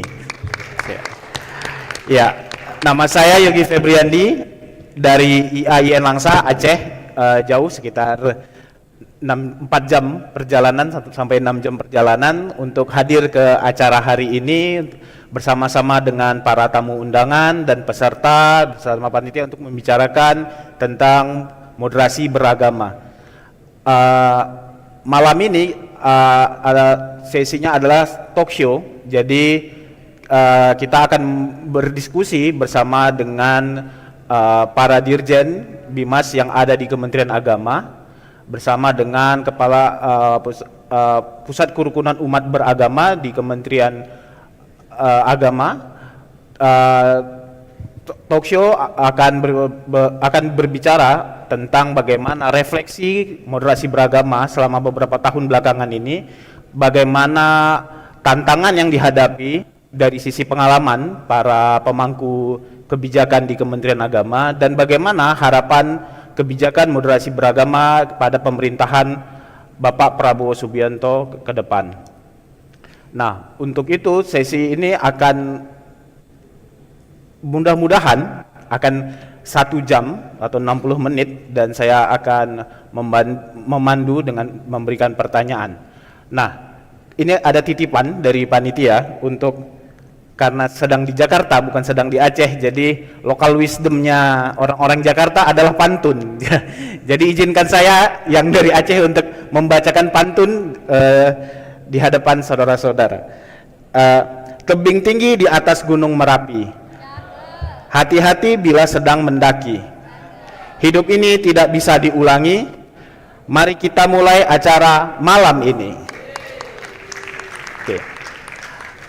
Untuk memulai izinkan saya dengan menyampaikan salam moderasi beragama. Assalamualaikum warahmatullahi wabarakatuh.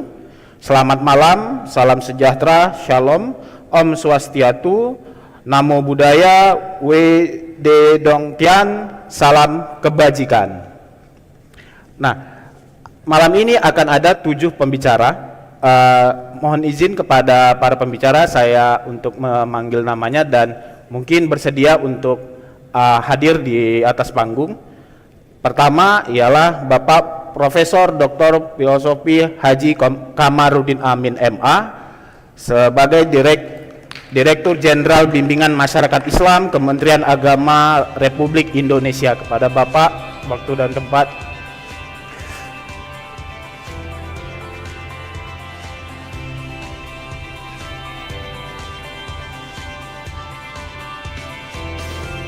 Oke, sedang ada berikutnya adalah Bapak Dr. Andes Supriyadi MPD sebagai Direktur Jenderal Bimbingan Masyarakat Buddha.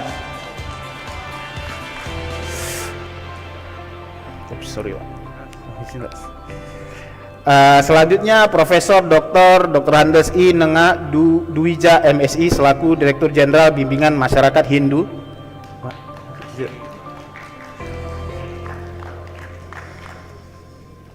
Selanjutnya Haji Muhammad Adib Abdus Samad MAG MED selaku Kepala Pusat Kerukunan Umat Beragama Kementerian Agama.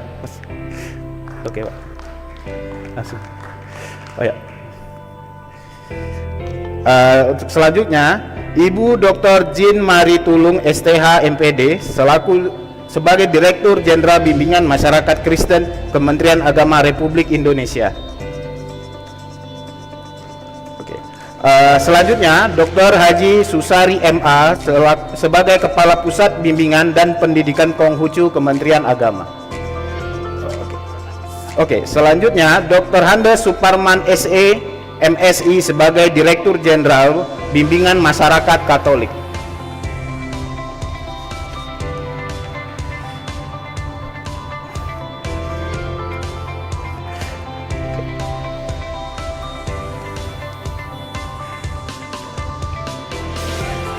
Oke, saya ucapkan terima kasih kepada para pembicara dan mohon sekali lagi untuk tepuk tangan yang meriah kepada para pembicara malam ini. Oke, seperti yang tadi sudah disampaikan oleh Master of Ceremony, ICROM tahun ini itu fokus pada mendiskusikan bagaimana peran dari moderasi beragama terhadap isu-isu kemanusiaan. Seperti yang kita ketahui, pada tahun 2020 kita mengalami masalah yang sangat serius, isu global yang sangat penting yaitu isu kesehatan. Ketika pandemi selesai di tahun 2023, kita mengalami kembali permasalahan yang sangat serius yaitu perang yang tidak hanya terjadi di wilayah Asia tapi juga di wilayah Eropa. Seperti yang kita tahu, perang antara Ukraina dan Rusia dan sekarang yang sedang terjadi di Timur Tengah. Dan dalam kurun beberapa waktu ini sangat banyak sekali isu-isu kemanusiaan yang perlu alternatif selain alternatif yang ya dalam tanda kutip sangat modernis dan positifis, di mana dalam cara pandang ini agama seringkali dianggap sebelah mata untuk menangani isu-isu krusial. Nah, seperti Kementerian Agama Republik Indonesia memiliki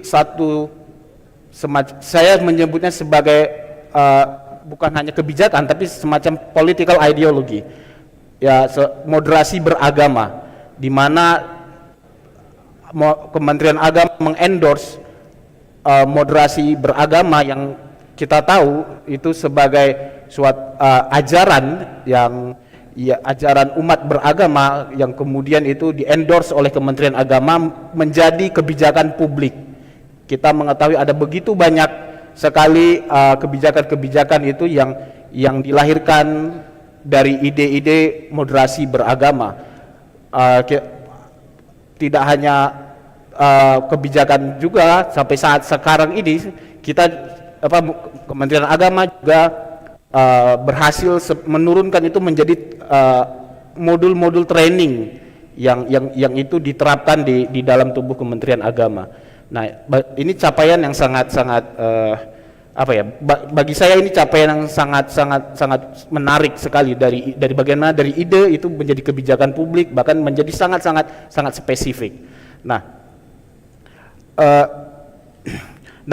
saya ingin bertanya mungkin karena malam ini jadi ada satu perempuan hebat di atas panggung, jadi izinkan saya untuk meminta kepada Ibu Jin untuk memberi pandangannya tentang bagaimana pencapaian moderasi beragama di dalam tubuh Kementerian Agama saat ini. Baik. Ya, silakan. Terima kasih moderator. Assalamualaikum warahmatullahi wabarakatuh. Salam sejahtera, shalom, om swastiastu, namo buddhaya, salam kebajikan. Kalau ditanya bagaimana pencapaian moderasi beragama pada Kementerian Agama, ya, tentunya ini semua kan dari Kementerian Agama, ya, semua dari Kementerian Agama. Tapi harus kita akui bahwa penguatan moderasi beragama ini merupakan salah satu program strategis dari Kementerian Agama. Nah, sehingga karena ini merupakan program strategis Kementerian Agama, saya tahu dari semua direktorat jenderal, semua unit eselon 1 maupun eselon 2 bergerak untuk mengimplementasikan penguatan moderasi beragama. Nah, saya melihat dari sudut pandang Kristen saja ya. Penguatan moderasi beragama kita tahu itu ada 4 indikator ya, antara lain anti kekerasan, komitmen terhadap kebangsaan, kemudian toleransi, dan juga penerimaan terhadap budaya lokal. Nah, dari 4 indikator ini, ini menunjukkan bahwa sesungguhnya Indonesia mencita-citakan suatu masyarakat yang dimana kehidupan masyarakat Indonesia ini adalah masyarakat yang beragama, ya. Masyarakat yang beragama yang tentunya mencintai kedamaian, kerukunan, dan ini merupakan bagian dari ajaran-ajaran atau nilai-nilai dari setiap agama. Secara khusus dalam pandangan Kristen, kami melihat bahwa nilai atau 4 indikator moderasi beragama ini juga yang diajarkan, ya, diajarkan, dan itu banyak ayat-ayat Alkitab yang bisa kita lihat, beberapa ayat Alkitab yang di sana tertulis bagaimana kita saling mengasihi satu dengan yang lain, menciptakan persaudaraan satu dengan yang lain, untuk saling membangun. Nah, itu banyak hal yang menguatkan. Nah, itu. Nah, terkait dengan seberapa besar mungkin ya, seberapa besar penguatan moderasi beragama di Kementerian Agama, bagi saya ini sudah sangat luas, ya. Sudah sangat luas untuk penguatan moderasi beragama yang awalnya dimulai dari aparatur sipil negara di Kementerian Agama, tapi sekarang sudah lebih meluas, ya.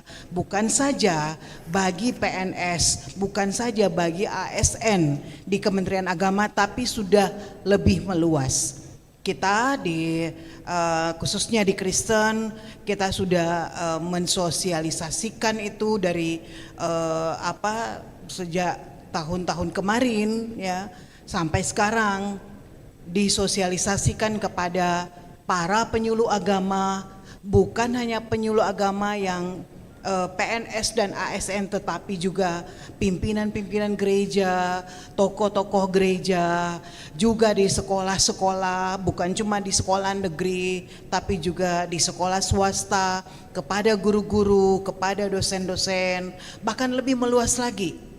Saya ingin mengatakan bahwa ada program kami di Direktorat Jenderal Bimbingan Masyarakat Kristen ya, terkait dengan penguatan moderasi beragama ini, kami melakukan kerjasama dengan perguruan tinggi keagamaan Kristen negeri, juga dengan kolaborasi dengan pemerintah daerah ya, dengan menetapkan desa moderasi beragama ya.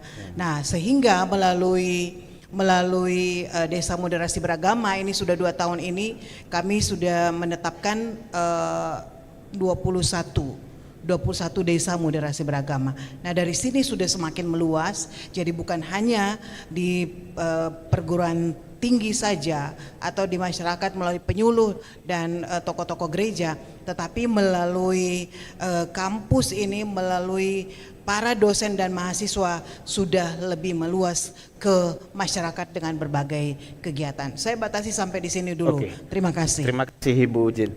Nah, seperti yang tadi Ibu Jin sampaikan, ada kerjasama yang dilakukan di dalam Kementerian Agama. Ini sangat menarik, bagaimana kerjasama antara komunitas dengan bimas Islam di daerah. Mungkin untuk itu saya ingin mendengar pengalaman dari Bapak Profesor Dr.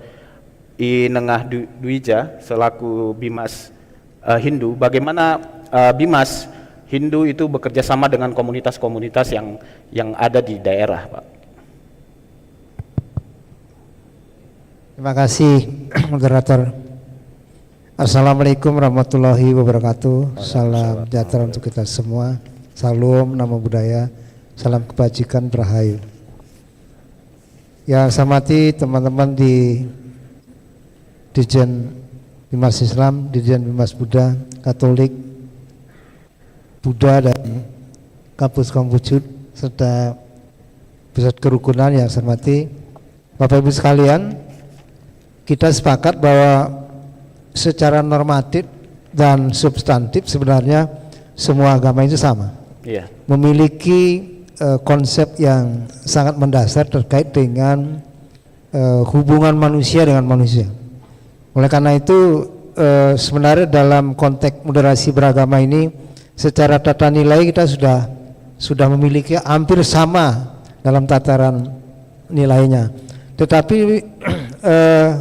tentu ini nilai-nilai ini tidak serta-merta bisa berjalan seperti apa yang kita harapkan, karena perkembangan zaman, perkembangan teknologi dan seterusnya ini mempengaruhi aspek-aspek kehidupan manusia, termasuk gaya hidup dan lain sebagainya.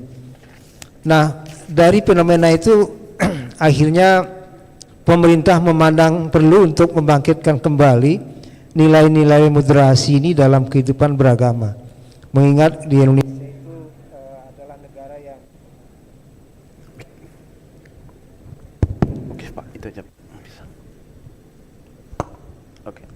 di Indonesia itu negara yang multi agama. Oleh karena itu kami sepakat bahwa moderasi beragama itu bukan pada tataran agamanya, tetapi bagaimana cara melaksanakan keagamaan itu yang berbeda. Nah, lalu kemudian untuk di Hindu, moderasi beragama itu secara praksis telah dilaksanakan di kantong-kantong terutama di Bali. Apa yang bisa kita lihat dari cara-cara moderasi beragama yang merupakan aspek praksisnya?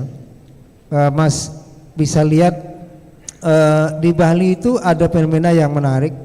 Ada sebuah pura yang di Kubu Tambahan, namanya Pura Lembur Anglayang atau Pura Negara. Di situ itu ada tempat pemujaan untuk umat Islam, ada pemujaan untuk umat Buddha, ada pemujaan untuk Konghucu, ada pemujaan untuk orang Melayu, dan ada pemujaan untuk orang Hindu. Itu sudah berkembang sejak abad ke-6. Jadi sebelum Majapahit ini. Artinya dasar-dasar itu sudah menjadi kehidupan praksis, sehingga moderasi beragama itu tidak lagi sebagai sebuah wacana yang harus kita kembangkan di dunia akademik. Hanya persoalannya adalah ketika kita berhadapan dengan generasi yang baru, dengan generasi yang tidak berlatar belakang dari konsep nilai-nilai agama, ini jadi persoalan. Oleh karena itu tantangan besar kita di dalam menyelenggarakan moderasi beragama adalah bagaimana penerimaan generasi muda kita terhadap nilai-nilai agama ini mulai sekarang ini mulai menipis. Itulah tantangan terbesar untuk kita semua, sehingga kalau saja moderasi beragama ini secara kuantitas sudah kita laksanakan di Kementerian Agama dan juga kementerian yang lain, saya kira di kalangan elit ini sebenarnya sudah tidak ada masalah. Yang jadi persoalan adalah di grassroots-nya. Artinya apa? Belum ada tindakan yang masif untuk membangkitkan kembali nilai-nilai yang kita anggap sebagai nilai yang moderat di tengah-tengah masyarakat, yang sangat kalau kita lihat dari gap generasi kan jelas bahwa kalau kita melihat masa lalu, zaman saya atau mungkin zamannya Pak Dirjen, itu kalau orang mendengar ceramah itu sudah cukup dan itu dianggap sebagai sesuatu yang mewakili kebenaran Tuhan. Tetapi saat ini ceramah justru menjadi bumerang karena kaum Gen Z kita tidak akan menerima narasi-narasi yang terlalu panjang. Nah, oleh karena itu mungkin moderasi beragama ini tantangan besarnya adalah bagaimana kita membangun metode penyampaian tata nilai kebangsaan, tata nilai toleransi, anti kekerasan dan penerimaan terhadap tradisi kepada generasi yang bukan generasi kita. Ini menjadi suatu tantangan yang harus kita pahami bersama-sama. Saya kira itu, Mas. Terima kasih. Terima kasih, Pak. Menyambung tadi dari pernyataan Prof. I. Tengah Dwija, saya mungkin spesifik ini ke Bapak Dr. Handes Supriyadi selaku Direktur maaf Pak, Bapak Susari, selaku Pusat Bimbingan dan Pendidikan Konghucu, dan juga kepada Profesor Dr. Kamarudin Amin selaku Direktur Jenderal Bimbingan Masyarakat Islam terkait dengan pendidikan, Pak. Nah, menyambung dari pembicara sebelumnya, bagaimana strategi yang dilakukan oleh Pusat Bimbingan dan Pendidikan Konghucu untuk menerapkan moderasi atau memasukkan moderasi itu ke dalam kurikulum atau mata pelajaran di sekolah. Berikut juga kepada Bapak Kamarudin Amin, bagaimana strategi dari Bimas Islam itu untuk memasukkan moderasi beragama atau mata pelajaran terkait dengan moderasi beragama di madrasah-madrasah. Mungkin kepada Bapak Dr. Haji Susari, mungkin bisa duluan, Pak. Baik, terima kasih moderator. Mohon izin Pak Dirjen Bimas Islam, Pak Dirjen Bimas Buddha, Bimas Hindu, Bimas Kristen dan Bimas Katolik, serta sahabat saya dari Pusat Kerukunan, Gus Adib, Bapak Ibu sekalian. Dalam perspektif Pusat Bimbingan dan Pendidikan Konghucu, dalam rangka untuk penguatan moderasi beragama di bidang pendidikan, kami sudah melakukan insersi terhadap kurikulum pendidikan.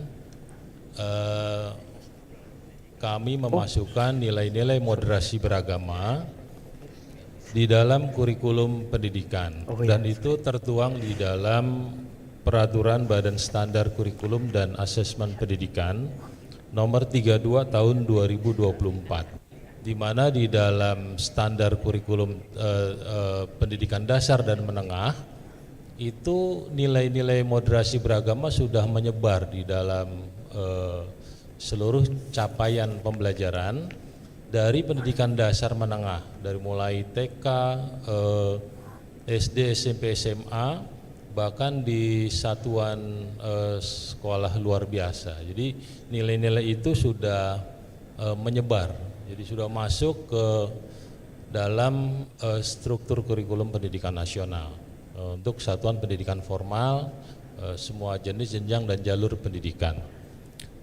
Kemudian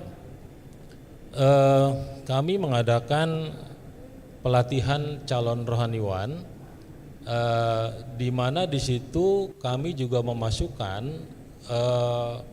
nilai atau materi muatan moderasi beragama di dalam desain program kurikulum pelatihan calon rohaniwan, dan itu sudah tertuang di dalam Peraturan Kepala Badan Litbang dan Diklat nomor 109 tahun 2023. Jadi para calon rohaniwan sebelum menjadi rohaniwan dia harus mengikuti pelatihan-pelatihan di mana di dalamnya sudah tertuang materi tentang moderasi beragama, itu lebih kurang ada 9 jam pelajaran.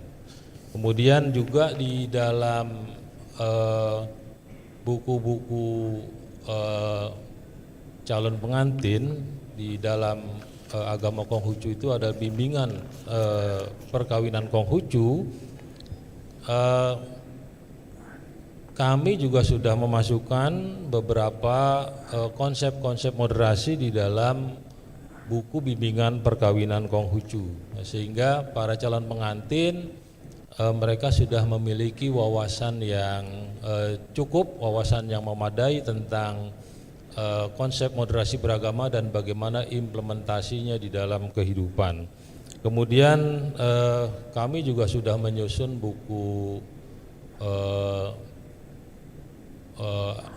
buku ayat-ayat moderasi di dalam kitab suci agama Konghucu. Nah, ini menjadi acuan bagi para rohaniwan dan acuan di dalam penyelenggaraan pendidikan Konghucu, pendidikan keagamaan Konghucu, sehingga baik guru penyuluh maupun para rohaniwan dan calon pengantin mereka sesungguhnya sudah kami intervensi tentang konsep dan implementasi moderasi beragama. Itu yang kami lakukan di Pusat Bimbingan dan Pendidikan Konghucu. Terima kasih. Oke, terima kasih Pak. Mohon tepuk tangannya kepada pembicara. Oke, mohon maaf tadi saya ada kekeliruan. Ternyata di Bimas Islam itu tidak mengurusi pendidikan. Jadi mungkin izinkan saya untuk mengganti pertanyaan. Bagaimana ini Bimas Islam membangun kerjasama di luar Kementerian Agama. Contohnya seperti acara pada malam ini, Bimas Islam bekerjasama dengan Al-Bukhari menyelenggarakan konferensi internasional. Nah, bagaimana strategi-strategi yang dibangun oleh Bimas Islam dan juga bimbingan masyarakat Buddha itu terkait kerjasama di eksternalnya Kementerian Agama. Mungkin kepada Bapak Kamarudin Amin mungkin jawab.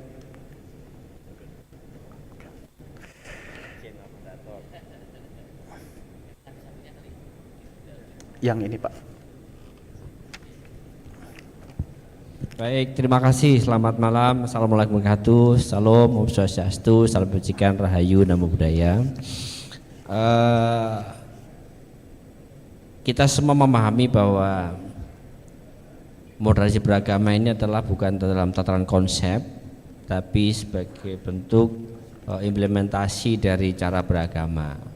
Artinya bahwa kalau udah bicara cara beragama, tentu akan lebih mengedepankan faktor sosiologisnya, di mana setiap orang itu harus berinteraksi dengan orang yang lain.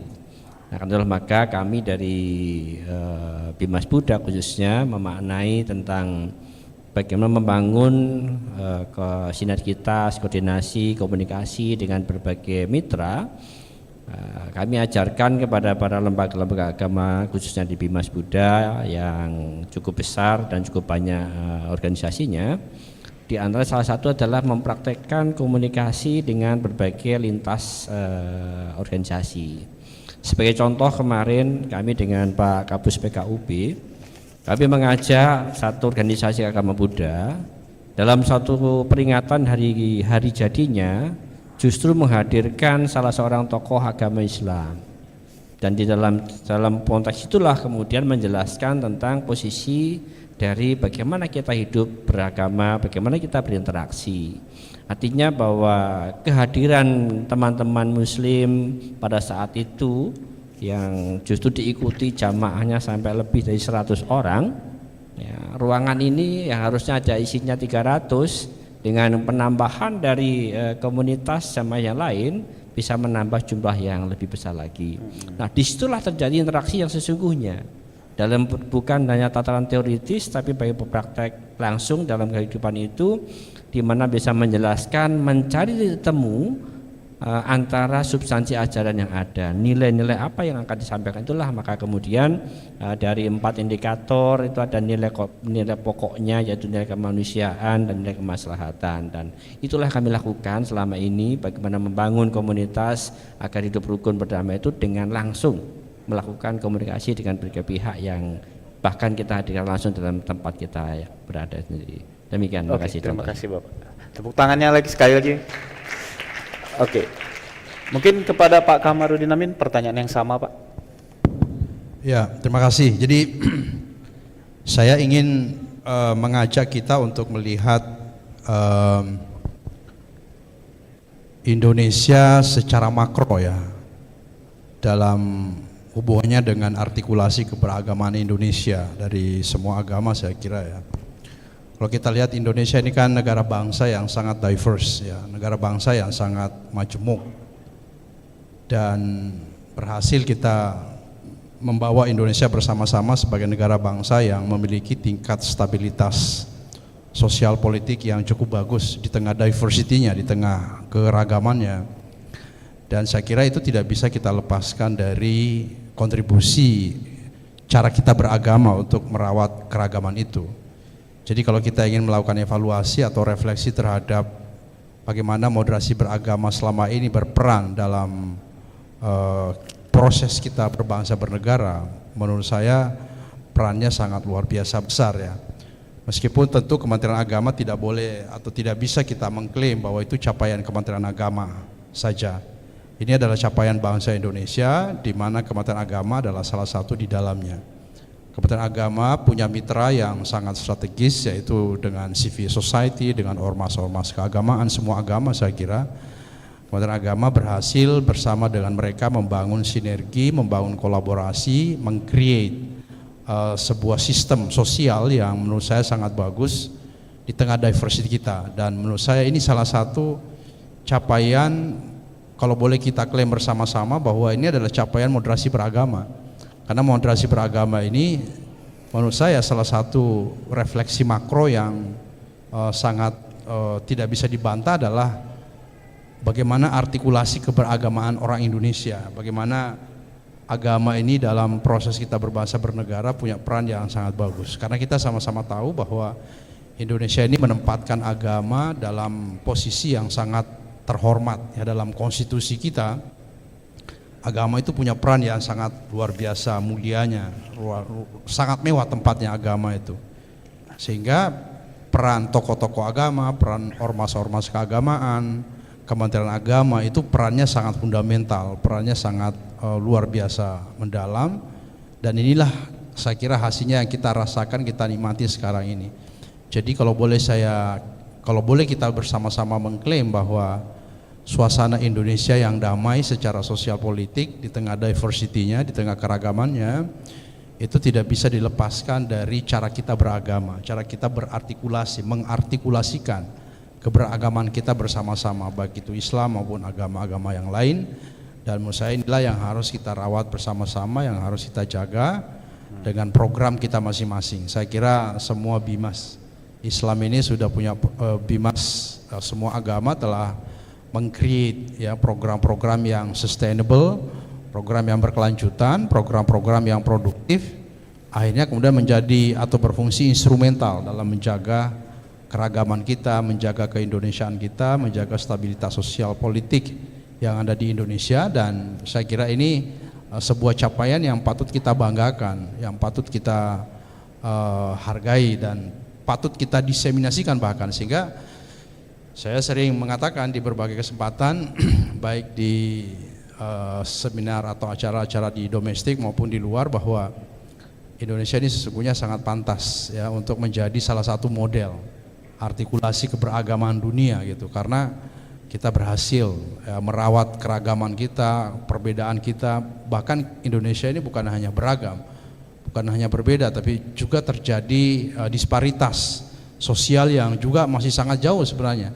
Dan disparitas itu sesungguhnya secara inherent punya potensi konflik yang sangat besar. Terjadi perbedaan disparitas ekonomi, Jawa luar Jawa dan seterusnya. Tetapi itu semua berhasil kita jaga, berhasil kita rawat. Dan menurut saya sekali lagi, karena Indonesia negara bangsa yang sangat beragama, yang sangat religius, peran agama, peran keberagaman kita, peran tokoh-tokoh agama, ormas-ormas keagamaan, kementerian agama itu sangat fundamental. Dan sekali lagi menurut saya ini harus kita banggakan dan harus kita rawat bersama. Oke, terima kasih banyak Pak Kamarudin. Mohon untuk tepuk tangannya sekali lagi. Nah, saya akan melanjutkan mungkin dari pernyataan terakhir dari Pak Kamarudin, mungkin ke Bapak Suparman dan juga kepada Bapak Adib Abdul Somad. Bagaimana upaya moderasi beragama untuk mengatasi disparitas sosial yang sebelumnya tadi telah disampaikan oleh Pak Kamarudin Amin.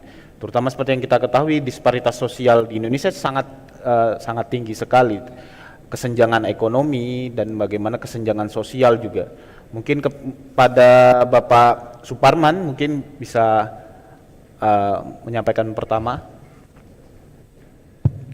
Terima kasih moderator, selamat malam Bapak Ibu sekalian. Umat Katolik itu di Indonesia lebih kurang hampir 10 juta. Dari 10 juta itu dibagi menjadi 34 keuskupan. Masing-masing keuskupan dipimpin oleh satu uskup. Dan ada 3 kardinal. Nah, Bapak Ibu sekalian, kalau kita lihat pemimpin tertinggi umat Katolik itu adalah Paus. Berkebetulan kemarin sudah datang dan kita lihat ada momen bagus di Istiqlal. Begitu eratnya imam besar Istiqlal dengan Bapak Suci Fransiskus. Kita bisa lihat Paus mencium tangan imam besar dan imam besar mencium kepala Paus. Iya, itu momen yang sangat indah sekali, indah Pak. Sekali. Ya. Dan sangat viral sekali. Ya, artinya padahal Paus itu adalah pemimpin tertinggi umat Katolik dan dia di atas presiden. Ya. Tidak gampang presiden untuk menemui Paus. Tapi bisa kita lihat di Istiqlal justru momen itu menarik. Apa yang bisa kita tangkap dari situ? Artinya adalah pemimpin agama itu sangat mudah untuk diikuti oleh umatnya. Jika kondisi seperti di Istiqlal itu terjadi, artinya umat di grassroots itu akan lebih cair. Di atas sudah ditunjukkan bagaimana hubungan antar pemimpin agama demikian mesranya. Kenapa pula di bawah tidak bisa? Lalu kita lihat Bapak Ibu sekalian, keluarlah deklarasi Istiqlal. Salah satunya yang disampaikan oleh Pak moderator tadi yang ditanyakan untuk mengurangi kesenjangan ekonomi maupun sosial. Ada 4 seruan pemimpin agama di deklarasi Istiqlal itu. Ya, ada terkait dengan mengurangi atau menghilangkan intoleransi. Kemudian seruan agar para pemimpin agama menggunakan nilai-nilai agamanya untuk meyakinkan umat agar tidak melakukan hal-hal atau mengeksplorasi lingkungan. Seperti itu disampaikan sekali. Lalu yang ketiga, perbanyak dialog. Langkah 4 adalah terkait dengan ekologi lingkungan. Itu disebutkan di situ Bapak Ibu sekalian, bagaimana deklarasi itu yang ditandatangani oleh Paus dan Imam Besar Istiqlal itu adalah wujud nyata dari pernyataan agar umat tidak mengeksplorasi alam, kemudian agar umat saling memberi, kemudian artinya kemudian disampaikan agar umat memperhatikan atau lebih memperhatikan keadaan kemanusiawian di lingkungannya, terutama kaum papa. Itu artinya mengurangi kesenjangan sosial, kemudian menikmati ekonomi secara bersama-sama. Itu jelas sekali bagi mereka yang bisa mempersepsikan atau menginterpretasikan demikian.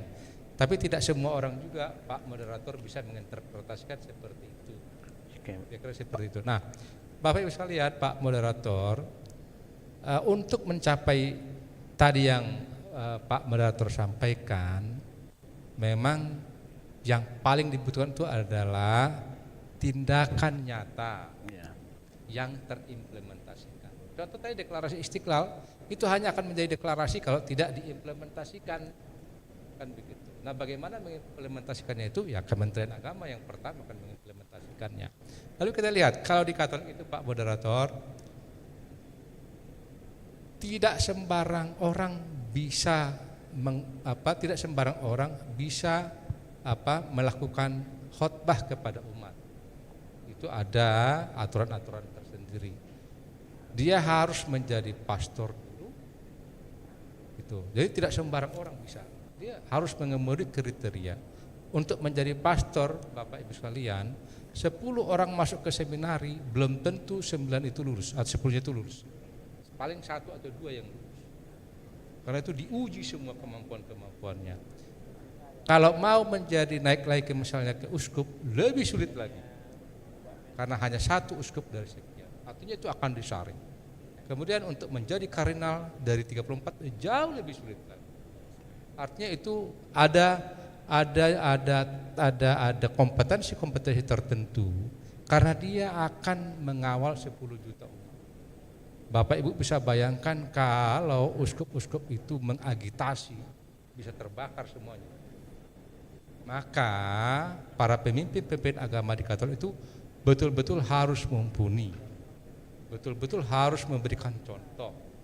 Nah, kita lihat pastor, para imam-imam di Katolik itu dalam hal ekonomi sudah mencontohkan bagaimana yang namanya kredit union atau koperasi.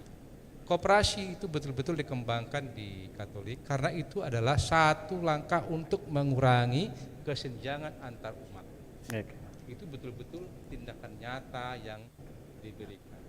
Jadi tidak cukup hanya sekedar konferensi atau sekedar seminar, tapi betul-betul diwujudkan oleh para pemimpin agama sebagai panutan umat. Maka kalau diibaratkan bandul, imam-imam itu adalah atasnya. Jika bandul di atas itu bergoyang sedikit, bisa kita bayangkan bandul di bawah itu bergoyang seberapa besar. Kan begitu kan? Kalau dia bergoyang sedikit di atas, di bawah itu akan bergoyang begitu besar. Jadi kalau para imam atau ulama di atas bergoyang sedikit, umat itu akan bergoyang lebih besar lagi. Itu yang mengerikannya. Makanya harus hati-hati begitu pada posisi pemimpin agama, karena itu dapat menggoyang besar di arus bawah.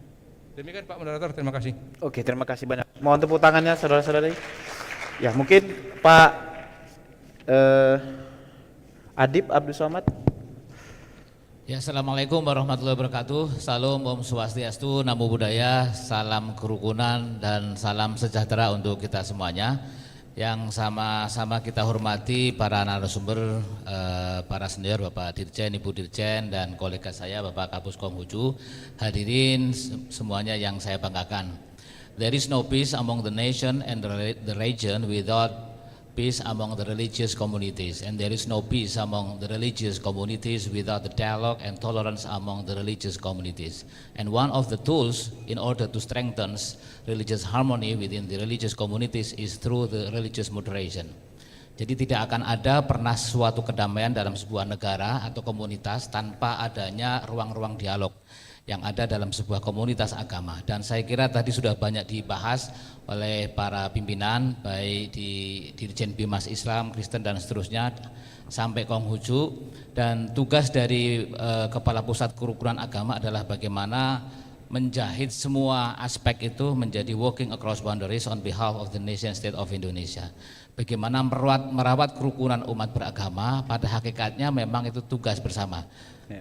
Tugas tidak saja di Kementerian Agama, apalagi kemudian sudah di-extended ya dengan Perpres 58 tahun 2023, dan tadi sudah dibahas juga beberapa capaian-capaian dan juga hasil-hasil di masing-masing bimas. Dan kita juga melihat kalau secara kuantitatif indeks kerukunan umat beragama kita tahun 2024 meningkat. Tahun 2023 itu 76,02, tahun 2024 itu 76,47. Saya kira ini aspeknya sifatnya measurable, tangible, tetapi juga ada yang sifatnya intangible yang tadi disampaikan oleh Pak Dirjen Bimas Islam. Jadi keragaman itu berangkat dari keberhasilan kita untuk penguatan cara pandang beragama yang moderat. Dan ini saya kira peran di masing-masing Dirjen Bimas sangat luar biasa, include Konghucu. Oleh karena itu kalau saya lihat yang tadi juga disampaikan oleh Pak Dirjen Hindu ya, salah satu tantangannya untuk pengembangan penguatan moderasi beragama adalah merespon anak-anak Gen Z, anak-anak milenial sekarang yang mereka itu rata-rata generasi yang dilahirkan eranya berbeda dengan kita, generasi Internet of Things. Nah inilah saya kira di Pusat Kerukunan Umat Beragama supaya mengurangi gap dan disparitas, kita mencoba menyampaikan bahasa-bahasa moderasi beragama itu sesuai dengan bahasa-bahasa mereka. Bahkan kami ini berusaha meng-guide ya para influencer, para artis-artis, karena artis-artis itu kan rata-rata menjadi followersnya para anak-anak muda. Bagaimana artis-artis kita undang juga untuk ngomong masalah kerukunan umat beragama, dan itu sudah kita lakukan di Pusat Kerukunan Umat Beragama. Beberapa artis sudah datang dan itu sukarela. Ada beberapa memang nggak dibayar sama sekali malah ya. Saya bilang Anda ini bisa menjadi artis terkenal, followersnya banyak, jutaannya banyak, bahkan dapat uang dari itu karena Indonesia damai dan rukun. Kalau Indonesia nggak rukun, nggak damai, you imagine ya, you can do nothing, kira-kira begitulah. Ada sebagian datang, insya Allah Kamis ini Dude Herlino akan datang dan saya akan ajak ngomong masalah bagaimana merawat kerukunan umat beragama. Sebelumnya ada Bib Ja'far, ada Ustadzah Ogi ya, kemudian bicara juga terkait dengan kerukunan umat beragama. Saya kira ini memang tugas bersama, dan saya kira yang paling penting juga sebagaimana disampaikan oleh para pimpinan dirjen-dirjen sebelumnya juga bahwa ini Indonesia kita ingin jadikan PKUB go international. What does it mean? It means that we have to make Indonesia as reference and destination for religious harmony. Sudah saatnya Indonesia itu menjadi kiblat, menjadi referensi dan destinasi dunia terkait dengan kerukunan umat beragama. Dan perekatnya, toolsnya salah satu moderasi beragama, ada BM juga, beragama maslahat, kemudian ideologi Pancasila yang saya kira sangat luar biasa. Saya kira itu Mas ya, yang mungkin dapat satu saya sampaikan. yang tadi Pak, bagaimana menghubungkan moderasi beragama dengan isu-isu kesenjangan sosial di Indonesia. Dari sisi PKUB sendiri bagaimana, apa ada strategi yang sudah dibangun atau ada upaya-upaya yang sedang dilakukan untuk agar jarak antara moderasi beragama yang pada penataran ide dan isu kesenjangan sosial yang ada di ranah yang empiris itu bisa ketemu. Ya kita sama juga dengan beberapa bimas yang lain, kita membuat juga apa yang disebut DSK ya, Desa Sadar Kerukunan. Di Desa Sadar Kerukunan itu ada semacam miniatur di mana di situ ada the living values of religious moderation really exist within the society. Nah itu kita ajarkan dengan nilai-nilai masing-masing agama, dan di situ ada miniatur hubungan yang baik antar lintas umat beragama di daerah tersebut. Ada di daerah Klaten, ada di daerah Kudus, beberapa yang memang kita akan perkuat karena ini merupakan implikasi atau keseriusan kita yang akan nantinya menjadikan Indonesia menjadi referensi dan destinasi dunia. Sehingga ada program IS ya, Indonesia Interfaith Scholarship. Kita mengundang dan memberikan beasiswa, provide them a budget dari beberapa orang-orang di Eropa dan Timur Tengah untuk datang ke Indonesia melihat langsung see the condition of religious harmony in Indonesia. Itu nanti kalau di SK sudah kita perkuat, maka saya kira itu akan menjadi konkret, bahkan kemudian bisa menjadi pariwisata juga, menumbuhkan ekonomi, ya dampaknya kemana-mana. Kalau sebuah daerah kemudian di SK-nya berkembang, itu aspeknya tidak hanya keagamaan, itu tumbuh ekonominya juga, orang juga mau menjaga juga itu supaya damai, karena kalau sudah rukun damai kan ekonomi juga tumbuh juga di situ ya. Nah, saya kira itu. Dan kalau aspek yang tadi saya masukkan memang gaps pemahaman keagamaan dan upaya kita menjangkau supaya MB itu tidak muter-muter within us, di antara kita. Jadi kalau bahasanya meminjam istilah Prof. Kamar itu tahsilul hasil, kita menggaramin melakukan sesuatu yang kepada teman-teman kita sendiri. Kita harus extended moderasi beragama ini yang sudah kita lalui dengan ASN, penguatan orientasi pelopor bagi ASN, bagi kita kemudian di extended ke KL, tetapi juga ke masyarakat yang luas juga, yang kita anggap itu kalau bahasanya mungkin wilayah tidak saja abu-abu, itu red zone kira-kira begitu, itu harus kita masuki pemahaman moderasi beragama. Jadi supaya mereka kemudian juga menjadi bagian dari kita. Itu sangat penting juga merangkul semua komponen, dan ini saya kira dengan adanya Perpres akan semakin dikepakkan sayapnya. Saya kira itu. Terima kasih banyak Pak. Mohon tepuk tangannya kepada para pembicara. Nah, kita memasuki sebenarnya closing statement Pak. Jadi mungkin tapi izinkan saya untuk memberi urutan closing statement, dan ini karena acaranya Bimas Islam, jadi yang terakhir nanti akan ditutup oleh Bapak Kamarudin Amin. Jadi mungkin berurutan dari sisi sebelah sini saja Pak. Jadi dari Bapak Nengah Dwija, lalu tapi Pak Kamarudin Amin di skip, lalu karena sebagai tuan rumah jadi harus jadi bicara terakhir. Jadi kalau di Aceh kayak begitu Pak, kalau kita lagi diskusi, nah tuan rumah lah yang harus jadi pembicara terakhir. Nah mungkin untuk closing statementnya Pak, mungkin jadi apa pelajaran utama yang selama ini yang dirasakan di direktorat Bapak, yang mungkin itu bisa dikembangkan ke depan agar moderasi beragama itu seperti kata Bapak Kepala FKUB, Pusat Kerukunan Umat Beragama, itu bisa efektif tidak hanya di Kementerian Agama saja, tapi juga efektif secara makro kalau kata Pak Kamarudin Amin. Jadi secara Indonesia juga efektif. Mungkin itu Pak. Ya, kalau menurut saya apa yang sudah dilakukan oleh teman-teman termasuk ASN di Kementerian Agama, satu hal yang penting adalah melakukan teladan kepada generasi berikutnya. Jadi tanpa kita bergerak, tanpa kita melakukan, kemudian kita menyuruh orang lain, tentu ini tidak akan fair juga. Jadi sebelum kita menyuruh orang lain, maka kita juga harus mumpuni dulu. Dan sikap-sikap ini akan ditiru oleh ASN dan junior-junior kita, bahwa kita telah melakukan sesuatu yang terbaik untuk bangsa dan negara ini. Terima kasih. Oke, mungkin Pak. Baik, terima kasih. Jadi saya ingin menggarisbawahi satu ungkapan, tak kenal maka tak sayang, atau bagaimana kita bisa hidup damai harmonis, tentu kita harus saling mengenal. Karena itulah perbanyak pertemuan, perbanyak persahabatan, sehingga memahami siapa dia, siapa aku. Dengan demikian maka jalinan kerjasama akan dapat diwujudkan. Terima kasih. Oke, terima kasih Pak. Mungkin Pak. Saya singkat saja, let's contributing to peace together, karena kedamaian itu harus dikerjakan bareng-bareng bersama-sama, dan semoga kita bisa mewariskan kepada anak cucu kita bangsa yang damai dan bisa menjadi rujukan bagi bangsa yang lain. Monggo Bu. Saya berangkat dari tema International Conference ini terkait krisis kemanusiaan, ya. Maka saya ingin mengatakan bahwa kita jangan melihat krisis kemanusiaan itu dengan terjadinya perang di negara-negara lain, tetapi saya mengajak kita untuk melihat krisis kemanusiaan yang ada di negara kita, di Indonesia. Ada masalah stunting, gizi buruk, human trafficking, dan sebagainya. Moderasi beragama bisa masuk untuk mengatasi masalah-masalah atau krisis kemanusiaan seperti ini. dengan masuknya moderasi beragama di tengah-tengah masyarakat yang lebih luas, maka kita bisa menghadapi atau menyelesaikan persoalan-persoalan seperti ini.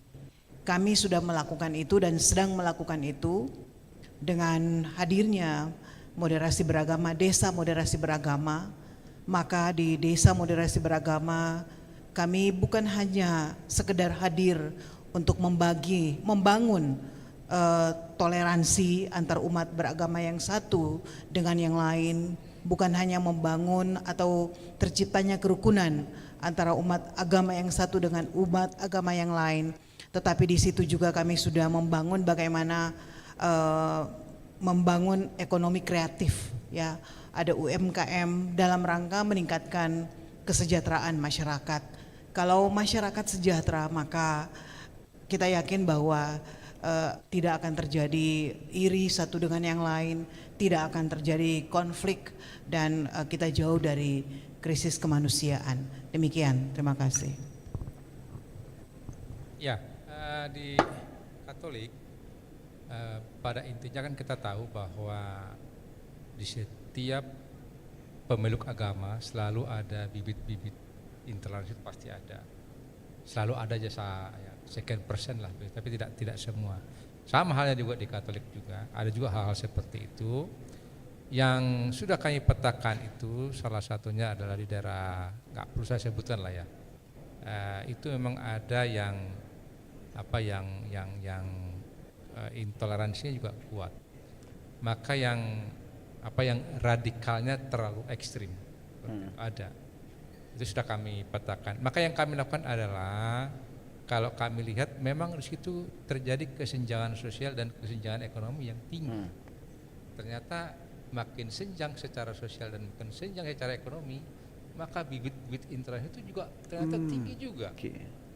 Itu yang kami petakan. Maka selama ini yang kami lakukan adalah karena kami tidak memiliki kemampuan untuk mengatasi segalanya dari sisi ekonomi maupun yang lain, kita sudah selalu lakukan koordinasi dengan kawan-kawan lintas kementerian. Kami punya grup dengan kawan-kawan lintas kementerian yang memang mau kita himbau agar bersama-sama hadir ke tempat itu. Setidak-tidaknya tidak berkembang, setidak-tidaknya di situ saja dia. Jangan sampai melebar kemana-mana. Syukur kalau bisa semakin diperkecil. Itu yang kami lakukan selama ini. Terima kasih. Oke, terima kasih Pak. Terima kasih. Kami dari Pusat Bimbingan dan Pendidikan Konghucu terus berkomitmen untuk melakukan pengerusutamaan moderasi beragama melalui jalur pendidikan pada jenis jenjang dan jalur pendidikan umum maupun pendidikan keagamaan, karena kami memandang bahwa pendidikan ini merupakan instrumen yang sangat penting untuk membangun masyarakat yang kuat dan moderat. Demikian, terima kasih. Oke, terima kasih Pak. Mungkin kepada Pak Kamarudin Amin, Pak, ada request dari panitia, mungkin bisa ditutup juga dengan pantun Pak. Jadi ini request orang dapur Pak, jadi mungkin nanti sekalian ditutup dengan pantun. Kita semua ya, saya dan semua Pak Dirjen harus berlomba-lomba ya untuk membuktikan bahwa agama yang kita anut, yang kita yakini kebenarannya ini betul-betul membuktikan bahwa beragama itu ternyata memang bermanfaat untuk kehidupan ya. Agama itu berguna untuk kemanusiaan, agama yang kita anut itu betul-betul instrumental dalam menjaga keindonesiaan kita.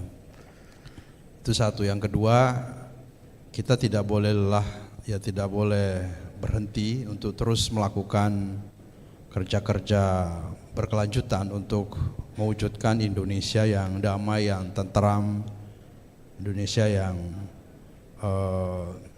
sejuk. Itu harus menjadi kerja kita bersama-sama. Jadi kita harus berdakwah secara empiris, ya semua agama harus berdakwah secara empiris untuk membuktikan ajaran agamanya sebagai agama yang betul-betul membawa kebaikan untuk kemanusiaan. Kemudian kerukunan harus kita jaga bersama-sama, kita harus buktikan, kita harus berlomba untuk membuktikannya, karena tanpa kerukunan ya tidak ada kedamaian ya. Saya ingat terus-menerus, saya sering sekali mengutip perkataannya Albert Hanskung, seorang teolog liberal Kristen, mengatakan no peace among nation without peace among religion, and no peace among religion without dialogue between religion, and no dialogue between religion without investigation of the foundation of religion. Jadi tidak ada kedamaian di antara bangsa-bangsa itu tanpa kedamaian antar agama, dan tidak ada kedamaian antar agama tanpa dialog antar agama, dan tidak ada dialog tanpa investigasi mendalam, pengetahuan yang memadai, kemudian upaya untuk merefleksikan keberagaman masing-masing terhadap semua agama. Dan saya kira ini adalah pekerjaan kita bersama. Saya yakin dengan niat baik kita semua, amanah yang ada di pundak kita ini, mari kita bersama-sama berikhtiar terus-menerus berkelanjutan untuk mewujudkan keberagaman kita yang kontributif untuk Indonesia di masa yang akan datang. Terima kasih. Terima kasih Pak. Mungkin ada pantun. Nggak ada pantun Pak? Oke Pak, silakan Pak. Pak Dirjen ya. Saya udah nyiapin pantunnya nih masalahnya nih. Khusus buat Pak Dirjen ini. Cakepnya mana, siap-siap ya? Bunga melati di tepi taman. Cakep. Harum semerbak mengundang rasa. Cakep. Hidup rukun dalam perbedaan. Cakep. Beragam iman tetap satu bangsa Indonesia. Oke. Lagi nggak satu lagi ya? Boleh Pak, boleh Pak. Oh banyak nih saya stoknya. Kalau kapus KUP harus banyak stok beginian ya. Iya Pak. Berlayar perahu menuju seberang. Cakep. Angin sepoi membawa damai. Cakep. Hidup rukun kita berjuang. Persatuan kuat, bangsa pun ramai. Oke, karena Pak Kepala Pusat tadi pakai pantun, izinkan saya juga nih menutup dengan pantun nih Pak. Ini mungkin seminggu di sini bisa banyak belajar pantun Pak. Sampan sudah, rakit sudah, yang belum hanya bahteranya. Sarapan sudah, ngopi sudah, yang belum tinggal kerjanya. Jadi selepas ini kita tinggal kerjanya. Jadi diskusi sudah, jadi kerjanya yang belum. Jadi mari kita semua selepas ini kerja untuk memoderasikan agama-agama kita, dan sehingga nanti kesejahteraan sosial, kesenjangan ekonomi itu juga bisa teratasi. Saya tutup dengan wassalamualaikum warahmatullahi wabarakatuh. Tepuk tangan yang meriah kepada semua para pembicara. Assalamualaikum warahmatullahi wabarakatuh. Saya serahkan ke Master of Ceremony.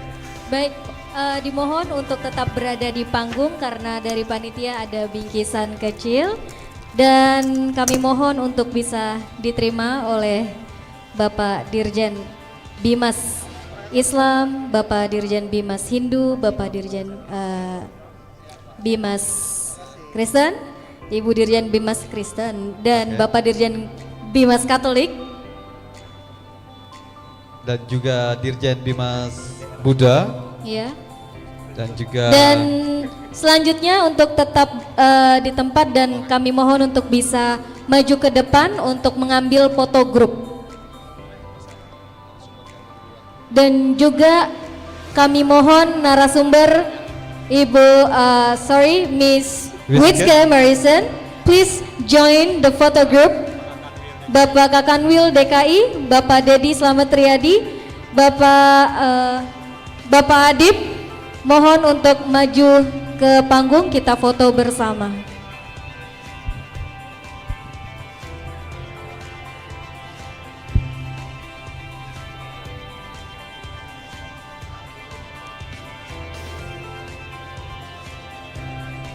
Baik, berikan tepuk tangan yang meriah sekali lagi.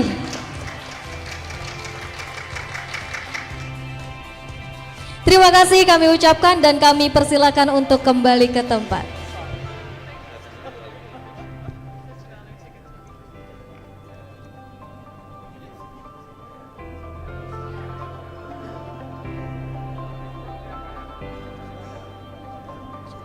Dan kami mohon para dirjen untuk bersedia diwawancara di luar ruangan.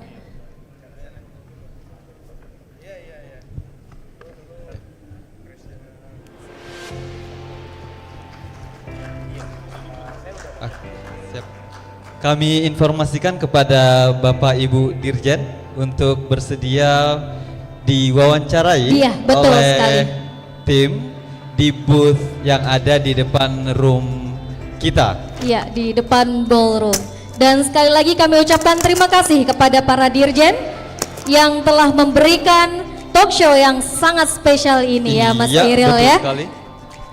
Sebenarnya banyak banget ya yang bisa kita ambil dari talk show tadi. Betul. Termasuk gagasan-gagasan tentang moderasi beragama, kemudian kedamaian ya. Satu hal yang bisa sebenarnya saya ambil yaitu do not take peace for granted ya. Artinya kita jangan menganggap kedamaian atau kerukunan yang ada di Indonesia itu adalah sebagai hal yang natural ya. Tapi diciptakan Oleh kita membentuk semua. komunitas. Betul sekali. Dan apakah ini hanya untuk Islam saja Mas Iril? Tidak tentunya ya, ini Betul. semuanya berlaku untuk seluruh Agama? kepercayaan, seluruh agama Betul. yang ada di dunia. Indonesia. Ya. Iya, khususnya di Indonesia Khususnya ya. di Indonesia. Khususnya di Indonesia. Betul sekali bahwa sekali lagi moderasi beragama kita harapkan untuk bisa membentuk komunitas negara yang damai dan juga sangat rukun ya. dan toleran. Iya. Ini saya boleh sombong sedikit ya, Bu Isna ya. Gimana tuh gimana? Saya ini adalah mahasiswa ilmu politik. Oke. Ya, dengan spesifikasi hubungan internasional. Oke. Nah, jadi saya juga tuh belajar bagaimana negara-negara lain ya. Kemudian saya secara nggak langsung compare tuh ke Indonesia gimana. Ya gimana tuh gimana? Dan saya menemukan bahwa ya di Indonesia tuh damai ya. Betul. Damai, rukun, karena ada beberapa negara yang kita tahu sedang mengalami krisis, perang dan lain-lain. Tapi alhamdulillahnya kita masih damai di dalam perbedaan-perbedaan kita ya. Alhamdulillah. Sembari We couldn't be grateful more, exactly, right? ya. We have to be grateful. Sembari kita juga harus mendoakan mereka yang sedang berperang, mendoakan mereka yang sedang terpuruk agar bisa kembali damai, tidak ada perang, Amin, dan amin. menjadi dunia yang lebih baik ya. Itu adalah harapan besar untuk Betul. seluruh dunia ini Seluruh dan juga dunia. khususnya untuk Indonesia. Baik, hadirin yang berbahagia, sepertinya kita akan beranjak ke acara selanjutnya Mas Iril ya. Iya, apa itu? Ini acara ada yang dua mic nih. sepertinya kita tunggu-tunggu nih, ya. Teman-teman di sini ada yang tahu lagu Hidup Adalah Perjalanan? Ada yang tahu?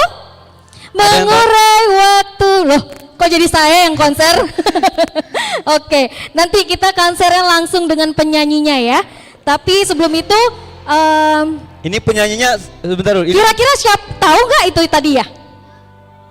Tahu ya? Panji siapa? Tahu. Ada yang saya dengar ada Panji-Panji gitu. Panji Millennium. Iya. Bukan dong ya.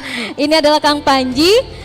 Beliau akan membawakan beberapa lagu dan Spesial sekali ya untuk malam ini ya, karena kita ada national singer. Kita juga barusan tadi sebelum talk show ada international singer. Iya, luar biasa. Jadi luar biasa ya. National and international singer. Speaking of singer, tadi udah ada yang cek belum Spotify-nya Miss Wietske Merison? Kalau aku udah follow loh. Kamu udah cek belum? Ya, setelah ini ya kita Setelah akan ini ya. dengar, Oke. ya. Teman-teman di bawah sana ada yang sudah follow Spotify-nya Wietske Merison? Ya. Itu ada beberapa lagu, you have a view of a song, right? Yeah, it's so beautiful. Oke, baik. Daripada saya berlama-lama, Apakah kita ada pantun lagi atau gimana? oh tenang, perbandaraan pantun kita Pantun kita banyak banyak sekali. Jadi teman-teman kita punya pantun ya. Tapi sebelum itu kita persilakan Mas Panji dan tim, Kang Panji dan tim untuk bisa maju ke depan ke atas panggung. Ya. Dan sebelum itu kita punya pantun. Buah duku, buah semangka. Cakep. Makanannya sop iga sapi. Untuk kamu semua yang di sana, selamat menonton Kang Panji Sakti. Please welcome Kang Panji Sakti. Tepuk tangannya dong yang meriah.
Bantu aku mencintai jalan pulang, demi bertemu denganmu lumbung keabadian. Bantu aku merindukanmu, tanpa apa, tanpa aku, hanya engkau.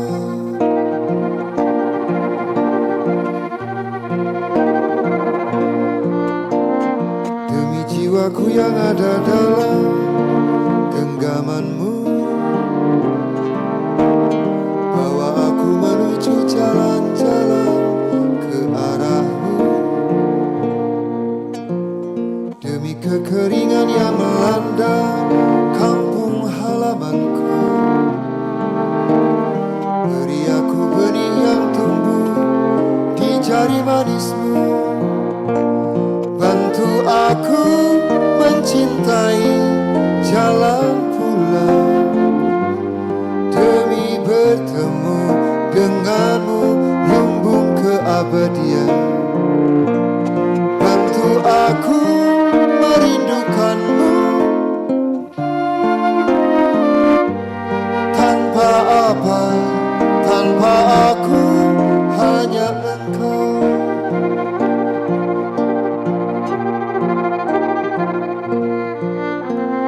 Demi nafasku yang ada dalam pusaranmu, bawa aku menuju tebing pendakianku. Demi syahdu teduh dan sedihnya tatapanmu, beri aku curahan yang membukukan rindu.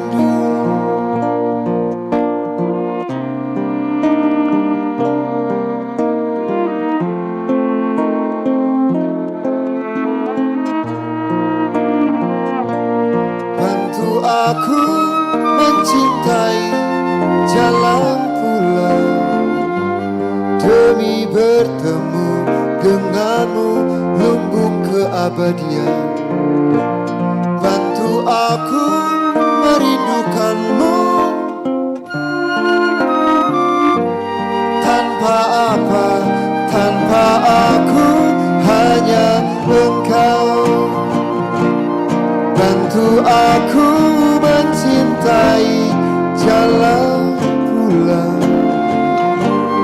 demi bertemu denganmu lumbung keabadian.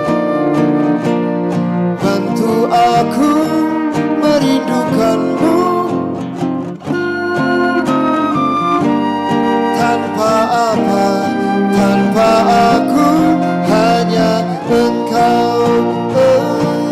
Bantu aku mencintai jalan pulang, demi bertemu denganmu lumbung keabadian. Bantu aku merindukanmu, tanpa apa, tanpa aku, hanya engkau. Tanpa apa, tanpa aku, hanya engkau. Tanpa apa, tanpa aku, hanya engkau.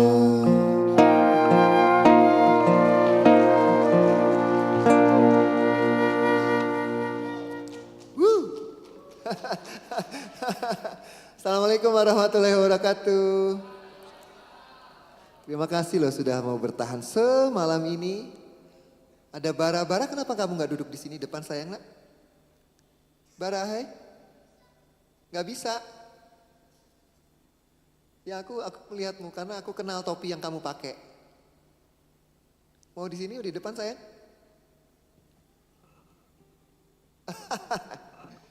Bara, ayah Panji mau bawain.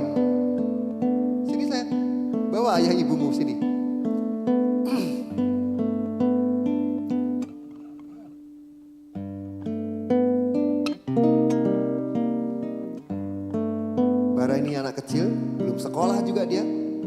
balik masih jauh dia. Tapi kalau mau tidur, dia masih mau dengerin lagu-lagu aku. Terima kasih Bara. Ini lagu baru, single saya terbaru, judulnya Asal Engkau Senang. Dalam kurung asal engkau ridho gitu ya. Selamat menikmati teman-teman.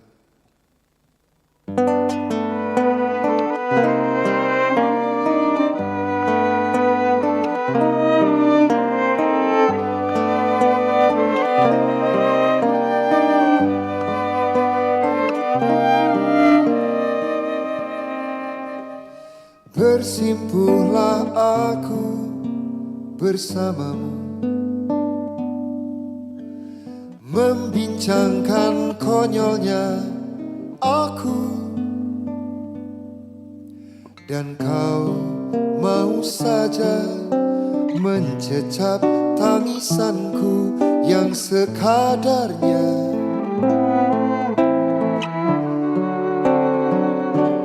Jika nanti aku dikuliti, harap hanya kau sudi menemani. Jika kelak aku diurai tak berbekas, asal engkau senang.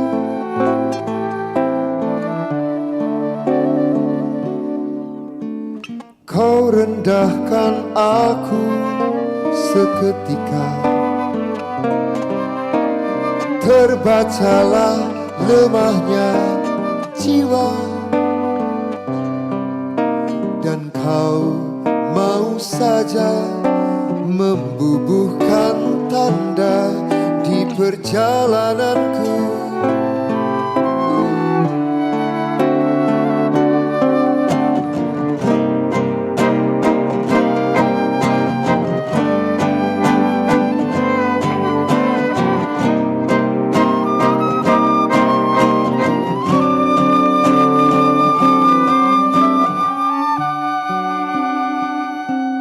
Jika nanti aku dikuliti, harap hanya kau sudi menemani. Jika kelak aku diurai tak berbekas, asal engkau senang.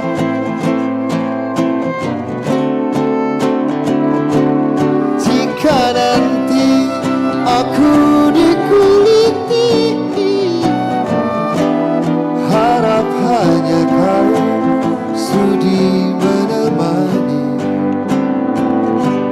Jika kelak aku diurai tak berbekas, asal engkau senang.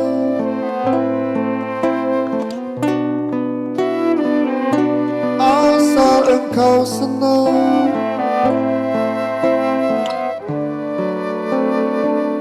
Aku bebas.